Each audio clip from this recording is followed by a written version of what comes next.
Tó fẹ́ kú torí ẹ̀.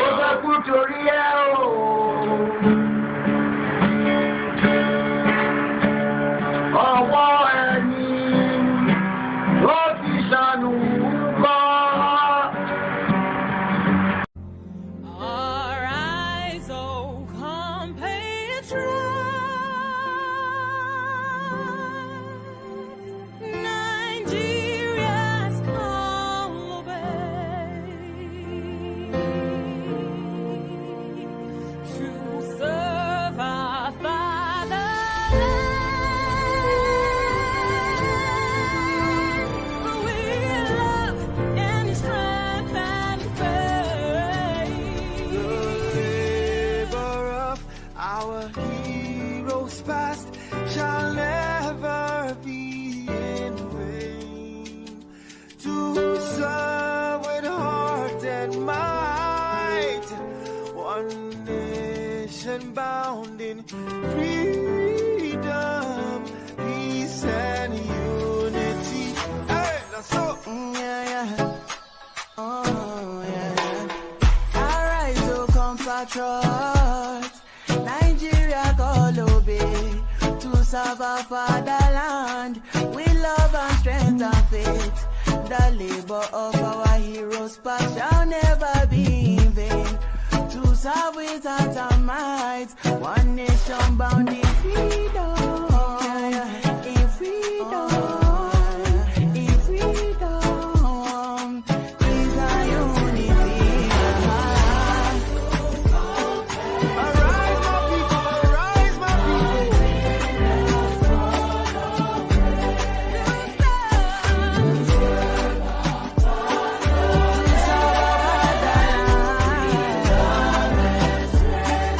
with love and strength and faith.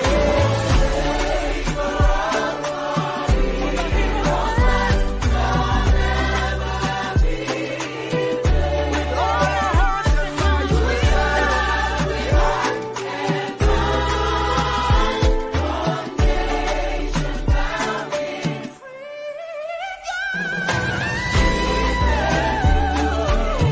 I'm about to go be down to somebody to let go. Hello, my people. LEMFI, the International Money Transfer Service, is here to provide you with a simple and efficient money transfer experience with no fees and the best rate in the industry. If you are in the US, UK, and Canada, LEMFI is here to serve you and help you transfer money to over 21 countries. In all ramifications, they are better than their competitors. We at the Dr. Damages Show are happy to partner with them to satisfy your needs. To that end, anyone who signs up with them using the referral code DOCTOR will get $30 cash back the first time you send $100 or more. From now until July 10th, 2024, LEMFI will enter your name into a raffle draw where you can win an iPhone, Apple Watch, MacBook, gift cards, and others. For an icing on the cake, the first 20 people to use Dr. Damages code DOCTOR will get a signed copy of one of his books, This American Life Safe or Chimamanda, The Adventures of Little Mermaid's African Cousin. Hello, my people. LEMFI, the Thank you so much for watching. Thank you. Have you subscribed? Yes, you. Have you subscribed? You. Yeah, before you go, click. It's free. Click. Just that's it. Have you subscribed? You are laughing. Have you subscribed? Have you subscribed? Thank you. Thank you.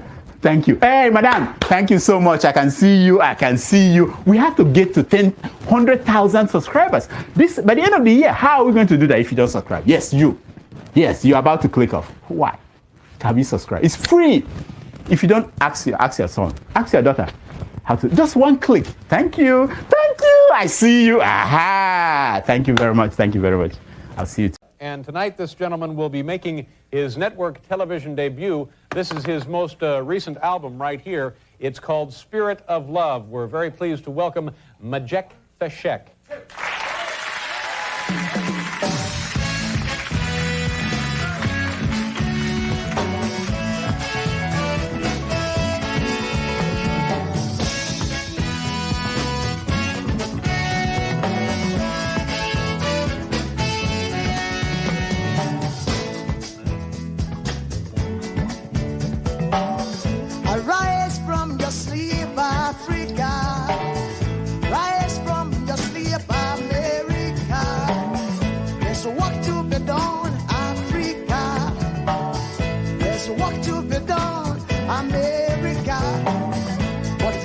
tonight we will be free. So long, too long, so long, too long.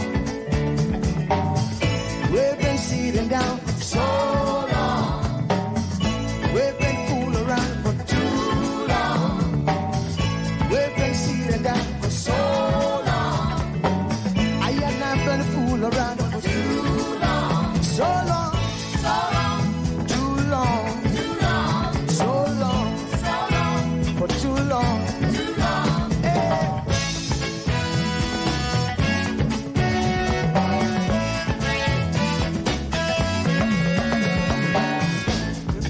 Remember, long time ago, when we used to live like prince and princess. Remember, the pyramid of Egypt, when we used to live like prince and princess.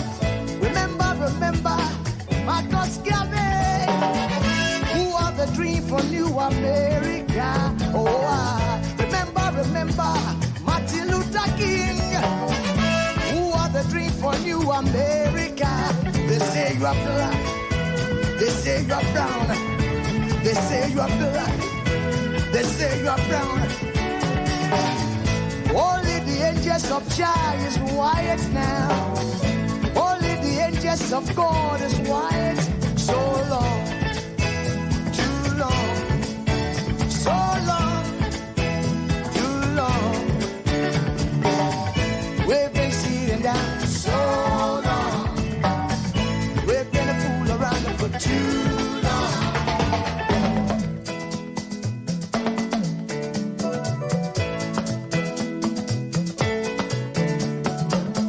Arise from your sleep, Africa. Arise from your sleep, America. There's work to be done, Africa. So much work to be done, America. But if we unite, hey, we will be free. So long, too long, so long, too long. Press it down for so long.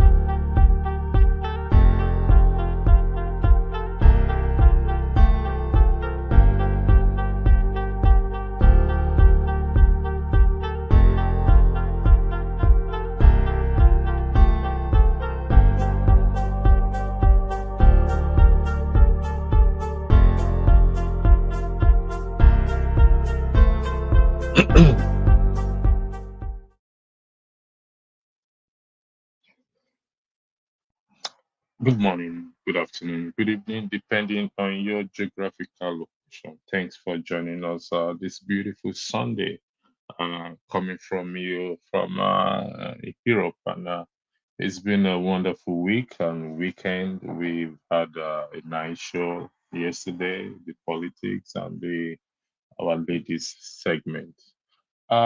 This particular topic, I must say that personally inspired to cover it. Let me state for the record that as far as this platform and channel is concerned, we welcome everyone, including bigots or bigotries, as the case may be. They are welcome on the platform to hear their views, their opinions, and we have to do every possible best to see how we can win them over. They are everywhere and they walk on this planet. And in my personal opinion, they happen to be the most crafty and dangerous people to work with. But we are not going to run away from them. We want to win them over.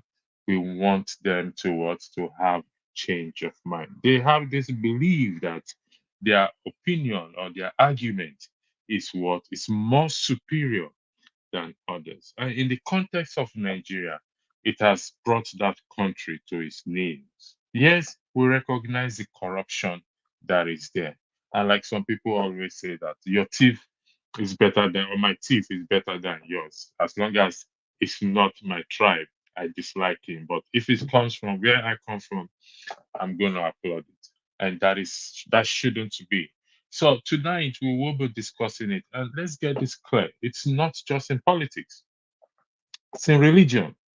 It's in every facet of our life here, our organizations, in our homes, on the street, anywhere you can think of, they exist there. And we are going to encounter them every day. But how do we deal with them? And you can see the topic. The topic is bigotry, the blocking system. What do I mean by the blocking system? For those of us, most of us are on WhatsApp. We know how to block somebody on WhatsApp. We know how to block somebody on our phone, emails, and everywhere. But how can we block these individuals? If you watch the prelude of this podcast, I ask a question. What if these individuals happens to be my father, my mother, my brother, my sister, my uncle? How do I deal with this individual?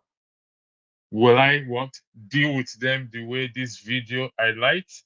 Let me see, let me call up this video again. Is it a case that we're gonna stone them to death, as this video did that show played yesterday? I can't really find it again, but I'll get to it.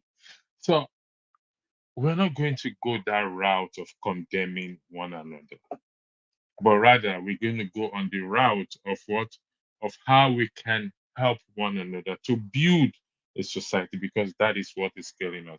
I have two people that are going to join us, and I'm going to ask them questions. I'm going to ask them to explain certain things. Then before, I'm going to put out the link out there for everyone who wants to come and weigh in on this issue, to weigh in on it on their own. And let's build. We want to build a better society.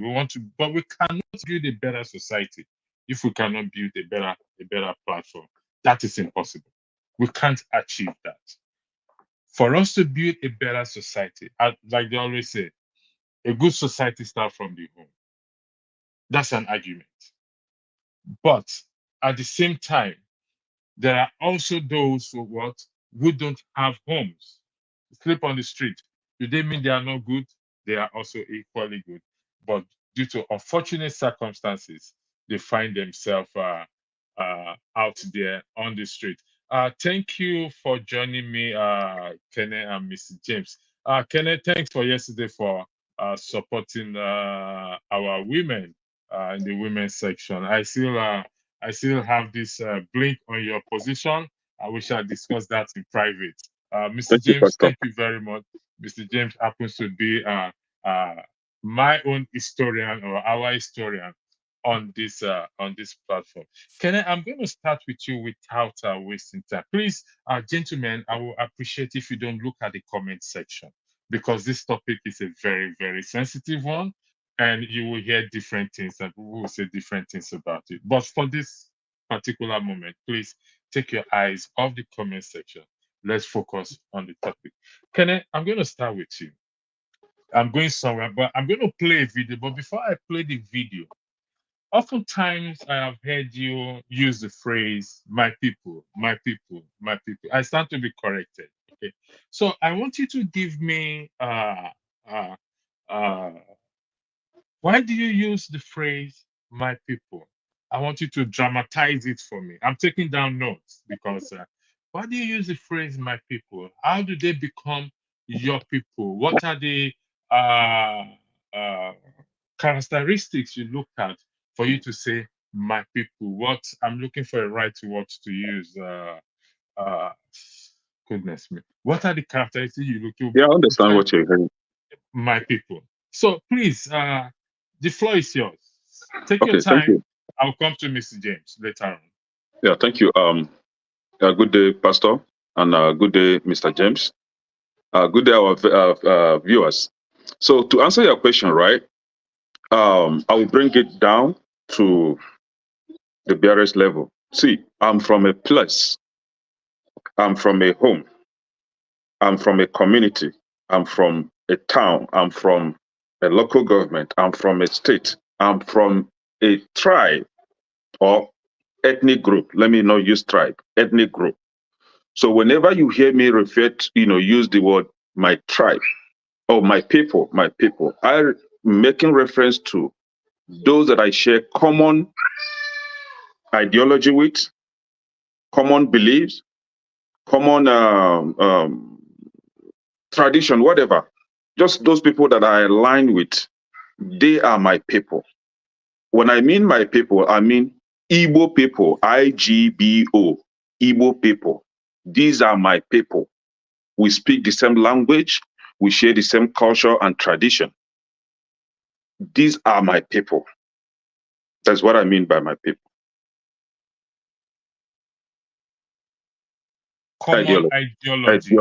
Correct. When you reference to common ideology, do you mind if you can expand further? What is this ideology, please? Okay. Nigeria is a place where you have a collection of different nations, a collection of different nations. Nigeria isn't just a nation. You have a collection of different nations in Nigeria. So when I talk about, make reference to common ideology, I mean those that we share one identity, similar, that same ideology that you're talking about, similar belief system, political view, religious view, and all what not. But the thing is, in Igbo land, even when you come to the Igbo land, we still have different, let me use dialect. We have different belief system in Igbo land. We have those that are of the Christian belief. We have the Islam, no. We have traditional believers. We have those that don't even believe in God. So they made up Igbos, Igbo as an ethnic group. Then on the other side, up north, we have the northerners, where you have the Christians, you have the Muslims, you have the traditional believers, and you come to the southwest, we have the Yorubas, Muslims, we have the Christians. You go to the middle belt, like for example, Edo, where Mr. James comes from. We have the Christians there, we have Muslims, we have traditional believers, we even have those that don't believe in anything. So these are a collection of people that made up Nigeria, or collection of nations that made up Nigeria. So we share common ideology. When you're coming to federal, for example, if you're heading to the federal, the Igbo people share common ideology. Yorubas share common ideology. Hausas share common ideology. I don't know about Fulani, because they are of the minority. In short, Fulani shouldn't be in the list at all. They should be relegated on the downside of the list. Okay. I'm still not hearing. I've not heard what that ideology is. Ideology has to be a thing. Okay. What is that ideology? Okay. The focus. In the context of Nigeria. Okay. In the context of Nigeria, let me use the just concluded election. Okay. Let me even before the just concluded election, during Obasanjo's campaign for election, the Igbo people come together and voted for Obasanjo among all the contestants there, I think including our own brother. So Igbo people are progressive people. They are people that don't want to be drawn back. We are, some people will call it avaricious kind of people, but that is one of those stereotypes that we have in that country that is dividing us further. But what I mean with this is the Igbo people are people that wants to advance. Every minute they are on the movement of advancement. They don't mix advancement with sentiment. They don't want anybody born of human being to control their progress, to tell them how to survive as a human. Now, in that 1999 election, they come together and voted for Olusegun Obasanjo. When Yar'Adua came up, Igbo people come together and voted for Yar'Adua. When Goodluck came up, Igbo people come together and voted for Goodluck. Now, though some people in Nigeria thought that Goodluck wasn't that good enough, some called him bad luck. Some say that he's a woman, he's not strong enough to fight off corruption. So they needed somebody that is stronger, somebody that is manly, somebody that can, fight off corruption. And they brought Buhari. Igbo people said, no, we know this guy.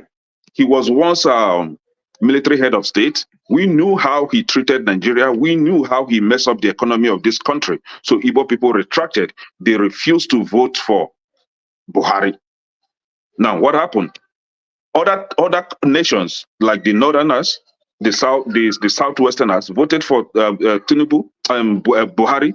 And what happened at the end of the day? Buhari that they thought would be manly, Buhari that they thought would be able to fight off corruption, Buhari himself is a personified corruption, is corruption in personification. Buhari destroyed the economy. Buhari brought in nepotism. Buhari destroyed whatever that stands to unite that country. He destroyed it. Again, Tinubu came up. The Igbo people said, no, we are not voting for this guy. He has a questionable character. He's a drug baron. He destroyed Lagos State. In as much as some people thought that he's a master planner, he's a strategist, and all that. Igbo people said no. So you see that ability to be able to discern how good a leader will be, or how the potential of a leader is one thing that I will give to the Igbo people. So they refuse to vote for Tinubu. And what is happening today? Is Tinubu not continuing from where Buhari stopped? In short, Tinubu is even doing more than Buhari, taking more loans that Buhari has taken, building up corrupt leadership more than Buhari did. So you see, that common ideology, I will link it to this, our ability to discern how, the potential of a good leader, or how to move that country forward. Thank you, Kenneth. We lost Mr. James. Is going to call. Actually, I was supposed to bring Mr. James in after you.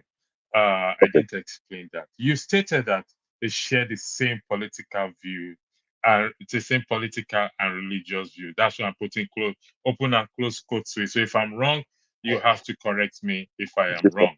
You went further also to state, you stated that Igbo people voted for Basenjo, Yaradua, and Goodluck. Would that be correct? Yes. But Basenjo is not an Igbo man. Yes. Yaradua is not an Igbo man. Yes. And maybe Goodluck, Jonathan, we can argue a little bit on that side. So what exactly did they voted for? This individual, or they voted for good governance? They're looking for good governance. Exactly. So I think you answered. Okay, go ahead. Go ahead. No, go ahead. It's all yours. Yeah, I think you've answered your question here. That's the idea that Igbo people voted for non-Igbo people will again show you how detribalized Igbos are, to show you how Igbos are looking forward to building a better Nigeria than dividing Nigeria. It shows you how Igbos don't miss, like I stated earlier, good governance with sentiment. Shows you how the potential of Igbo people to driving that country forward. So we have our own brothers that we think that are not fit to be there, but we left them and voted for somebody that is not of Igbo ethnic extraction. It shows you how detribalized we are. It shows you how we, the Igbo people, are the ones actually making sure that Nigeria succeed. Thank you, Kenneth. So, in a nutshell, the issue is not about Igbo. The issue is about you looking for good governance. Would that be correct? Exactly. Okay. Now, I'm going to highlight something here. I'm going to bring you back to where is this this thing again? Yeah, here. This is it here. How do we encourage individuals to reflect on their own biases and take responsibility for addressing them? Now, don't answer it yet. I'll tell you I'll tell you when to answer it. I need to play a video for you. Then I'm going to ask you a question. Then if once Mr. James comes back, I'll bring Mr. James on. Then I'll put the link there. I need you to watch this video objectively. Be objective. Don't be biased, because I'm going to ask you a question. Never been If biased. you fail the question, that means you shot yourself in the leg. ọba máa rìkọ́ọ̀dì a máa lọ gbé gbogbo àwọn òrìṣà èkó wọ́n bẹ̀rẹ̀ sí ní àwọn ipò tó bá bá wọ́n lè ní o jẹ̀ ti má rì ipò tó bá dé ti fẹ́ yóò bá ká jogún ẹ̀ a máa jogún yín ni a máa jogún gbogbo ipò tó wà dẹ́kun yìí wọ́n lọ ṣe máa ṣe nìyẹn gbogbo wa lẹ́ máa jẹ a máa ṣe ìyíjà a máa jogún yín ni lágbára dé ìtẹ́ ṣe bá ṣe nífẹ̀ẹ́ yín tó ẹ̀bà ara jẹ àwa kan bínú à ń bínú ọmọ wa sísá mi tún wá lọ bímọ fún Ìgbò ṣé kí n lọ kó Obieze wa Obieze ilẹ̀ ti gbà bọ̀dé olórí Obieze ilẹ̀ ti gbà bọ̀dé ó tún lọ mú kámẹ́rà wá lọ lé ẹ̀ ní sí ẹ ti gbà bọ̀dé a máa jogún yín ni ẹ tọ́ra yín àwa la máa jogún yín àgọ́ wa ló máa dádì ẹ̀ ń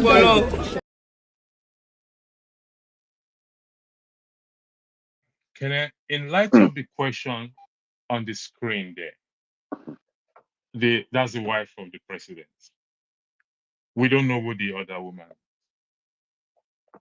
She's known, and the husband are known to be bigotries, with respect. In that clip, who do you think is at fault there? Be honest with yourself. Okay, I'll be very honest. You see, but my honesty will have K-leg. Let me put it that way. Yes. The people. Hold on. I need you to read this question again on the screen. Okay. And drag this question to that video you just watched. How do we encourage individuals to reflect on their own biases and take responsibility for addressing them, which are the bigotries? Okay. Unfortunately, I don't understand Yoruba, but I could get some little stuff from what she said. And I think her statement was against Igbo, is a bigoted statement against Ndibo living in Lagos. I think she was trying to tell her pathetic fans, those people around her, that they, the Yorubas, will inherit Igbo people that are not married to Igbo, something like that. But unfortunately, that lady that was talking that rubbish, the wife of the president, the wife of the illegitimate president of that country, she's not even a Yoruba woman. I think she's from Delta State. But you see, when you have a statement like that unchecked, right, it furthers fuel tribalist culture in that country.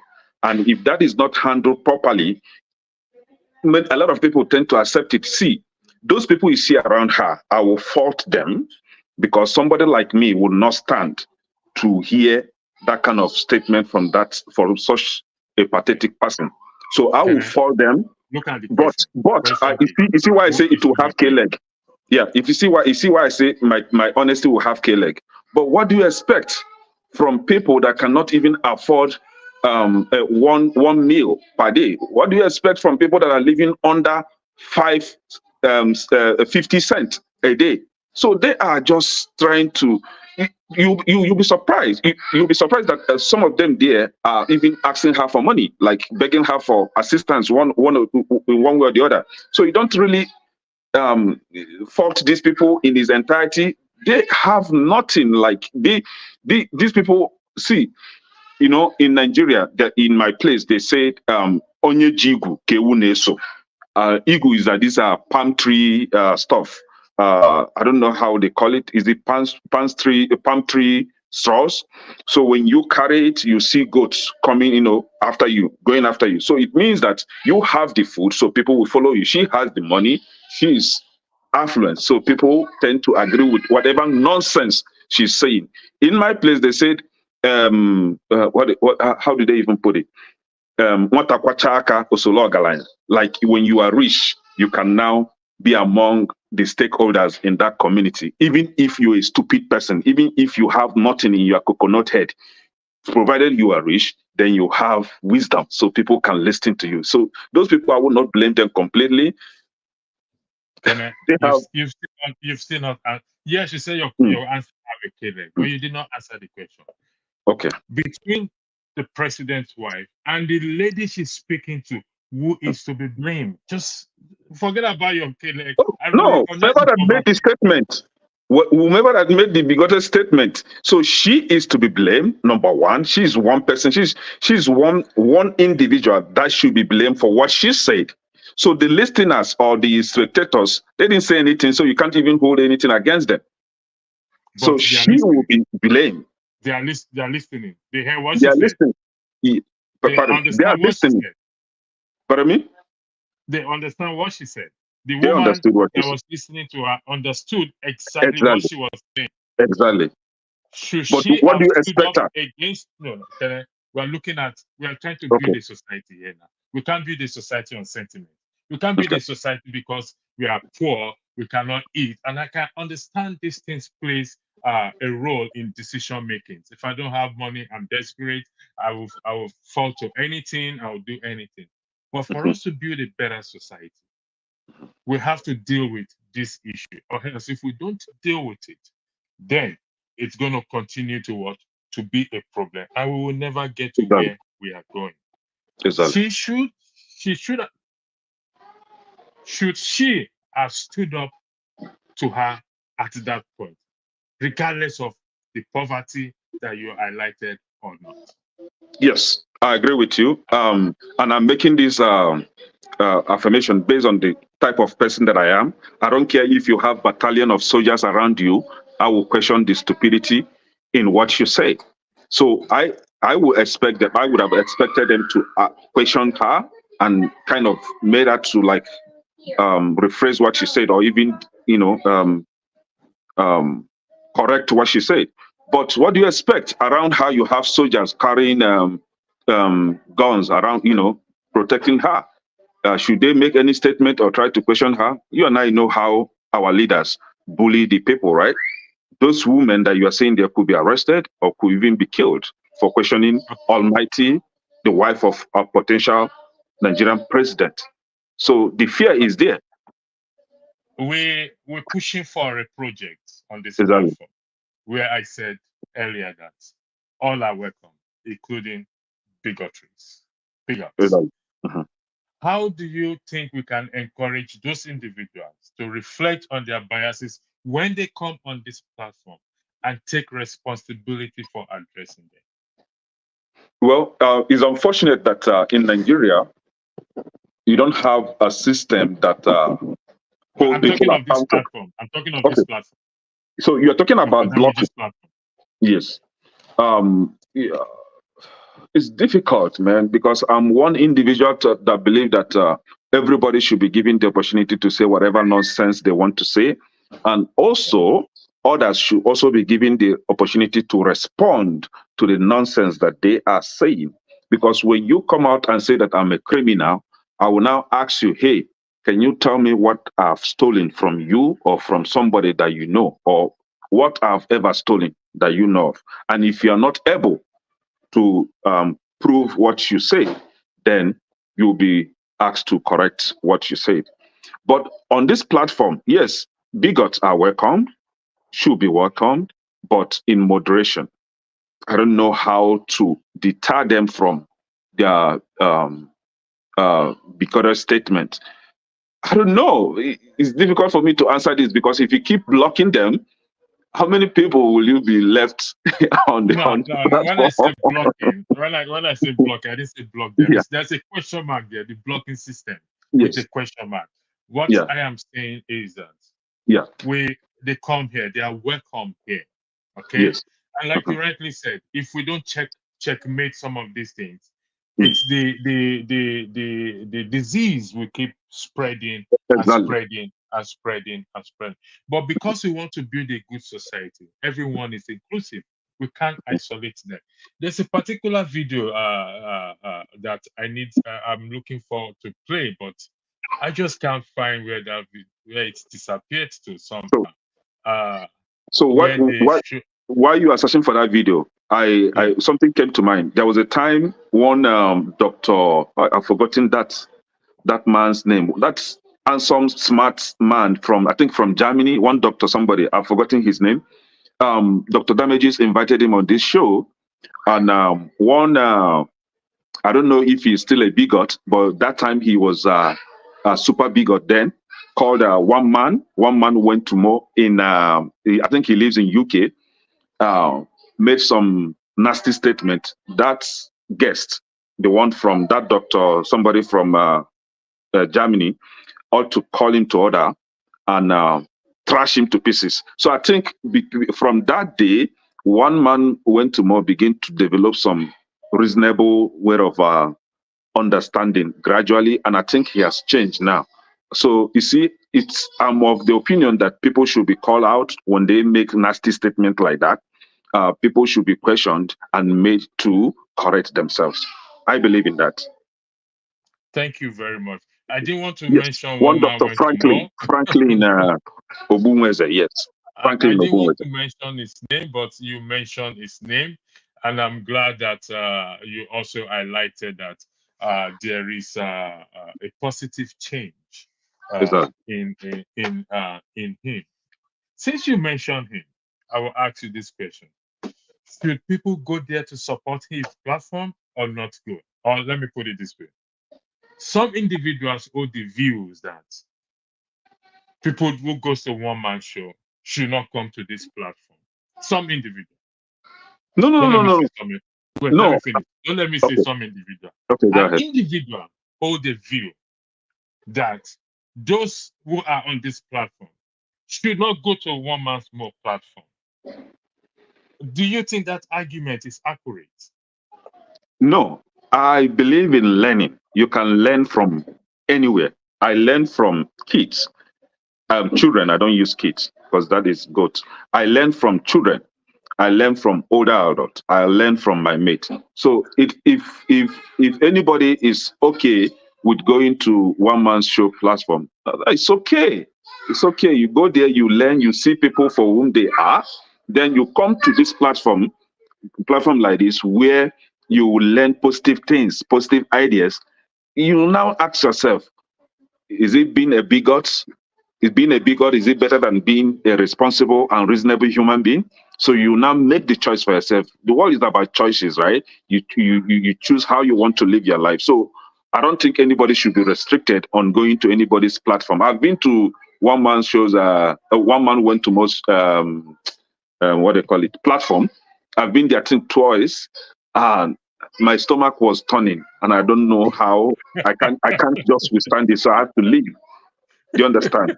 I can comfortably come on this show and express myself. I can comfortably go on all the politics, the obvious show, express myself. I go to, what is her name? That beautiful lady. One corner, something corner, Moya's corner, express myself. Amoye's corner. Thank you. So, see, I don't keep bigots around me. Honestly, I don't keep, sorry, you stupid people around me. That's just it.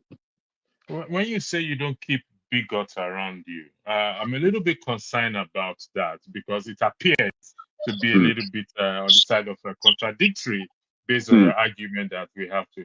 What do you mean you don't keep them around you, please? No. I would like you to, before I put my last question to you. What I mean by keeping them around me is keeping them in my cycle.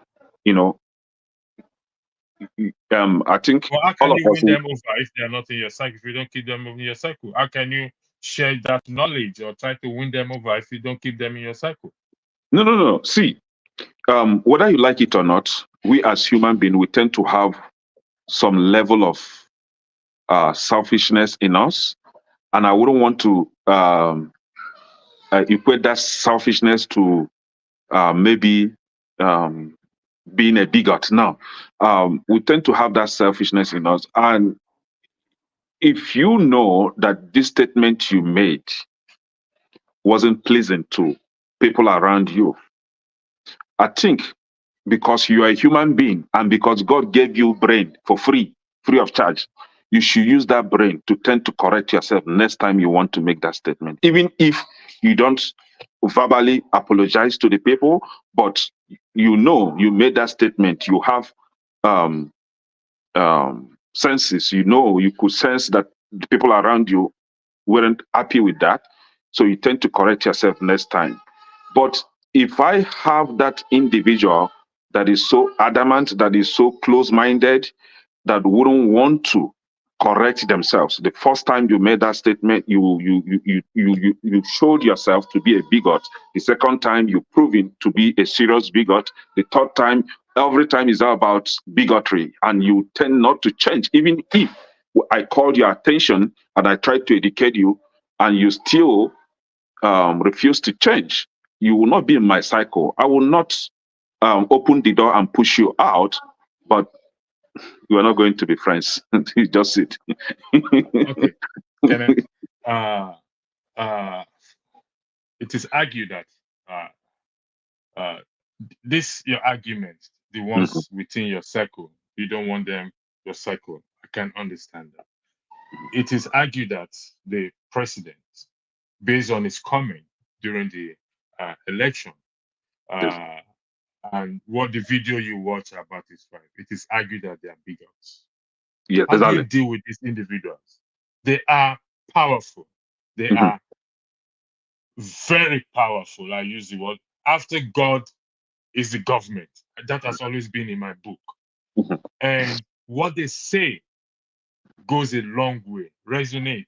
They have the biggest microphone you can think of on platform. How do we deal with this sort of individual? Because, like you said, you can't keep them within your circle. You don't even need to make any attempt. They will always be in your circle, in the sense that you will hear what they say, you will listen to their videos. Everything we've said on this platform for the past 1 year is about them. How do we deal with such bigotries? Okay, in order not to continue to spread the news. This is the challenge we're facing right now. Okay. You see, last time, what they call it, our supposed president of the country, Mr. P2B, was on this platform, and Shosho asked him a question, and the question was, I can't like vividly recite the question, but something in this line. Let me If what see. happens, He asked, let me see if you're right in what okay, you're trying to say. He asked him if there are people he can work with, and he said no. Is that the question? Okay. yes. So if he happens to be the president, are there people around him that he may not work with? And without blinking of an eye, P2B said, yes, of course. There are people around him that he already know how stupid they are, that he will not work with. But not, he didn't say it just as I said it now. So yes, the current president has a spokesperson called Bayo Ononuga, and he has some other stakeholders that work for him, right? That always come out and make nasty statements, bigoted statements, stereotypical statements. Can I hold that thought there? Okay. Okay. Mr. James is back. Let me give the floor to Mr. James. I believe he's been listening to us since, and I'll come back to you. Mr. James, I believe you've been listening to us. So you don't need any update from me given to your background of being able to make any argument. So in respect to the topic we're talking about, and the question being highlighted on the screen there, and what Kenneth have said so far, how do we encourage individuals to reflect on their own biases and take responsibility for addressing them? The floor is yours, Mr. James. Thank you. Yeah. Can you please hear me? Good. Yes, we can hear you. I can hear you, Mr. James. Okay, Yeah, good. I hear you. Right. I've not been listening because the internet was completely off. But back to what you just said, how do we encourage individuals to reflect on their own biases and take responsibility for addressing them? in a country like Nigeria, that's not an easy thing to deal with because, as I always tell people, the character of a society is composed of, is made up of the summation of the individual characters in that society. When you add all together, the concoction that comes out of it, that is the character of that society. So if it's a society that is based on bias, majority of the people are already, they're already accustomed to bias, then they behave like that. For example, in Nigeria, the various ethnic groups have their own territories. The Igbos have theirs, the Ishans, the Urhobos, the Hausa, each ethnic group has a clearly defined area. If an Urhobo man goes to Igbo land, a place like Inewe, and starts speaking Urhobo, nobody will understand him. He has to speak the language of that place or English. So that is how we were brought up. The government has not made any effort, from our point of view, to truly integrate the country. Even the NYSC scheme, I won't call it a scam, but it has not achieved this objective of integrating the people. Now they're only integrating the university graduates or the graduates in the NYSC scheme. What about the commoners? What are they doing to encourage, let's say, the Yorubas to settle en masse in the north, the Northerners to settle en masse in the south? The leaders are busy pursuing ethnic agendas, and this is what has caused this problem. So it's not a problem we can solve in a lifetime. We can only lay the foundation and put structures in place to make sure that the foundation is not demolished, to enable future generations to inherit what we have done. Because in the country today, every man is just fighting for what he will gain, not for the future generation. So it's a very difficult question to make, how to encourage individuals to reflect on their own biases. What you call biases, they see it as a way of life and taking responsibility for addressing them. To them, there's no need addressing it because if I'm a Benin man, for example, or an Urhobo man, fundamentally, I see myself, first of all, as an Urhobo man before a Nigerian. Any Nigerian who tells you that he loves Nigeria more than his ethnic group is a liar. This is the society we were brought up. So that is just how it is. So it's up to the government to put policies in place. When Yakubu Gowon brought the NYSC scheme, he did it with the intention of integrating the country because the university graduates, they are the people who will become the policy makers and those implementing the policies in future. So that is why I maybe concentrated on them. But successive leaders supposed to put structures in place. For example, let's say the Igbos are into spare part business. Is there anything wrong if a northern governor should set up a village for spare part dealers and make it encouraging for them to come in large numbers? If they do that, there will be a retaliatory move. I won't call it retaliation, but the compensatory move, maybe in Imo State, that this area is carved out as a cattle colony. You can settle there because they know that their people are settled over there. But with what we have been going through in the country, no government is interested in unifying the country. So this is why it's, for now, impossible to make individuals reflect on their biases because to them, they are not even biased. That is how life is. That's how they were brought up. So taking responsibility for how I organize my life, it's a non-issue. That is how I see it.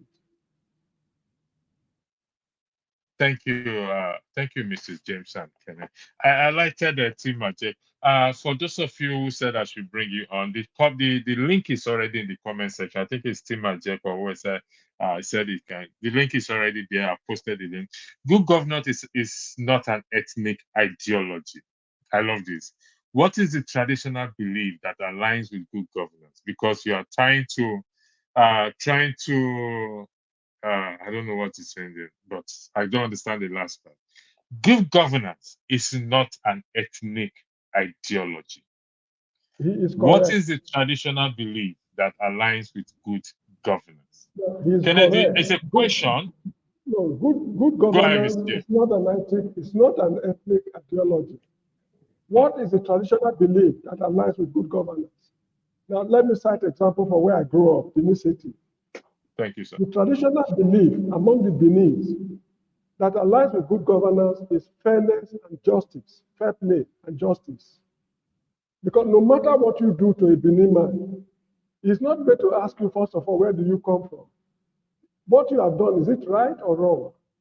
If I see my neighbor's child misbehaving in town, and I give the child a good beating, when the child gets home, he will be very afraid to tell his parents that Mr. James got me beaten up. Because the way I treated him is exactly the way I'm going to treat my child. So if the father gets to know, he will ask me, what did you do wrong that made Mr. James to beat you? You've got to spoil our family name outside. For doing that, they will give him extra beating. So this is how they brought us up in Benin City in the 60s, up to the 80s or so when I left the country. So, Mr. Tim Mark, whatever it is, good governance is not an ethnic ideology, that is true. But if you are not fair in your dealings with people, if you think of yourself alone and nothing but yourself or your people alone, of course, there will surely be problems. This is the problem we have in Nigeria today. The president was declared president by INEC. He went to Lagos and packed all his boys to fight. I mean, for God's sake, the country is a country. It's supposed to be a nation. So when you are appointing people, don't think that it is only the people you know that are good enough to govern the country. And see how see where they plunge us. What's right now is very disgraceful. See what Buhari did. Buhari of all people, the man people held in high esteem, because of tribal prejudice, he could not find his bearing while he was in government. So this is the situation we are grappling with right now. So the traditional belief that aligns with good governance among the people of Benin is fair play and justice. So I think T. Majek made reference to what I said, right? So let me help T. Majek here. That traditional belief has everything to do with good governance. You and I know that traditional belief is a foundation for shared values and norms, right? We agree on that? Let me use the way you ask questions, Pastor. Do we agree on that? That traditional beliefs. Come again, please. Yes. Hold on, sir. So welcome, Henry. I will come to you, please. Do we agree that traditional belief is a foundation for shared values and norms, right? We have to first of all clarify what are these traditional beliefs. No. If going by what Mr. James said, if we agree that this traditional beliefs, we're not talking about traditional religion. No, traditional beliefs. Okay, traditional what are beliefs, the traditional beliefs you are referring to, please? Okay, traditional beliefs, like in my place, right? There is a belief that a young guy should wake up in the morning, pray to God, to ancestors, and then go out and search for his daily bread. You shouldn't be sitting around enjoying free food. Matter of fact, in my place, if you're a young man and you wake up in the morning and you are sitting around every day, smoking, pursuing small girls, you have nothing doing, people will start asking questions. If anything is missing in the society or in the village, you should be the first person that they will call. Hey, you will be the first suspect because you have no job. You have nothing that you are doing that brings money to, that gives you daily bread. So that is a belief one. A belief two is that it is the man's responsibility to take care of his wife. It is the man's responsibility to take care of his home, to provide for his family. There is another belief. So things in that nature is a traditional belief in my place. And in my place, another of our traditional beliefs is that if you are elected as a leader, you should lead without biases. But if you are having that biases, the same people will call you out and do what they call vote of no confidence on you and take you out of office, is our belief. So you cannot be a king over us forever. No, it is not done that way. If you're a king and you are messing up, we'll take you out. So now, are we agreeing that traditional belief forms a foundation for shared values and norms? If we agreed on that, now this is it. These shared beliefs and norms will help to foster social cohesion, and fostering of social cohesion or having a strong social cohesion helps good governance. True or false? True. Good. So, Majek, it's not just that. We have a lot of things that has to do with the alignment between social traditional beliefs and good governance. Are we talking about cultural identity? No, based on Are we talking about hold on one second. Based on what Mr. James just argued about fairness, Mr. James, can you repeat fairness, transparency, and justice? Am I correct?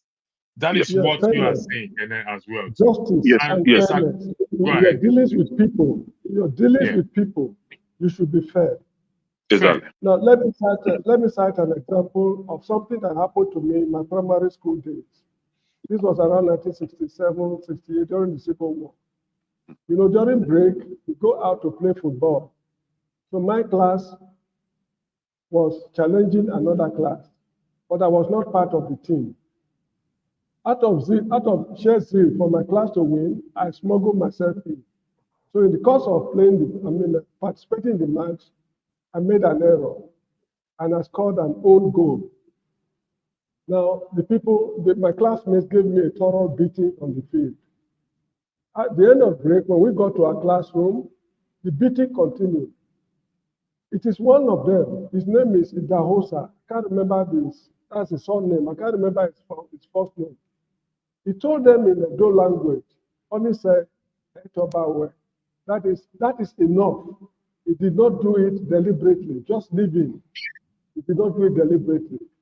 And I'm just the only non-Benin among them. So for a Benin man to come to my rescue while I was being beaten for what I did not do deliberately, that is a sign of fair play and justice. Now, he did not acquire that habit in the classroom. That is how he was brought up at home. That character is what he brought to the classroom. That is what I mean by fair play and justice. Because in his opinion, the punishment I received on the field is enough. Beating me after that is just sheer, that's a wickedness. That's how I saw it. So in the course of doing things, if you offend me, I should not find out what tribe do you belong. Are you a Yoruba man or Hausa man? Or if I'm in a position to award scholarships, when I'm processing the papers, it is out of place for me to be looking for particular names or candidates. That is why in the university exam, and I think WAEC exam as well, your answer booklet, you are not allowed to write your name on it. You only write your matric number or whatever exam number. That is to show that the marker will be fair in assessing your paper. So fairness and justice is a hallmark of good governance. Yeah. So as long as we brush sorry, go ahead. Go ahead. Yeah, as long as we brush those things aside, we are non-starters. And that is what we lack in Nigeria, fairness and justice. Henry, thanks for joining. In reference to fairness, justice, and equity, this actually has nothing to do with tribe, because your argument is across board, not just with the Igbos, of wanting to promote hard work, wanting to promote productivity. It's because if you say that, how do you view me? I'm not an Igbo man. Am I not one of your people? Don't you see me as your people? I'm asking you a question. Who am I to you? You're a human being. No, you're a human being. Irrespective of your tribal affiliation, you are a human being first and foremost. Okay. Yes. Okay. Based on your argument of my people, do you see me, Mr. James? I don't know where Henry is from. Do you see me, Mr. James and Henry, as Mr. You know, I'm a pure blood Benin boy. It's right. Okay, It's thank you for within that. my face. Okay, We're thank you. authentic. Okay, You I'll know come it. to you. Yeah. So Do you see us as your people? Now, in an environment where we have a conversation, Did healthy you just say conversation. no? No, I didn't say that. I said in an environment where Yeah. we are having a healthy conversation on how to maybe move the country forward. I will first and foremost see you as a human being, as a citizen of Nigeria, right?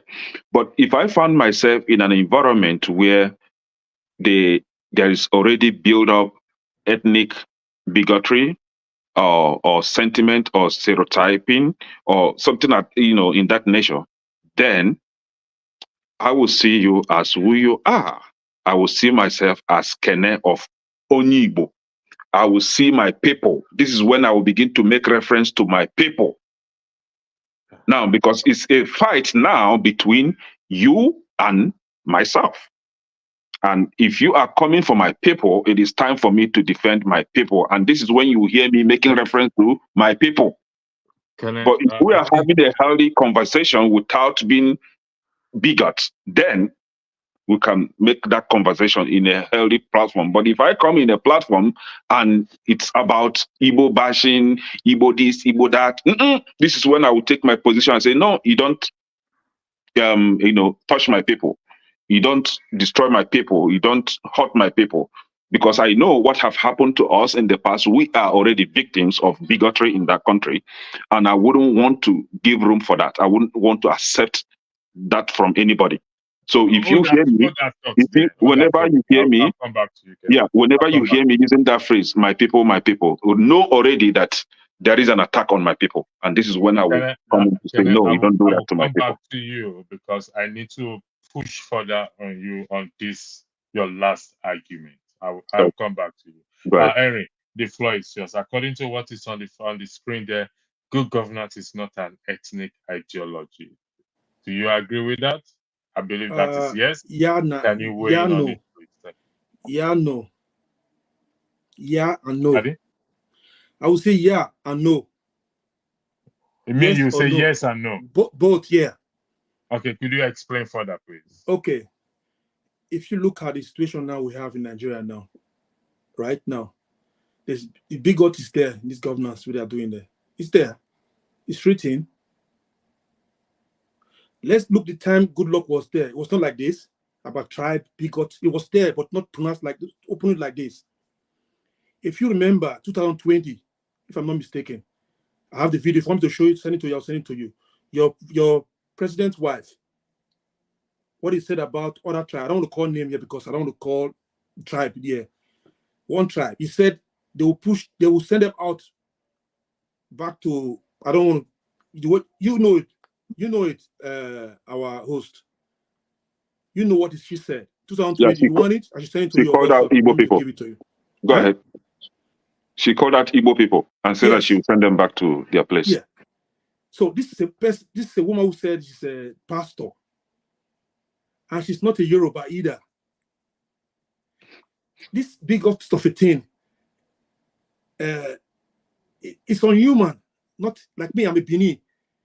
I don't look anybody say it's better than me or I'm better than this person. I look everybody as human. That's for me. By the time you come on this bigot issue, I will give it to you 50-50.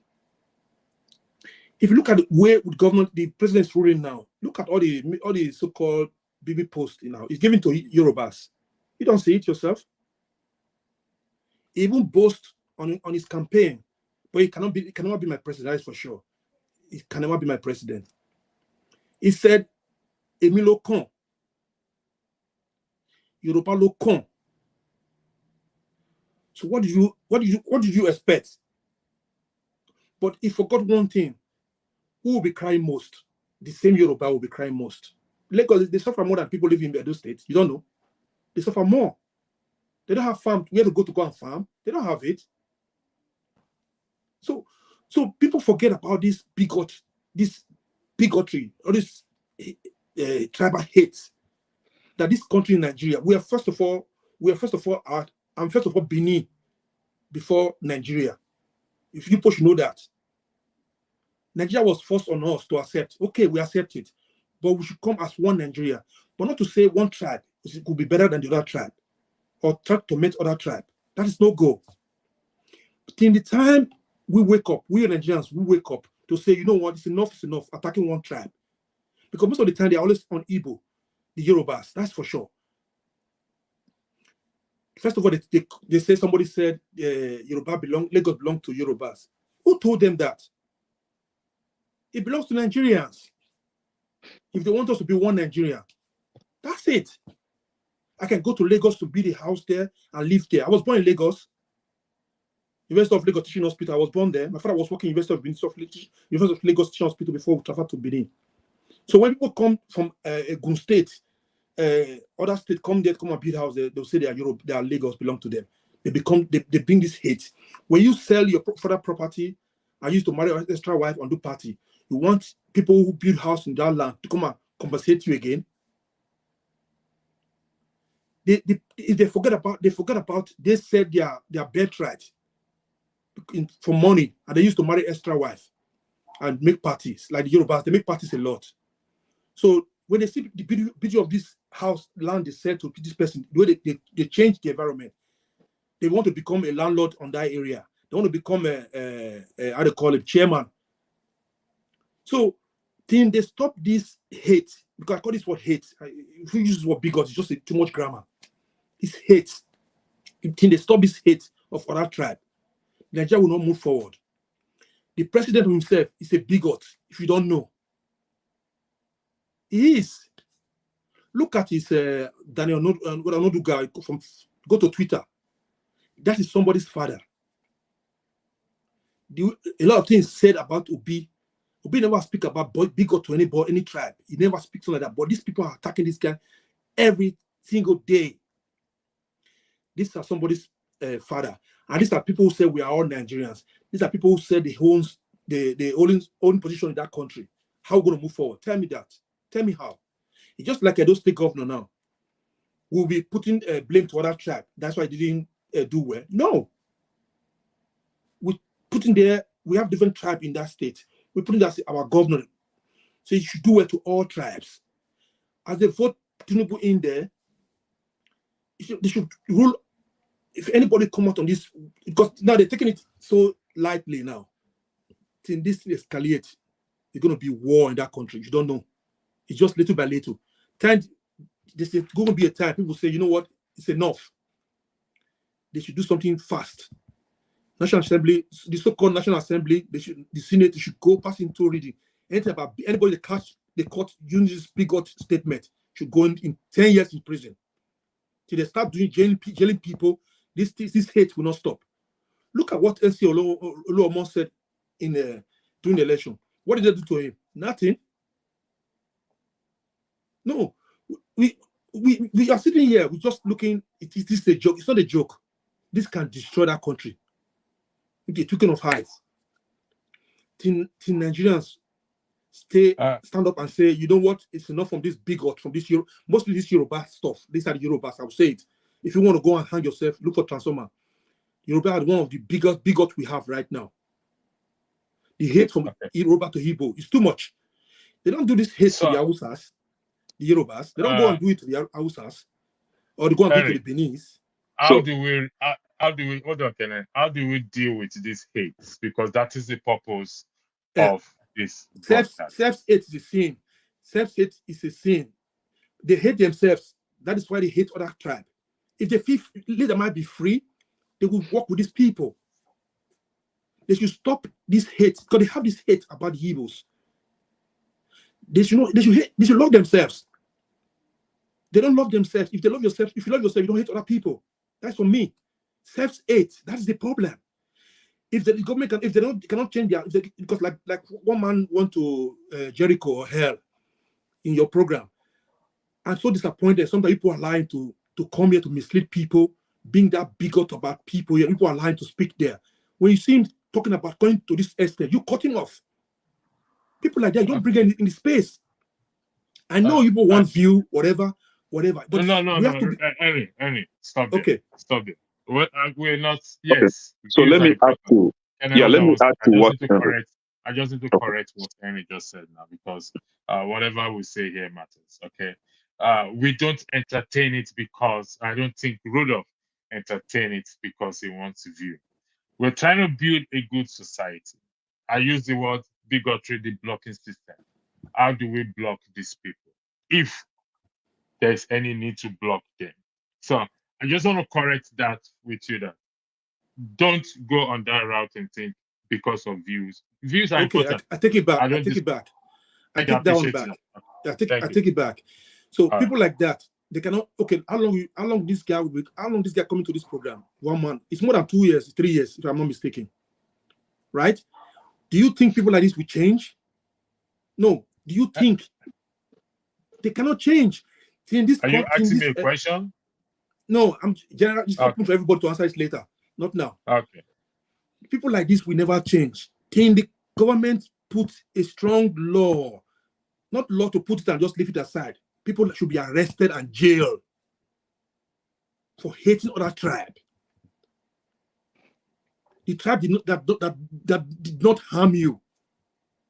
If you put his own bigot to the Fulani bandits who's kidnapping or the doing all these things, or the Boko Haram, it should be okay for him.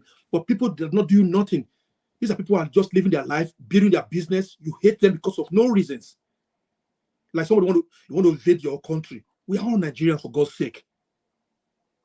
If they don't want this to be, let everybody go for a referendum. Share your Gary. It's not by force. But as once you say we are all Nigerians, we should come together as one Nigeria. Because sometimes when he comes to this program, I don't want to come to talk to him because there's what I will say to him, but you people will not like him to say it here. Because I'm sometimes so annoying when I see him come with this is so-called the way he speak like somebody who have I don't know somebody who's mentally sick.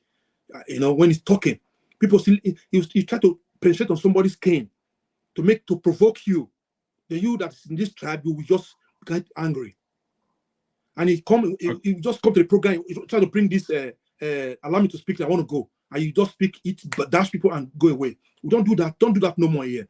So till they put law into that country to kick against this hate, the day will happen. Thank you, Henry. No, don't say I'm not telling people. The day will happen in that country, Kasala go happen, go bust. No, Henry, I think in that country, this protest was about end bad governance. Okay. And so let me add to what Gabriel. Okay, I'll give you 2 minutes. Yeah, just a minute. Yeah. So because when he was making his statement, he said that this kind of hatred could trigger some ethnic tensions. I mean, war or something like that. And that reminds me to one of the questions that you have concerning what happened in Rwanda.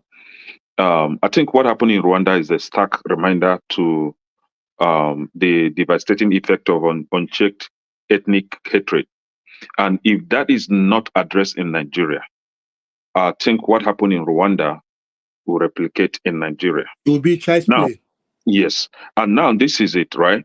We have a system or a government where the wife of the government, of the president, is a bigot, a well-known bigot, and someone who has this strong hatred against Ndibo. And we have a government or a president where his spokespersons are bigot as well. They have this hatred against Ndibo. And if the president cannot address this issue, and if none of these people are held responsible, if none of these people has been taken to court or even sanctioned, it then means that the president has no credibility, he has no moral stand to even speak against bigotry. In his recent presidential nonsense statement, he said that those that are engaged in tribal or religious bigotry, that the law will be, catch up on them. Coming from somebody that surrounded himself with bigot and haters of an ethnic group, he should start with his own people, the people around him first, holding them accountable one after the other. During the election, during the campaign, he has his people, the people working for him, dishing out tribal and ethnic uh, uh, statement against Indibo. It didn't just stop as statement, they even acted it by not allowing Indibo to even participate in the election. Some were killed during that election. And none of these people have been held responsible. None of them has been arrested. None of them have been taken to court. So how do you expect such a person to be able to address this kind of issue? So Tinubu has no integrity when it comes to that. He has no credibility when it comes to that. He's part of them, whether you like it or not. He's a bigot and he's a tribal. I don't even know how to put it. So whatever that it is their kingpin. He's the one telling them what to say because they are speaking for him. Now, Can I hold on one second? Hold on 1 second. We're gonna take a short break. I'm handing over the moderating to Adama. She obliged the platform. She's joining from work. That's why she have a camera off. Do you want to have your camera on? Are you comfortable with that? I can't hear you. You muted. You muted, please. Hello, Adama. You muted. I don't think you're muted. Adama, can you hear me? You're muted. Oh, I'm sorry. I said I'm going to be going in and out because I'm working Okay, at the that's same what time. I'm trying to explain. So that's why if my camera is off, they know I'm on the background. Yeah. Okay, all right. That's what I'm Is trying that to okay with explain. you? Yeah. So everyone must have, I'm in the background. I just need to quickly go. So we'll If take in a there, short break. We'll take a short break. She'll be moderating going forward until I come back if time permits. yeah, we'll take no a short problem. break, then I'll hand it. She's already the question on the screen there. I'm gonna take it off. That is the question I want us to look at, the audience to look at. Then I leave it to you how you want to navigate from there. We must understand one thing, that bigots or bigotry is not just in a political circle.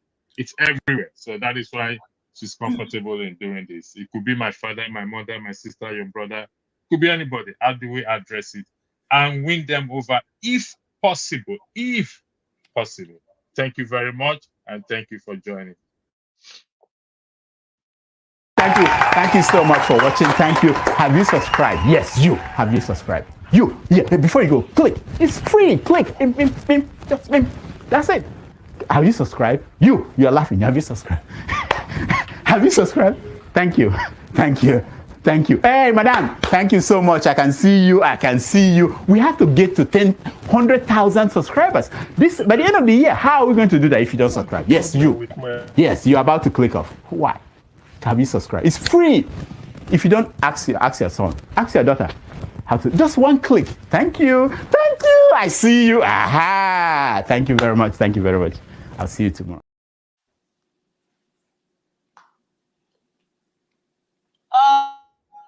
Person is going to be CM if I'm wrong. Can you guys hear me? Yes, you're clear. All right, CM, you can go next. Thank you, sir.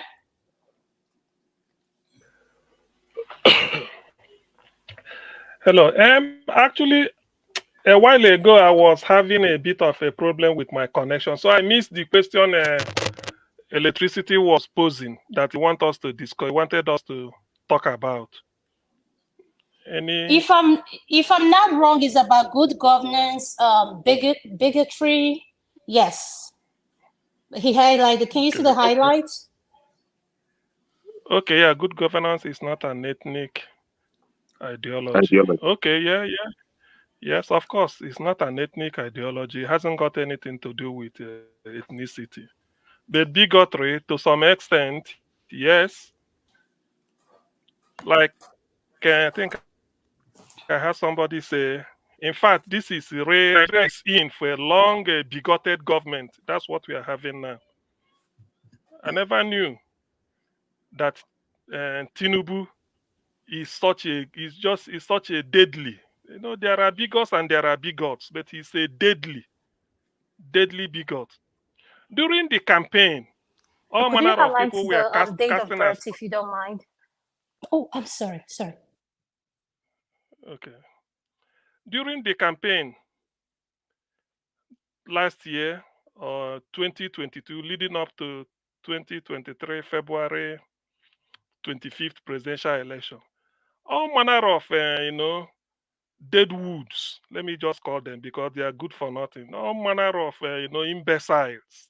We are casting aspersion on Ndibu on behalf of Tinubu, including the wife. We felt that maybe it's just because they want to win vote. Ordinarily, now that you are number one citizen, you cast those ones away. If since you failed to call them to order, by now you cast them away. Rather, you elevated Bayo Ononoga to a higher position. What he was doing in Lagos, you now lifted him to Abuja.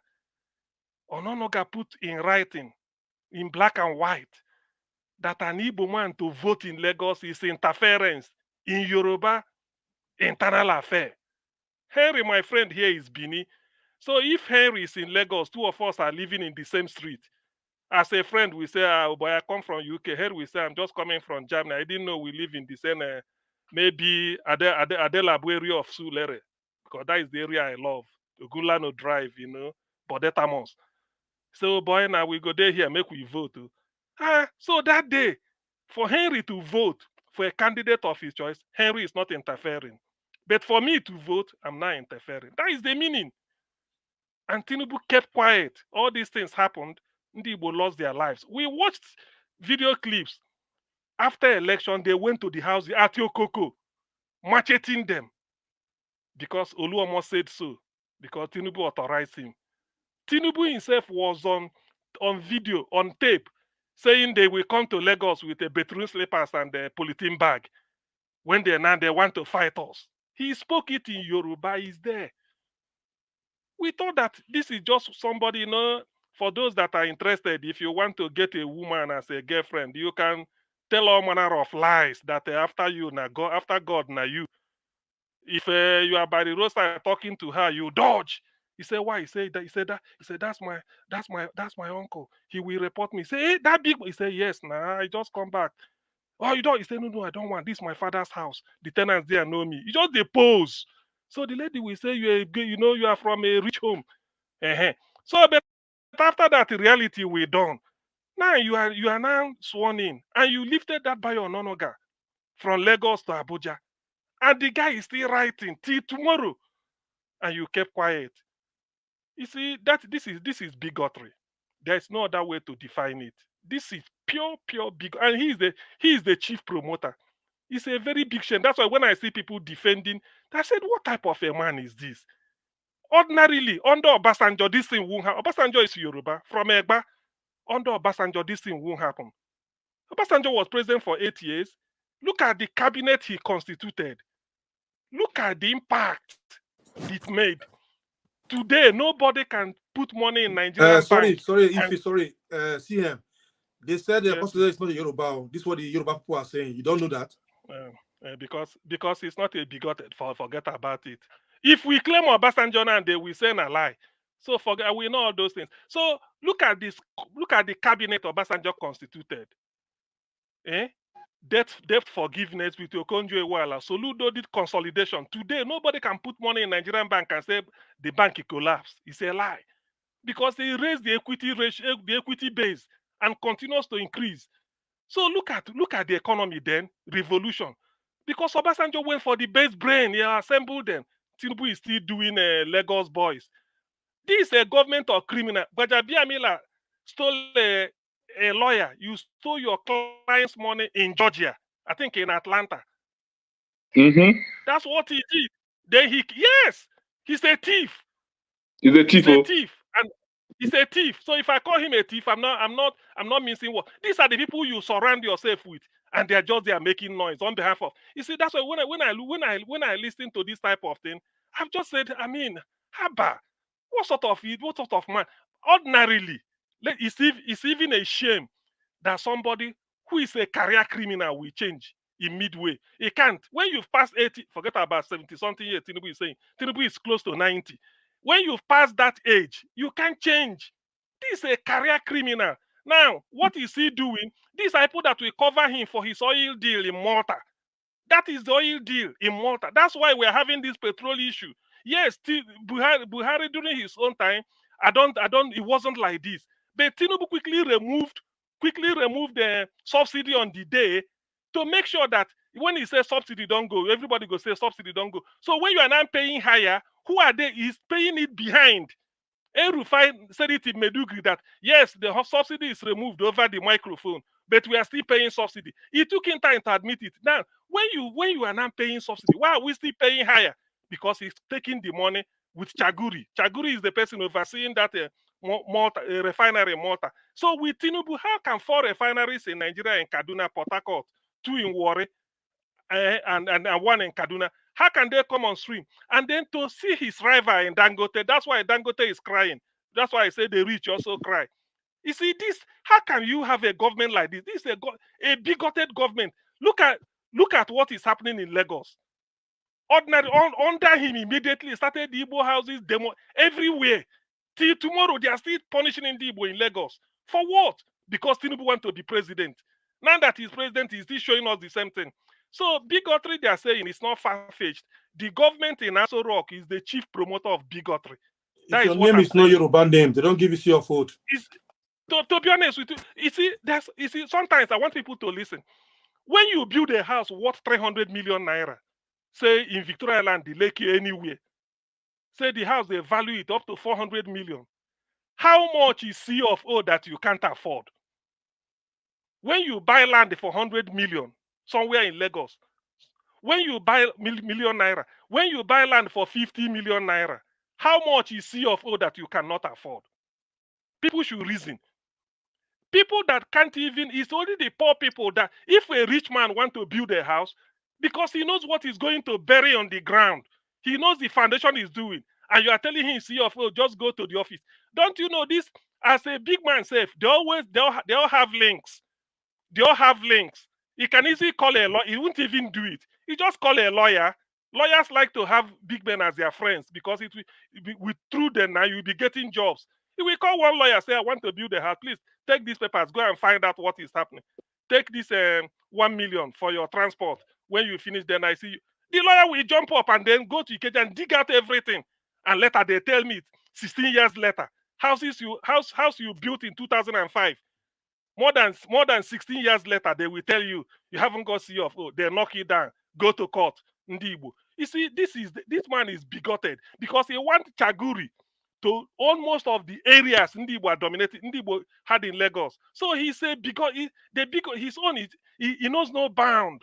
To be honest with you, he knows no bound, and that is what pains me. That he's now sitting there as #1 citizen of Nigeria, and he's there talking nonsense. A career criminal, master certificate forger. How can that person change? Tell me. Thank you so much, CM. Yeah, can I add to what PM just said now? Just for could you please wait? Let's go to Ify, then you can add. Yeah. Thank you. Ify. Good morning, Adele. Good morning, Kenneth. Good morning. Yeah, no. Take me. Sorry, so I've been busy. Okay. I'm handling prescriptions, so I can't. That's okay. That's okay. You can go back. Henry, good morning, and thank you so much. Thank you. It's even good to hear this from somebody from a different ethnic group.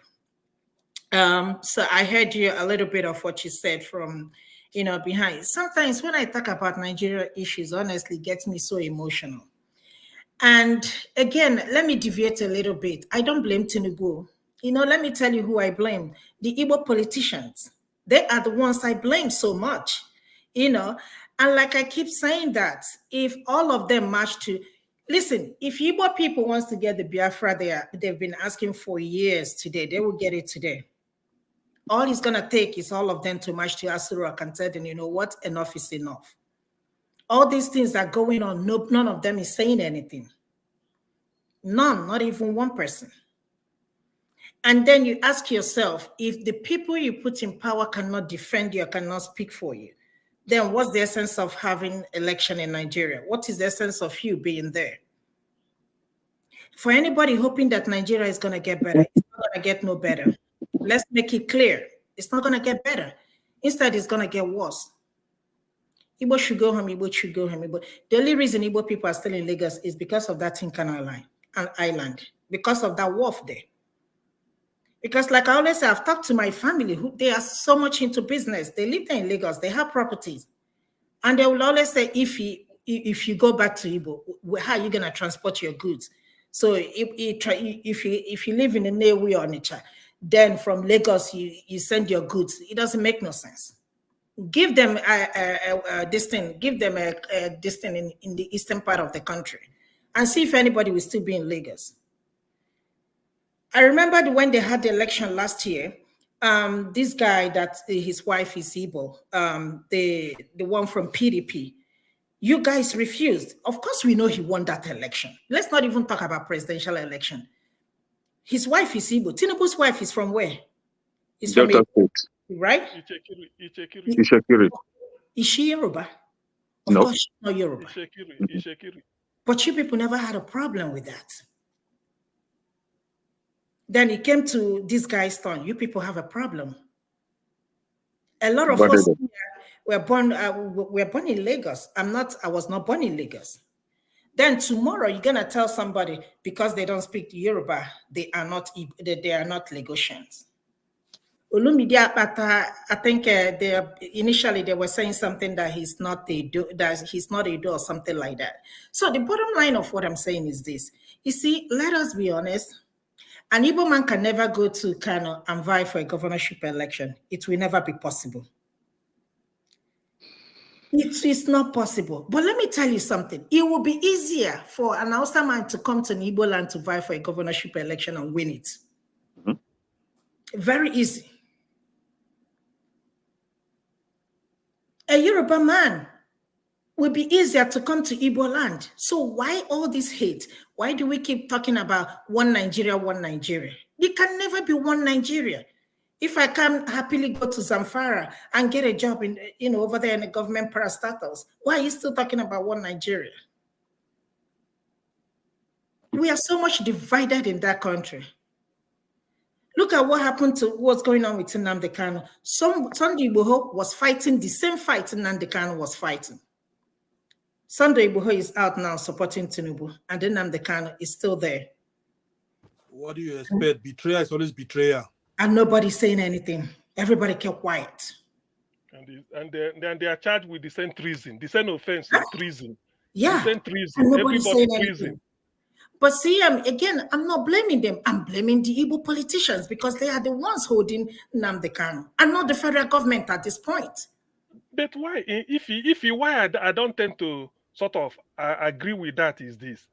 Okay, if the Igbo politicians are so powerful to tell government, hold him, they will hold him. Can Igbo politicians tell government, we need one extra state and 20 more local governments? Let me tell you something. It's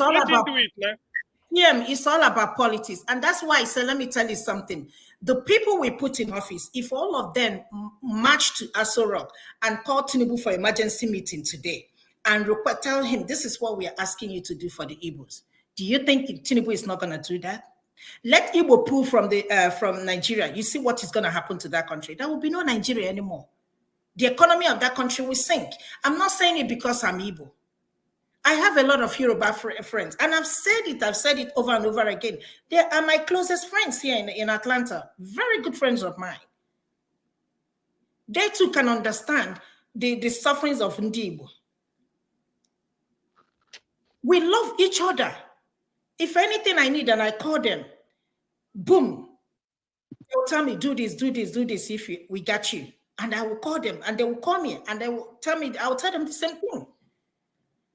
So when you people are talking about one Nigeria, it can never be United States. Let me make it clear.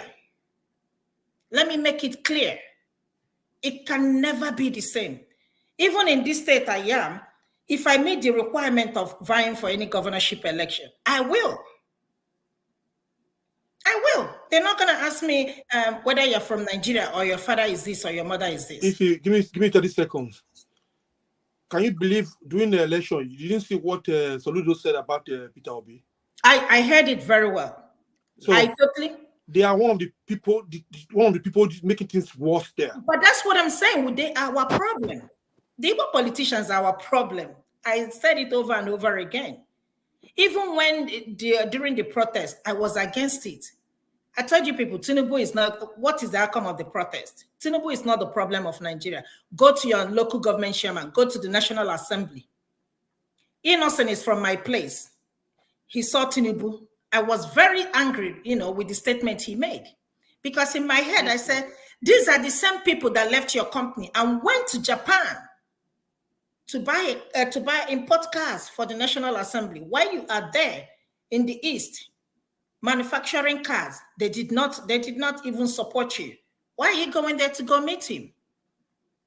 So you see, Nigeria as a country, I don't even know what to say. It's high time we start talking about breaking up. Let everybody go. No, I think in okay, Nigeria. Hold on, Ekena, before you talk. Now, the question I want us to, or if we're going to speak, is how can we take out ethnicity, religion, in order to have good governors? It's not going to be possible at that. Let me say something. You see, the problem, what's this guy's name? Jerry Eze came to America and performed. Can you wait for 1 second? Dr. Sim, you had a question for me? Yeah, what I'm saying, the question you asked, if you take out religion and ethnicity, is that not what you said? In that case, you're not talking about, you are talking about another country, not Nigeria. That's not the same problem. There's no way. No chance. Okay, hold on. Can I may answer that question? Okay. Yes, hold on. If you done before I go to it? No, I said it's not possible. It can never be possible. During the protest, did you hear Adeboye say anything? But immediately after the protest, he held his convention. Tinubu's wife is a pastor there in RCCG. Jerry Eze was busy performing miracle. In your country is busy burning. You are performing miracle in America. We have a lot of crippled people in Nigeria. None of them, you didn't perform your miracle. You see, these people are hypocrites until Nigerians begin to understand it. But I thank God this new generation, these Gen Zs, they are beginning to learn their lessons. Trust me. Sooner or later, just that the freeze said, said it over and over again. Sooner or later, all these churches will be nightclub. It's a question of time. Watch. Thank you. Why I asked that question, thank you so much for answering that question. Why I asked that question is, I feel like we need to learn to be human first. That's just me. Where we judge people by their character, their action, and not necessarily where they come from. You can be whatever you practice in your house. I don't care. It works for you. That's your problem. But how can we have good governance by not saying this person is Igbo, Yoruba, Hausa, whatever? Where can we have achieved that Nigeria that will work for everyone? Let me say one more thing before. Can I hold on? Okay. Remember when we have Muslim ticket, right? It was a problem during the election. That is the biggest problem we have. Is it possible to have Christian ticket? It will not be possible in Nigeria. But it's okay to have Muslim ticket. So how can a country like that unite or come together? So let us stop deceiving ourselves. It's okay to have Muslim, Christian, but you can never have Christian ticket in one country. We are not just serious. And we will never be serious. Thank you. Ekene, it's over to you. Thank you. Yes, I've been itching to talk since. The issue with Nigeria is Nigeria has no working constitution or working laws or policies. We don't have one. And I think by intentions, the leaders deliberately don't want to enforce that. They don't want to have a working policy or laws that will checkmate all these tribal hatred or hate species, right? It is a deliberate thing, and you wouldn't blame or disagree with whomever that thinks that Nigeria will never work. I, for one, am also of the belief that Nigeria will never work, because whatever law or judicial system that you have in that country is one-sided. The judicial system can be bent at any time just to suit what you are looking for. Just the concluded just concluded election, where the issue of Abuja comes up. The law, was it not thwarted? The law was twisted to now claim that Abuja is the 37th state. So the law in Nigeria is one thing that is a major problem. I mean, is one major problem in that country that is destroying that country. And to fix it is something that I think is impossible to do. And in my previous statement, I say that Nigeria is made up of different nations, whether you like it or not. The best way to actually bring some sanity in that country is to let these nations be on their own. That is the only way to fix the Nigeria's problem.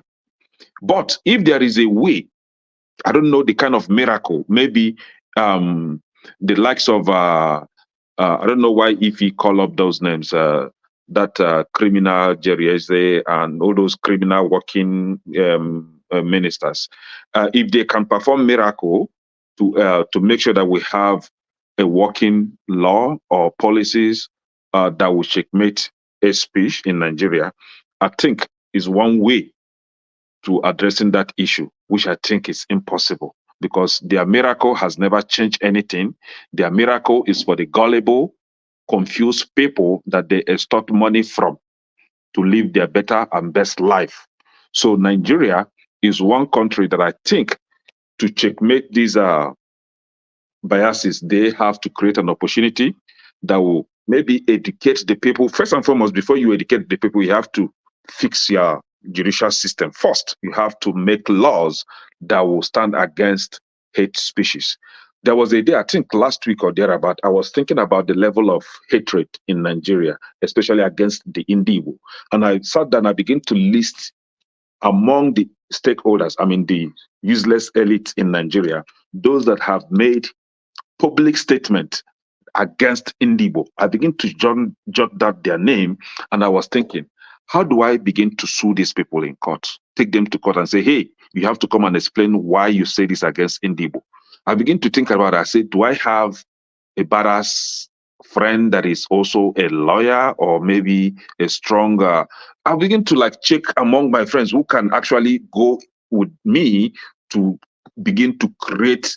I mean, I don't want to use nuisance or begin to fight these people. And I'll first and foremost sue the president's wife. I will sue her, sue Bayo Ononuga. And that was why I like what P2B did recently by suing Bayo Ononuga to court. But you shouldn't stop at that. You should go beyond that, not when it comes to you personally. When your people are being denigrated, you have to stand up for them.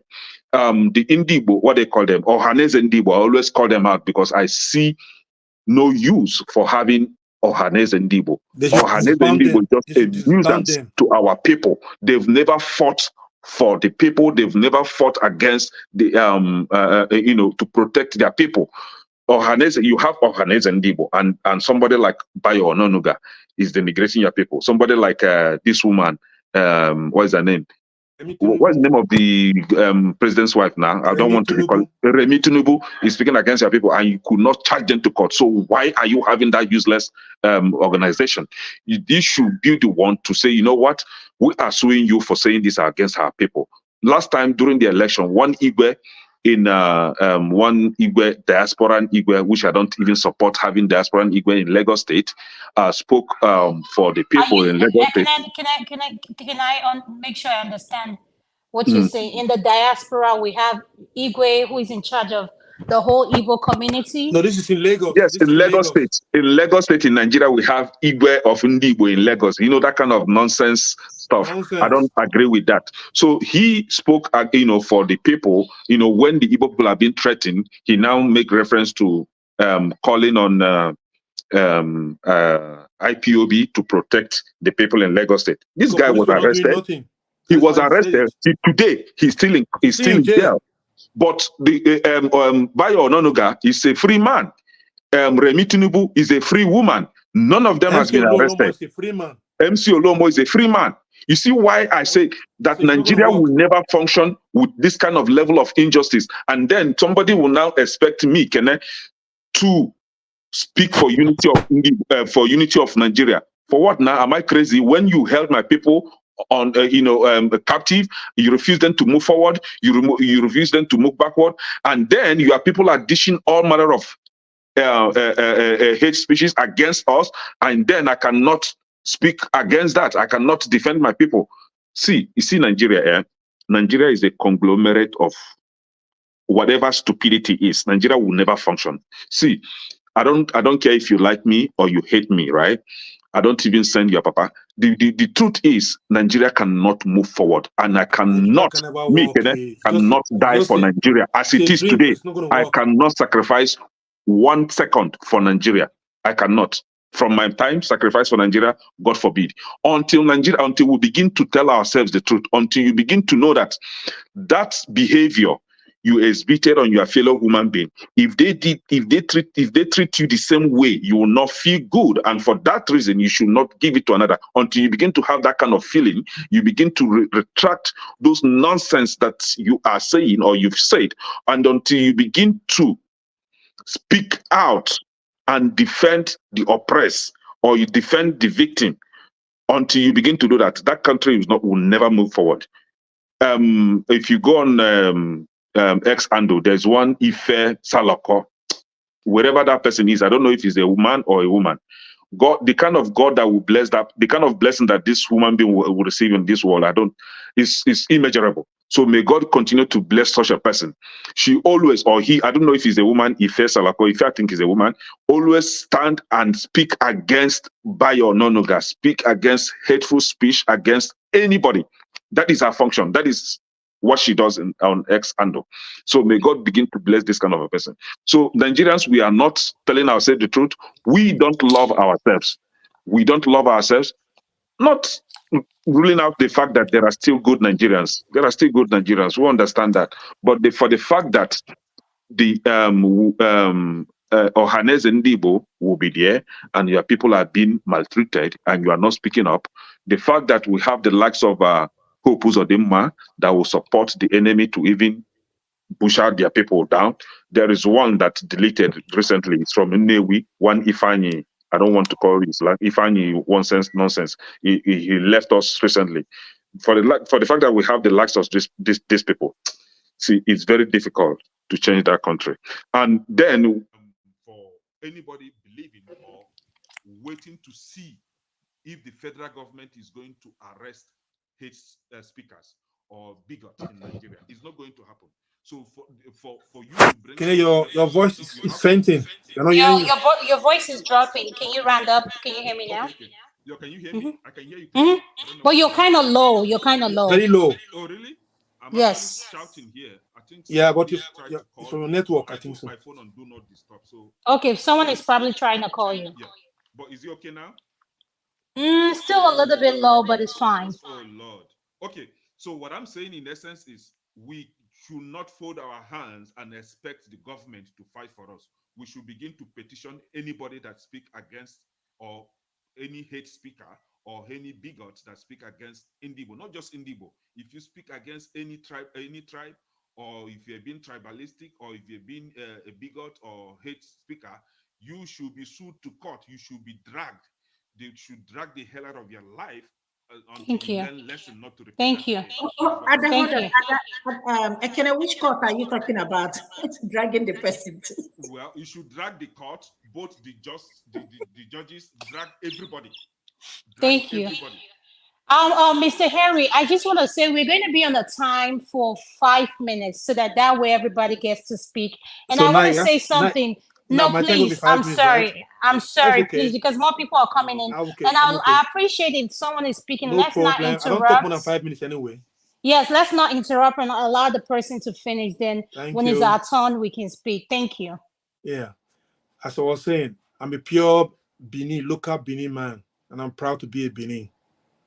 I'm a Benin before I become a Nigerian.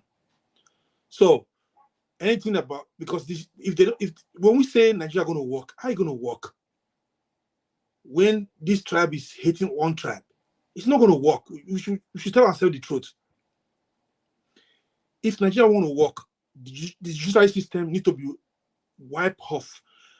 Then they have to sit down and put law that is functional, and law will be that people will go in for it. Not just law in paper, but people just go above the law.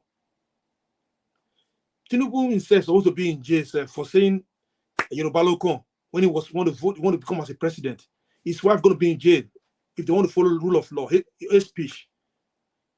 So when people say Nigeria is a joke, Nigeria is not going to work anyway. We are trying to make it work, but it's not going to work. With this kind of habit that's getting worse every day. It's getting worse. This hate. Can this so-called Yoruba keep those ones on, I don't say all of them, those ones who play this bigot issue, they love themselves, they accept to love themselves, and so forget about hating other tribe. Nigeria will move forward. If Nigeria want to change, like Lady Igbo now, like Ken was saying, those people are a bunch of jokers. People will like what I'm saying, or some will not like it. I don't give a damn about it. They're a bunch of jokers. You know why I say that? If they come out with their full chest, say, you know what? Let's go to Aso Rock, speak to this man. You know what? If they don't stop this hate about our people, we are going off from Nigeria. This will be changing fast. Look at the bunch of criminals who's in the Senate, as of rep, all those ones, bunch of criminals there, telling Nigerians let them be protesting, will be eating. People like that will be in jail. Look at Wike playing mini God. Look at this bunch of criminals. Really, Nigerians want me to say Nigeria going to work. Should I be deceiving myself? Come on. This Igbo, if they are serious, the country should not be in prison till now. He did not carry gun and shoot people. He said something. Okay, charge him, take him to court. The court granted bail. They went to kidnapping and bring him back to Nigeria. And the Igbo sit down and say they will go there and pretend they love him, they care about him, put on their red cap, go and visit, say they are telling Tinubu to release him. They should not beg Tinubu to release him. If he's found guilty, take him to court and judge him. They are playing. Igbo should stand up and kick against this so-called Igbo. They are not for your interest. They are a bunch of criminals, bunch of crook. I think one of them who died in the UK. Who died in UK. I heard about his own money. He holds one bank or whatever. I saw it. Fake life. Spending money. He come home, spend money anyhow. If those so-called billionaires who live in Igbo say want to change things in their states, Lagos will be like a kindergarten where it is.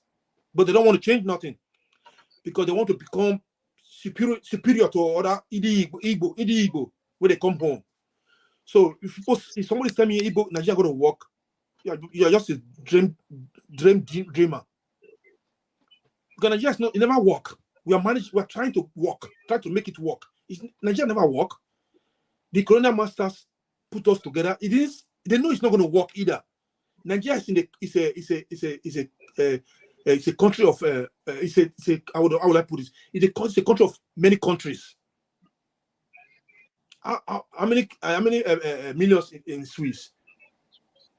No way. Sweden, how many millions they have? Think about it. Nigeria it's not going to work. Before it's going to work, let me just say, before Nigeria going to work, they're going to call all ethnic group. They're going to sit down. They will draft the constitution again, and they will follow this constitution. Those judiciary, they will wipe all those old criminals who stole our elections. Put laws. Could you please round up? You have 50 seconds left. 30 seconds. Thank you. They will put laws that will function, and that law, people will obey that law. Nobody's going to be above the law. When you hate speech, you go from 5 years imprisonment. You see all this nonsense will stop. Corruption will go from 10 years imprisonment. You see all these things will stop. Nigeria will be working. But without that one, we are jokers. Thank you. Thank you so much, Mr. Henry. I'm going to go over to Dr. CM Yunus. Thank you. Yes, just a second. Currently, Nigeria has a law that is against hate speech. Hey, you're still low. You're still low. What? Okay. Yeah, your volume is still low. Okay. Can I go out and come back? Yeah, go. Yeah. Thank you. If you can sing backstage, bring me out and bring it in. If there's no space, right? All right. Thank you. I will do that. Thank you, Dr. CM. Over to you. Okay. Thank you. Okay, what I will say now is this. Normally, my late father taught me that whenever there's a problem, you feel that is when the problem is severe, he say, look around or think. The solution might be lying at the corner. Which brings me to this patriot, what they went to tell Tinubu. It's not that everybody knows this, but if this is done, that is the only thing that can save Nigeria. Because the constitution they want to bring in, he said there will be referendum in it. And this let it not just be a constitution, let it be whereby any part of Nigeria, if you feel you don't want, is you are tired, they do, just like the way it is in Ethiopia, they conduct referendum for that side. So that if you agree you want to go, you go. That is the thing. Because this flag they waved in Kanu, they and Kaduna and some part of Zamfara, all these places, this Russian flag. A lot of things are embedded in that flag they are waving. Look at Niger today. Look at Burkina Faso. At least they are having hope. Their trajectory is moving up now. The people are happy because they've left France. Look at Mali. So in Nigeria's own case, like Kenneth said, it can't work with the way we are going to it. But because for one, I wouldn't like us to start to buy each other. Maybe in a state of confusion, we start losing people. No. Let us now, what these patriots are saying, we have to go back to 1960 Constitution and 63, which empowers every region to behave as a mini independent country within Nigeria. Part of that behavior, given our recent experience or over 50 years experience, will be to also explain it clearly that any region, any area, if you feel you are tired of Nigeria, you don't need to. Please, let it not be as if it's abomination. Oh, it's a, what should I say? It's a taboo. See, why should you say? Just to know, like say, my Igbo people may say, we are tired of, because this generation doesn't like Nigeria anymore. All you need to do is that let us, like Nnamdi Kanu was advocating, conduct referendum for that side. If majority say they are leaving, then we work out the instrument and divide assets and liability, and people go. We can't continue to be living in Stone Age. Give it 5 years now, Nigerians will be going to Burkina Faso to go and look for refuge because they are moving. Forgetting that Burkina Faso is double landlocked, not just landlocked, double landlocked. Mali is landlocked, locking Burkina Faso on the western coast. Niger is landlocked, locking Burkina Faso on the eastern coast. Then Ghana, that is below, is just because it's having access to the sea. So being having access to the sea doesn't mean anything. Go to Europe, look at Austria, look at Switzerland, come to Africa, look at Somalia. More than 1,000 kilometers of a coastline. Where are they today? Where are they? So what should spell so that to save people, we can't continue living like illiterates. Nigeria is the only country joined together by Britain that is still intact like that, or not really intact because Bakassi has left us, Western Cameroon has left, but because that Nigeria is still remaining, can you imagine if India, Bangladesh, and Pakistan are still one country? Can you imagine what will be happening there? Look at Singapore and Malaysia. Are they not different today? Is Eritrea complaining because they left Ethiopia? So these are the things. I don't want people to just come and feel that we are joined to each other at the hip. They will tell you, oh, we are the largest country in the... Look, if India will leave Nigeria today, Nigeria will still be the largest country. For those that want, if Yoruba and Hausa want to coexist with the Urobo Delta and all those people, let them be. But this idea that we must continue being like this and then be dealt with. If you go abroad as a Nigerian, you are ashamed. You come back home, there's nothing. You run away because of a bad government. You go abroad, they treat you. I mean, for what? How long shall it continue? You see, like Frank Fanon said, every generation must be able to address the challenge of their era. The challenge of the present era is... Dr. CM, you have 40 seconds left to round up. You're breaking up. The difference of if you go... Oh, thank you. Thank you. If you tell Ogoni man to give you his experience about Nigeria, it will be different from the experience of a Igbo man or TV man or the Fulanese. So this is what we are saying. Let me stop here. Thank you very much. Thank you. Mr. James, we're going to come to you next. Could you please unmute? Thank you, sir. 5 minutes. Yeah, I think I'll spend less than 5 minutes. I feel so bad that the country is in this terrible state for a very simple reason. During those good old days in Nigeria, we in Bender State, as former Midwest, though we broke away from Nigeria, from Western region, we had very good time and we maintained cordial relationship with them. When they brought their free education policy, they implemented it in Bender State and then Midwest State as if it's still part of them. I, for one, I've said it on this platform very, very many times. I, for one, I received absolutely free education from the Yorubas. They gave it to me. Maybe I would have become a taxi driver or whatever it is, I don't know today, if not for the Yorubas. One of the best governors we've had in Bender State, Ambrose Folonsho Ali, although he's an Ishan man, but that name Folonsho is a Yoruba name.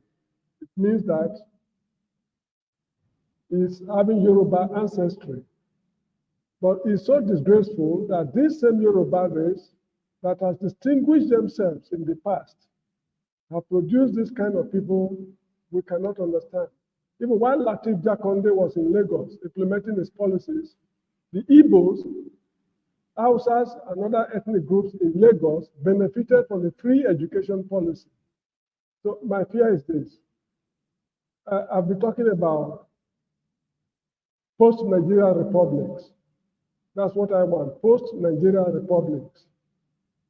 Because if we go back to the old system, that's the parliamentary system, operating the 1963 Constitution. Now, we were operating that system, and we ran into formidable problems. The civil war broke out. We chose to go to adopt the presidential system. Now, what is the guarantee that if we go back to that old system, the country will be properly run? The guarantee is not there. So my opinion is we should go for post-Nigeria republics. Various ethnic groups and various ethnic groups should, at this time, be discussing behind the scene how we should be governed. Should the country eventually, or if the disintegration of the country is officially recognized, how should we be governed? Because we don't want to slide into South Sudan situation. The Igbos, for example, and the people of the coastal minorities, they should work out modalities on how they can form a country. If they cannot work out a modality, then the Igbos have the capability to go on their own. But somebody was just mentioning just now that coastline is not the issue. Somalia has over 1,000 kilometers of coastline. How developed is Somalia, despite the potentials they have? So this is how I see it. Nigeria, the way it is now, is beyond redemption. If I remember those good old days we had in Benicity, compared to what I'm going through now, I just feel that Nigeria is beyond redemption. And nobody should expect this present administration or the ruling class to fix Nigeria. Because I said yesterday on the program that a corrupt society cannot reform itself, and a moral society cannot reform itself. The country is morally barren and bankrupt. So what we need actually is a post-Nigeria republic. There's nothing wrong if the country should break up. Yugoslavia was a country, it broke into pieces. Czechoslovakia, the same thing happened. Even Ethiopia, where the Organization of African Unity was established, they had cause to part ways. So what is no offense, it's no crime for a nation or a country to disintegrate. Thank you so much. Thank you so much, Mr. James. I'm going to come to Mr. Christian. Could you please unmute? Once again, I apologize for keep going in and out, turning my cameras off. The rule is everybody has to have their camera on this segment, and I'm on call, so electricity asked me to step in, so I'm sorry. So if you see me with my camera off, I don't mean to be rude, so I just want to explain. Mr. Christian, you're next. Thank you. Oh, thank you for having me. You know, I've been watching this program from the background, and it seems to me that the biggest problem we Black people do have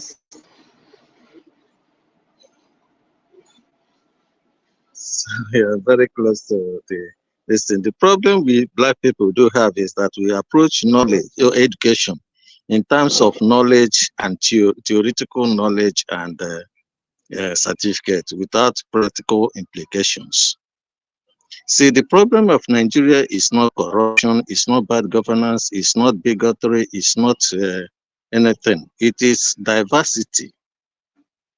There is a body of knowledge we call science of taxonomy or classification. That body of knowledge, classification, is the importance of classification should not be lost on us. Everybody listening to me here now. There is the reason why we classify things is because we have performed an experiment and discovered that the mean tested is significant, meaning that the populations are different. So we begin to classify them. Now, there is what we call social natural laws, which uses ethnicity as a basis of classifying people based on their religion, their culture, language, ethnicity. Language, culture, religion, and etc. In fact, I would like any of you to go back and read an article written by the late Professor George Obiozo on the power of ethnicity in binding people together and also as a source of segregation from other people. If we understand that, then we understand why Nigeria can never function as a country. In fact, the Europeans understood this very well in 1845 when they had this when they had their conference in somewhere in Germany, where they now understood that every ethnic group should be allowed to self-govern. So you have mostly in Europe one ethnic nationalities. And where you do have any of this ethnic nationality having coming together, it is so much loose. They come together in such a loose proportion that it is easy for them to continue to govern themselves, even if they don't have any center government. For instance, in Belgium, So when people talk about Nigeria, the reason why Nigeria is growing continuously is there are two reasons. One, the selfish interest of those who thought they won the war. You have 60 and the seconds international left. Mr. and Christian, the you have 60 international seconds left. yes, and the international community that interested in the oil resources. So whatever we discuss here, or whatever anybody discuss here, without discussing the diversity of Nigeria, will come to nothing. So I want everybody to appreciate the importance of classification and why this natural social classification is very important, and we must go back to it in order to develop as a people. And I mean a people throughout the whole Africa. We must redo the Berlin Conference. Thank you. Thank you so much, Mr. Christian. I don't want to pronounce your name wrong. Can you tell me your name, please? It's an eccentric cast. Eccentric Cast. Welcome to the show. You're going to be next. 5 minutes. All right, thank you. So I'm gonna rebuttal what the previous guy said about diversity being a problem, right? On Earth ecosystem, right? Survivability is based on diversity and complexity, right? Complex organisms survive, right? Better than and diverse organisms survive better than organisms that are not diverse, right? Like if you animals that are more diverse, like mixed bred dogs, right, last longer than the ones that are purebred, right? So Nigerian problem, we need to offer solutions here instead of complaining about, because all the problem that you guys are mentioning right now. If you separate the countries, we're gonna have the same problem in Igbo land, right? Because in Igbo land we have different intra-ethnic groups, right? You have Imo State. In Imo State, you still have intra-ethnic groups inside Imo State, and even in Abia State, even in like Bendit, local government, like the guy up top, James is from Bendit, right? I'm from Bendit local government. You still have intra-ethnic group in Bendit local government, right? You have Alai, you have Item. These are all separate groups, right? They're not going to cooperate because we are Igbo, because we speak the same language. It's not going to all of a sudden foster a cooperation. That's magical thinking, right? So, I think Nigeria, if Nigeria allowed diversity, right? If we actually let go of our what separates us like ethnically, right? Like, I'm Igbo, therefore I'm not Yoruba, or I'm better than Yoruba, right? It makes no sense. Biologically, Igbo people are not different from Yoruba people, right? If you look at our DNA, it's pretty much the same thing, right? So somehow, somewhere, we were family, until we somehow separated and start speaking different language that came from the same language group, actually, So I think, listen, there's a solution here, right? It's not a single solution. It's not separation. If you separate, like I said, if you separate, we still have civil war in Igbo. Seriously, right? People from the River State want to, they want to separate. Two other people want to separate. Banda people want to separate, or they want to have a bigger share based on what they produce. So we need to, we need to let that go. We have, we have Nigeria. We have a construct called a country, right? The bigger your country, the better you are. It's the construct that we inherited. So be it. Life sucks. This is how it is, right? If you separate, you make it easy for other countries to invade you and take over your resources. You're more susceptible to be taken over by the bigger guy. That's just the way things work here. Sorry, right? See, ethnicity, tribalism, right? It's a huge problem. It's something that's inherent. Everyone is tribal. Even in the United States, you can say whatever you want. The United States is tribal. It's a tribal country. You have white, black. Tribalism exists in America. I live in America. I see the tribalism. I use Nigerian tribalism to understand American problem. Right? It's there. The tribalism, it's still, I don't know why you're shaking your head. Let me finish. You're distracting me, dude. Let me finish what I'm saying. All right. So let's see here. So we need breaking up is not a solution, period. Breaking up is not a solution. We need diversity. We need Igbo people to marry Yoruba people, Hausa people. We need to intermarry, right? Marry Yoruba people. Listen, Yoruba people are smart. You know what I'm saying? They do well in education. They do well in a lot of sectors, like Igbo people, coincidentally, because we are family, right? Hausa people, they have diversity. They have what makes their culture great. They have their diversity is what makes the culture great. They have things in their culture that are pretty exciting when you study them. Their history is pretty beautiful, but we're stuck in this ethnic difference nonsense. We can see. Let's look beyond this and find the real solution to our problem. Our problem, like I mentioned a few weeks ago, is IMF conditions. Right? We are part of IMF. Nigeria was entered IMF 1 year after independence. Right? It's not a coincidence. It's part of the plan. We became part of IMF. We took a loan, we defaulted. IMF says, hey, look, you're gonna have to implement this draconian policies, right? And that's what we're experiencing right now. All the stringent economic policies. IMF does not like social programs that benefit ordinary people. So they say, hey, take out all the social programs.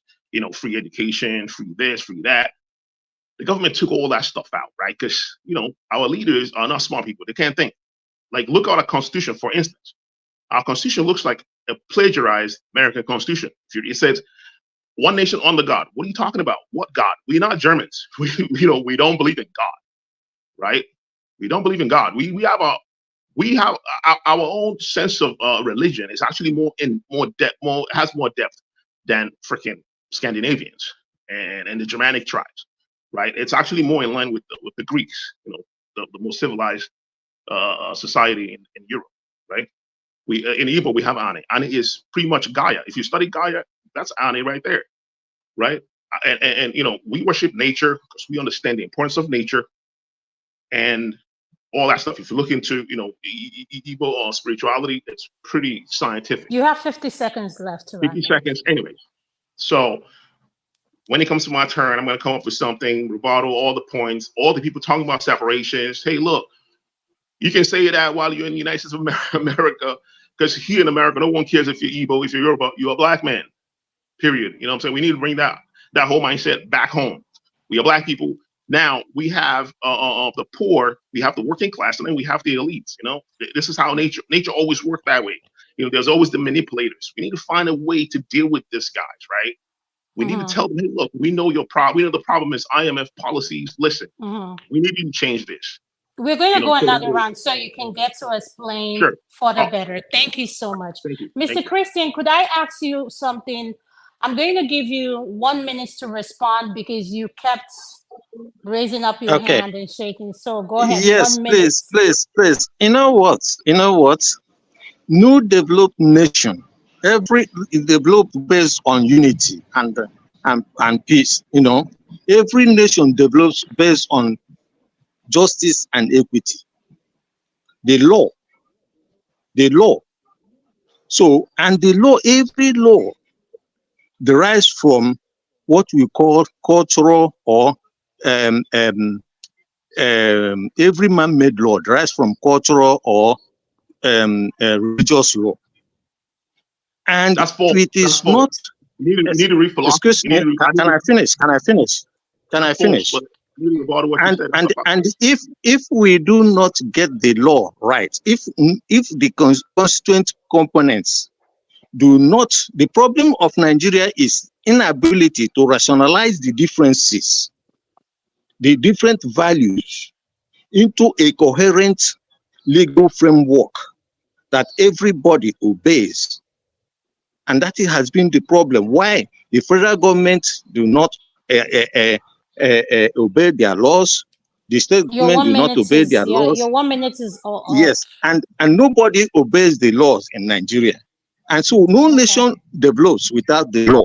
So every law, if you go to any developed nation, they will tell you about the law. The law is the most important thing in development. Yes, so when we come back the next round, you can get you have another 5 minutes to have your time to please, I would like to explain this very much. I would like to explain this very well. Yes, we're going to go another round. So if there's any specific thing you want to disturb, I just want to reiterate and say, please, let's not interrupt people when they're talking or make any I'm not facial expression. Yes, thank you. Please, let's allow them to have their 5 minutes. And yes, Mr. Eagle Air, can you please unmute your nest? 5 minutes. Thank you. Thank you so much. Good evening, everyone. Please, I want us to understand something because I've been watching this program from background for a long time. The problem of Nigeria is too complicated. The problem of Nigeria is too complicated. It's not something that they can solve under a day or tomorrow. And Nigeria, from beginning, is arranged marriage. Yeah, people that experience arranged marriage, people like India, they will tell you more concerning arranged marriage. Arranged marriage is marriage that it did not desire, it did not plan for, it did not, in fact, out of love, that they organize you to ask you to get married. And when the arranged marriage is taking place, a lot of things are involved along the line. That's why if you come to India, you will see many divorce marriage. They divorce because the marriage was arranged. So initial time they want to get independent of Nigeria, around 1960, you found out that even when they go to they get independence and they meet in Lagos or somewhere, they travel for it. Northerners refuse to accept the independence. They were forced to be part of independence. So any marriage that is out of force can never work. Nigeria is a movie that have a complicated problem that need to put pause. They need to put it pause first. and ask themselves, what is the actual problem? Where do we start from here? What are we going to do? What will be the next solution for it? Nigeria come to the state, come to the dream of putting pause first before every other thing. For instance, since last week, either on Saturday, they found out that there is no equity in Nigeria. How can a bandit, a notorious bandit we know, will come on TikTok, be showing live program on a TikTok, and be sharing money? People are bringing their bank account, they are sharing money, and he was putting money in people's bank accounts in Nigeria. And DSS is there. DSS could not do anything. But if it is an external now, sorry to use this word, if it is an external now, as I'm talking to you, they will arrest the person, put him in the prison, they do everything. That shows that the marriage does not work. The law of Nigeria, it favors some people, it does not favor some people. That's the main issue. So when you see somebody agitating, saying that they want to go on the separate way, there's something they saw in it that make them to want to go their way. They say Igbo must go in Lagos, or all the Yoruba land, Igbo must go. Yes, Igbo must go. But they should remember, when they say Ghana must go, Ghana went back to their country and developed it. Ghana economy is better than Nigerian economy right now. They say Ghana must go. And then I go and develop their own country. They are doing well right now. So if they say Igbo must go, in my own perspective, they should allow Igbo to go. But before Igbo go to their own eastern estates, let them make sure that the seaport that make Igbos to come to Lagos. Because if you don't know, it's Obasanjo that caused Igbo to come to Lagos. So 1999, when he was president, he closed every seaport in the eastern zone and opened only Lagos. And all the whole businessmen, they suffer too much expense for moving their container or their load from Lagos to East. That's why many of them, they go to Lagos and open their warehouse that place. Sometimes we don't study the history, know how this will go. And these people that are ruling these people in Nigeria, they know that if they allow history to continue to be taught in the school, a lot of things will be exposed. That's why they close history. So people that say that Igbo must go, if they want Igbo to go, Igbo will go, no problem about it. But they should allow Igbo to enjoy within their territory, in their environment, but allow all the seaport, Calabar seaport, Warri seaport, and which one again? Port Harcourt seaport. Allow it to start functioning. They will go. All their goods will be coming direct to the east, and they have nothing to do with Lagos. But bear it in mind, if we will go, You have it will 50 be like the summer seconds time. left. You have Thank 50 you. seconds left. Yeah. It will be in mind that when Igbo left, travel to east for a Christmas period, Lagos will be like a desert. But all these people are saying that Igbo must go. I want to ask them a question. In which area, what award did they have? Which investment do they have in Lagos, in Yoruba land, that said that Igbo must go? They don't have nothing. People that own something in Nigeria does not make noise. So these people are making noise, are tout. Sorry to use this word. They don't know anything. They don't have anything. So the point of Nigeria now is that let them put it in pause and go back and ask themselves what they want to do. Constitution we're using in Nigeria was created by military. State we have in Nigeria was created by military. Local government we have in Nigeria was created by military. Thank you. Thank you. Thank you. You're welcome. Thank you. Mr. Solo, can you please unmute your next 5 minutes? Welcome to the show. Thank you. Yes, this is my first time. I've been watching the show for 2 years. And I've heard a lot that people have said. So I'm going to speak for and against. Number one, I'm a separatist. I should even put my name as separatist. Nigeria will not work. Nigeria cannot work because we're a divided country. Yoruba should go. I'm in support of Biafra to go. Let the Hausas, let them go. And that's just the fact. If we continue to stay, it's going to continue to be a bigger problem. We will continue to have this problem. And I want to also make this statement. Igbos and the Yorubas, they've been cohabitating, they've been coexisting for a long time. But this last election divided us a lot.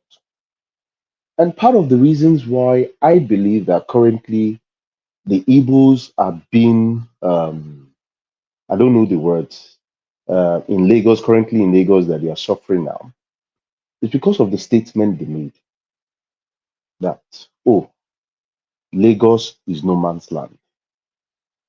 Could I ask you I a beg to question? differ. Can I ask you a question Can, before can, you can I go continue? further? Just please. Can I? No, I'm I just just want starting. to. No, I know. You have your time. You said they made a statement. Who made the statement? That's what I wanted to Like I said, ask. it's all over the news that the Igbos were making the statement that, oh, Lagos is no man's land. I don't think it's only Igbos. I think it's other ethnicity as well, that Lagos is no man's land. And I think that was part of the reasons why Igbos were more or less targeted. And I feel sorry that they are targeted because it's very, very wrong. Nigeria belongs to everybody. Lagos belongs to everybody. Abuja, Kano, anywhere belongs to everybody. And this shouldn't be. But because we are divided, we all need to choose and we need to understand the kind of words we say. I went back, I heard some people, I heard Ify, I don't know, maybe she was the one that said, oh, and Hausa, if he comes and he can make can be a governor or something in Igbo land. I am from Ondo State. The past Ondo State wife, Akeredolu, I don't know where she's from, but I know that she's from the East. She went She's from to Imo State. vie, Yeah. yes, she went to vie for a position in Imo State. According to the story, no matter, I don't know how true it is, they said no, she's no more part of them. She should go back to her husband's house, which at the end of the day, she comes from that side. I mean, she has the right to also do that. And when I looked back, they said, oh, Tinubu is a bigot or whatever. Yes, he is. And I condone that. I don't accept the fact that we're making those rhetorics. Baya Ononiga should be jailed. Whoever says anything against any other ethnicity in Nigeria should be jailed. And that's why I say Nigeria is not going to work. However, I have lived in Ogwashuku. I lived there for 2 years. I traveled to Onitsha almost every single 2 weeks. My best friend is a Delta Igbo, and we are more or less like family. We are even brothers. And we have conversations.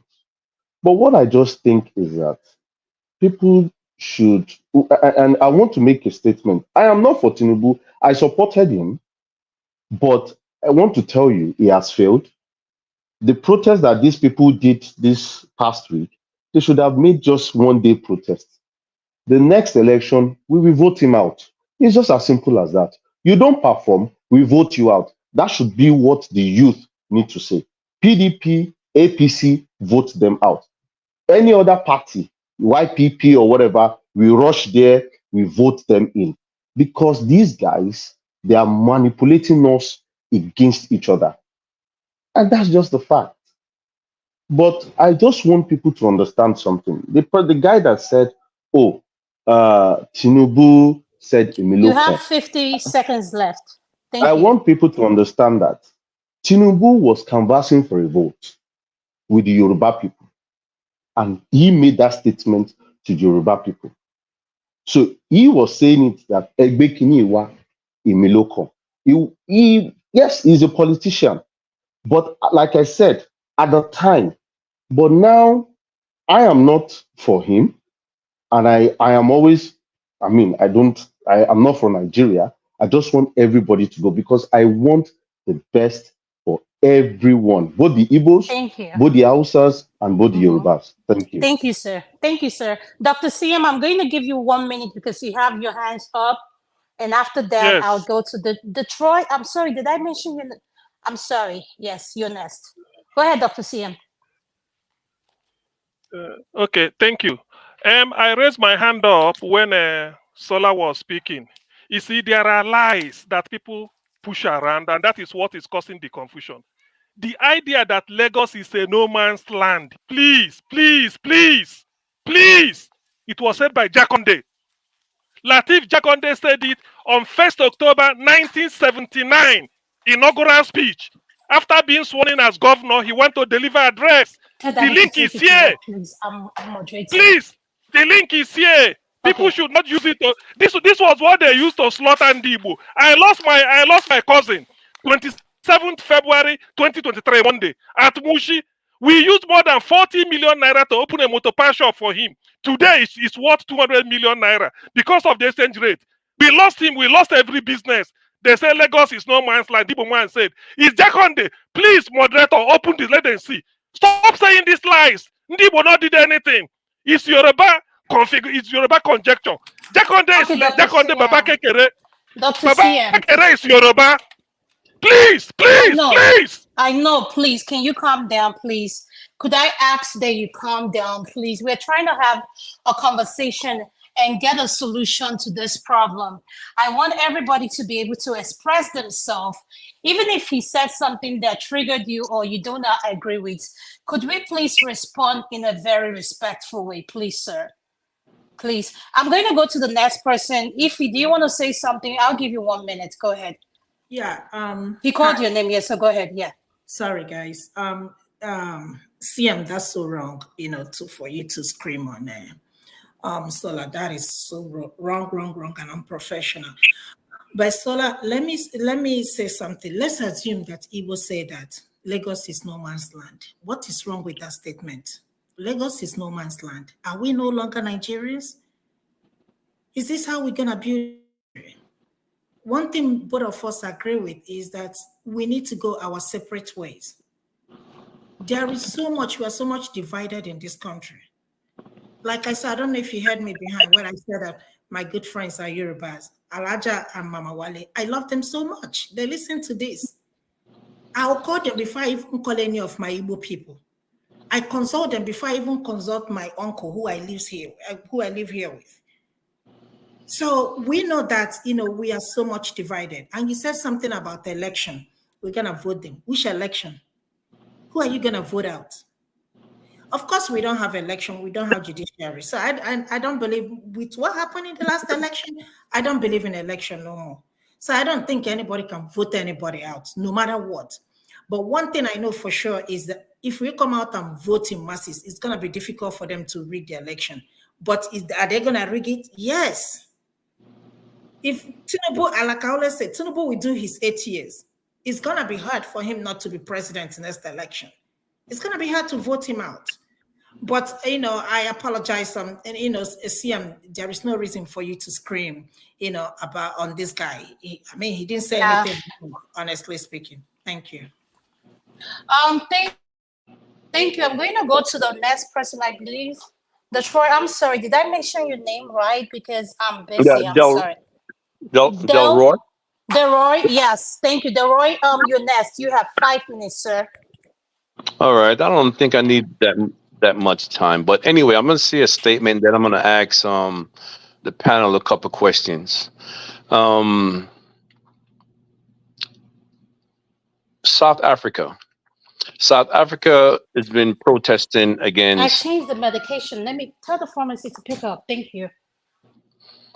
Yeah, Sorry could you hear me? about that, sir. Yes, go ahead. Yes, South Africa. South Africa has been protesting against Nigerians and other Africans for a good 3, 4, 5, 6 years, whatever time it is. Nigerians have no problem getting together and condemning it.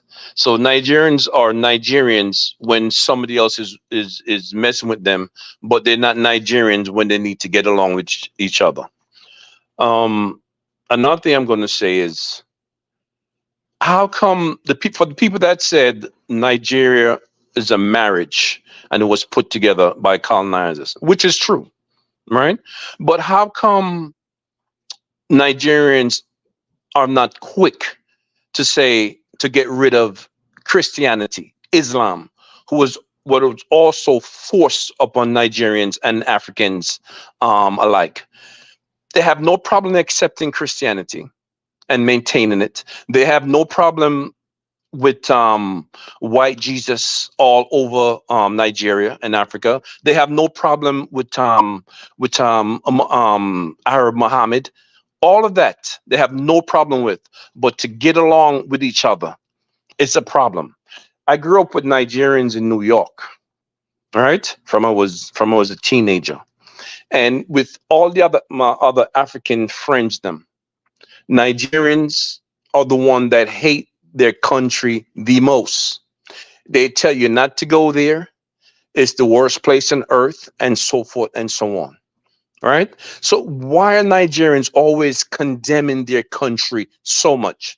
This question I'm going to ask now, for the descendant, because I'm a descendant of Nigeria, or what they call Nigeria today, because there wasn't Nigeria back then, right? Mm-hmm. I'm from the Igbo people.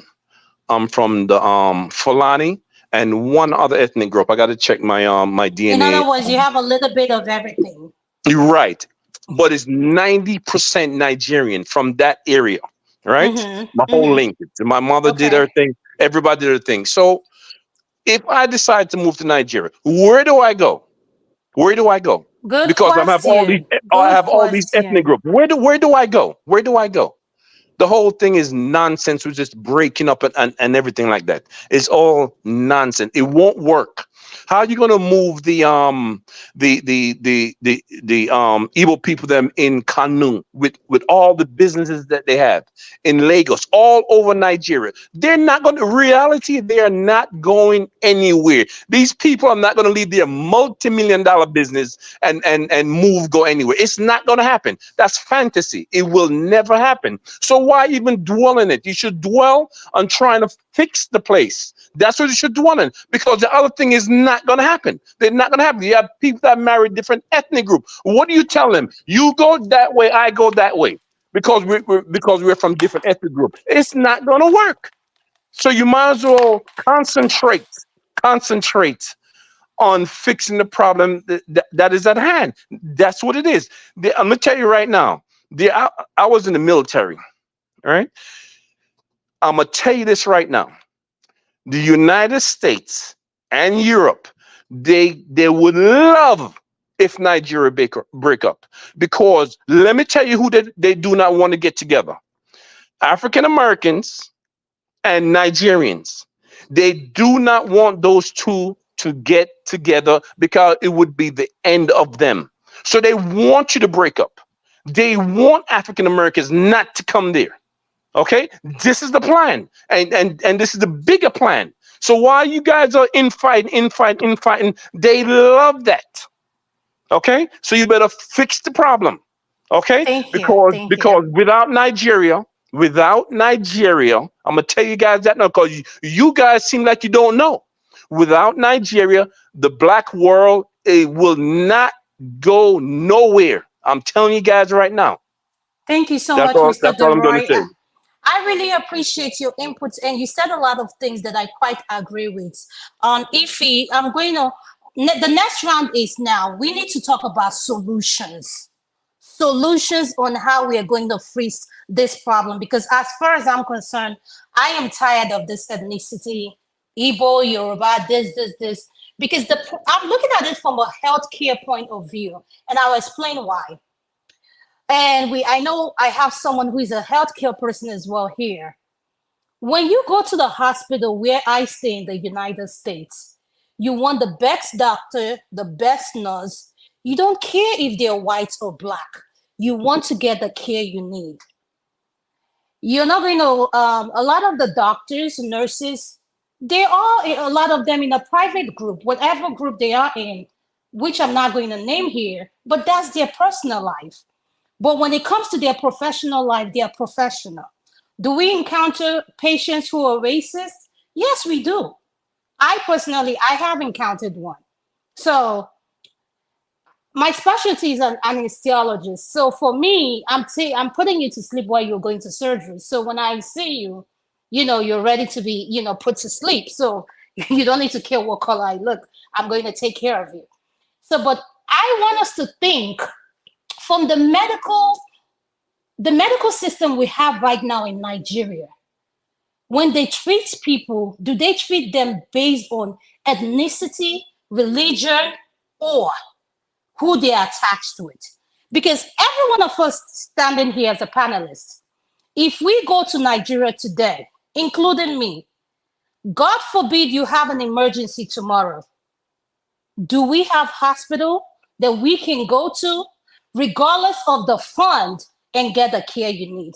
So while we're thinking about how to separate what, for those that believe that's the solution to our problem, I want us to come up with ideas as well as how we can fix the problem. So Dr. CM, I'm going to start with you. 5 minutes, you're next. Thank you.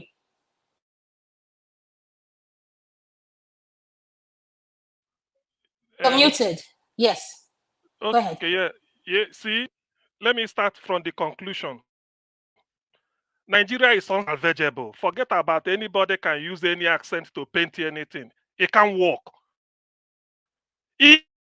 India, Pakistan, and Bangladesh were one country. They separated. And they not moving. Is Nigeria better than India? Or Malaysia, Britain colonized them. Separate. Can Nigeria attend the height Singapore attended in the next 100 years? What of Malaysia? Is that not where Nigerians are running to? Today, Eritrea is better than Nigeria. They left Ethiopia. Uganda, Tanzania, and Kenya, they were called East Africa as a country. They refused. They said no. They speak Swahili, one people. They went their separate ways. Is Nigeria better? Is Nigeria look at the way Kenyans are changing their country. Is Nigeria better than Tanzania? For those of you who study public health, they refer to Tanzania as a middle-income country. Middle. Nigeria is still where it is, the poverty capital.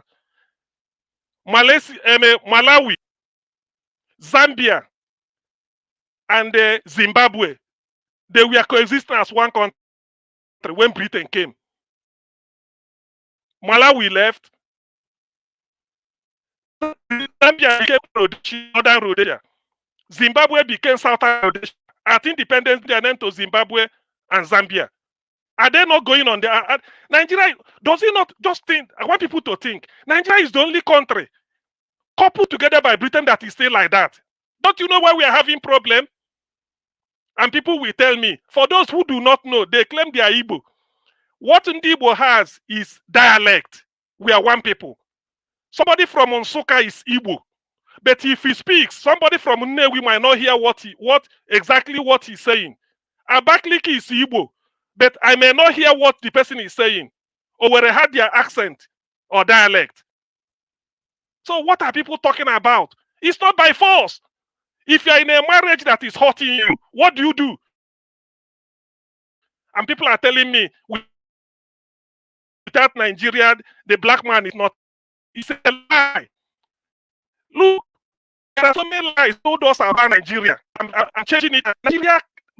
Nigeria is a disgrace to the black world. If people should go their separate ways, if Ghana is the most populous country, Ghana will do better. Nobody told Nigeria that you are the hope of the black world. It's just that we assume we have resources, we have population. Does not make you great. It's not unless you give them skill so that they become human capital. Population does not make you great. What the population of Singapore? Can you joke with them? What is the population of Israel? What is their landmass? Can you joke with the Israelis? What really are we talking all the time? You see, the thing you can't joke. You can't joke with Israeli because we protect them. You can.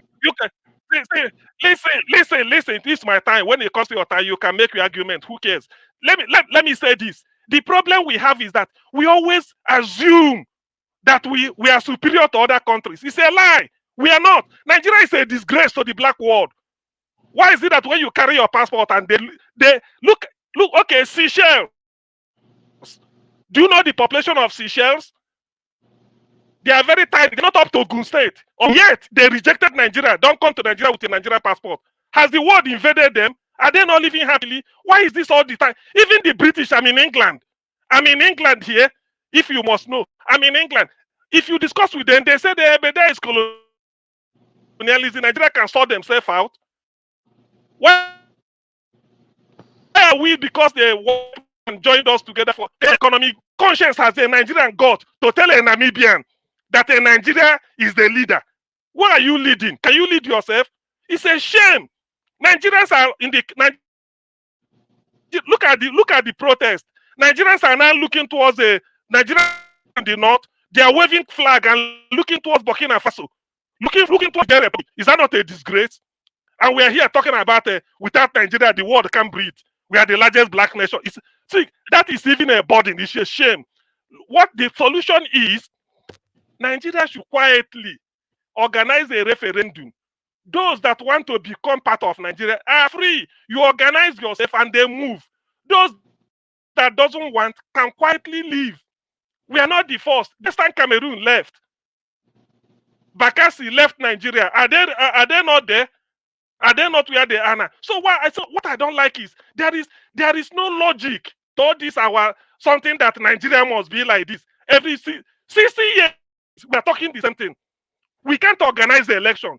Does it not worry you that we are giving 3 ballot paper simultaneously to go and vote, and they switch up the beavers, and we are come here to like, which country is being ruled by a criminal drug baron? Let me put that as a challenge. Which country do you have a career criminal being in charge? You have 50 seconds Have left, you asked yourself Dr. why CM. Nigeria is having petroleum problems today? Yes, let me round up. Because sometimes these people get on my skin. Somebody here will come and tell lies. That's why they slaughtered Ndibo in Lagos. Ndibo said Lagos is no man's land. But it was what Jaconde said. I put the link here. 1st October 1979, he was being sworn in. He said it. It's on record. When you refer to it, they now say Ndibo said it. That's why they killed Ndibo. And I lost my cousin in Mushi. Somebody will now come from one platform to the other. That's why Ndibo said it. Lagos is no man's land. It was Jaconde that said it. This is my evidence. Dispute it. Thank Please. you. Thank you. Thank you. Thank you. Thank you, Allow sir. people that doesn't. You can't force a woman. No. You can't force a relationship. No marriage is by force. Your time is up. Thank you. Your Thank time you. is up, bro. Okay, so please, can I say this, please? I'm the one moderating. Please, if you don't agree with anything anybody say, please, you're not allowed to unmute. We have decorum. Please, let's respect each other. No interruption. Even if they're saying something that you quite don't agree with, when it comes to your time, you can address those issues. I really appreciate that. Ify, you're going to be next. Could you please unmute? Before I come to you, Ify, Electricity, do you have anything to say regarding this topic? Thanks for sitting in for me. I greatly appreciate that. I will go last. I'll right. give the panelists All right. about it. Once again, thank you very much. I appreciate it. No problem. Ify, you're next. Can you please unmute? Thank Can you. I pass, please? Can I pass? Are you sure? Yes. Musola,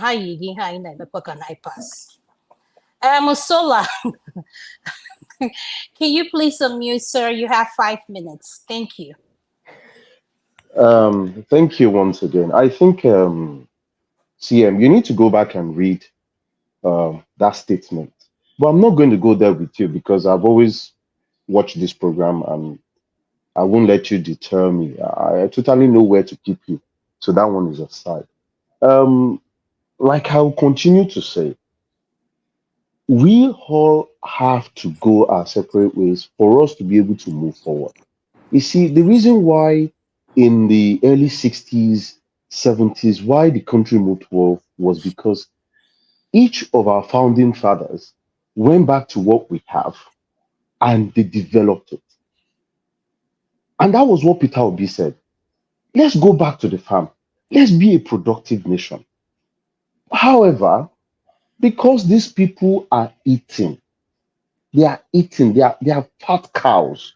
They won't allow the government or the country to develop. It will only develop infrastructurally, building of roads and all of those things.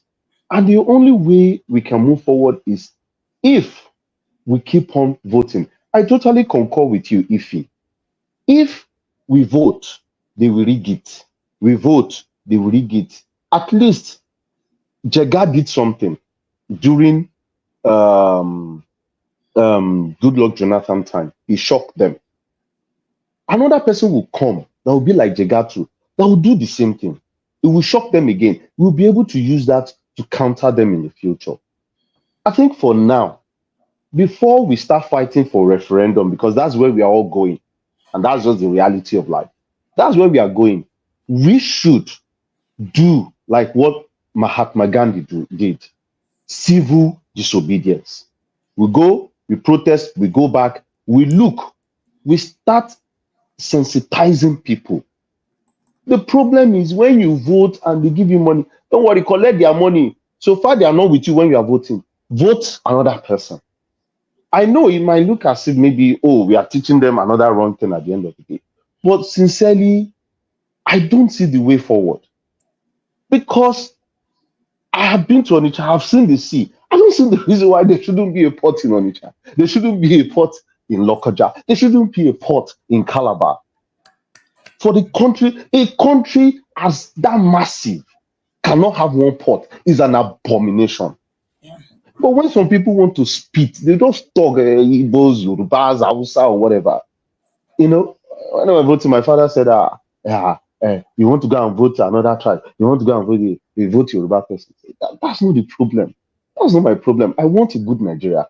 But I have seen with my eyes what is going on in Nigeria. It's not maybe I'm cursing the country. It cannot move forward. It will only be growing infrastructurally. So maybe Igbos, Yoruba, they are playing us against each other. CM is shouting up and down, and that man called one man to the moon. I totally concur with whoever said that word. It should be bad. It speaks, I know, I don't even want to go there to him again. So, but sincerely, we don't need bigots on this platform. We don't need bigots in Nigeria. We don't need bigots anywhere. We need to come together. And that's what I'm saying. Let us continue to exercise that right, to continue to vote, to continue to sensitize people in the north, in the east, in the west. Over time, in a long time, we will get to where we are going to get to. Thank you very much. Thank you so much. I really appreciate your input. Please, Adama, Yes, sir. I had to stop somewhere so I could just have a 2 minutes input. Is that okay? Okay, I'll give you 3 minutes because I know how you can take. Yeah, you can have, please, with my, being the moderator, I'm going to allow him to talk if that's okay. I know he just came in. So, Uncle Pansat, please, let's make it fast. So I'm going to give you 5 minutes, sir. Go ahead.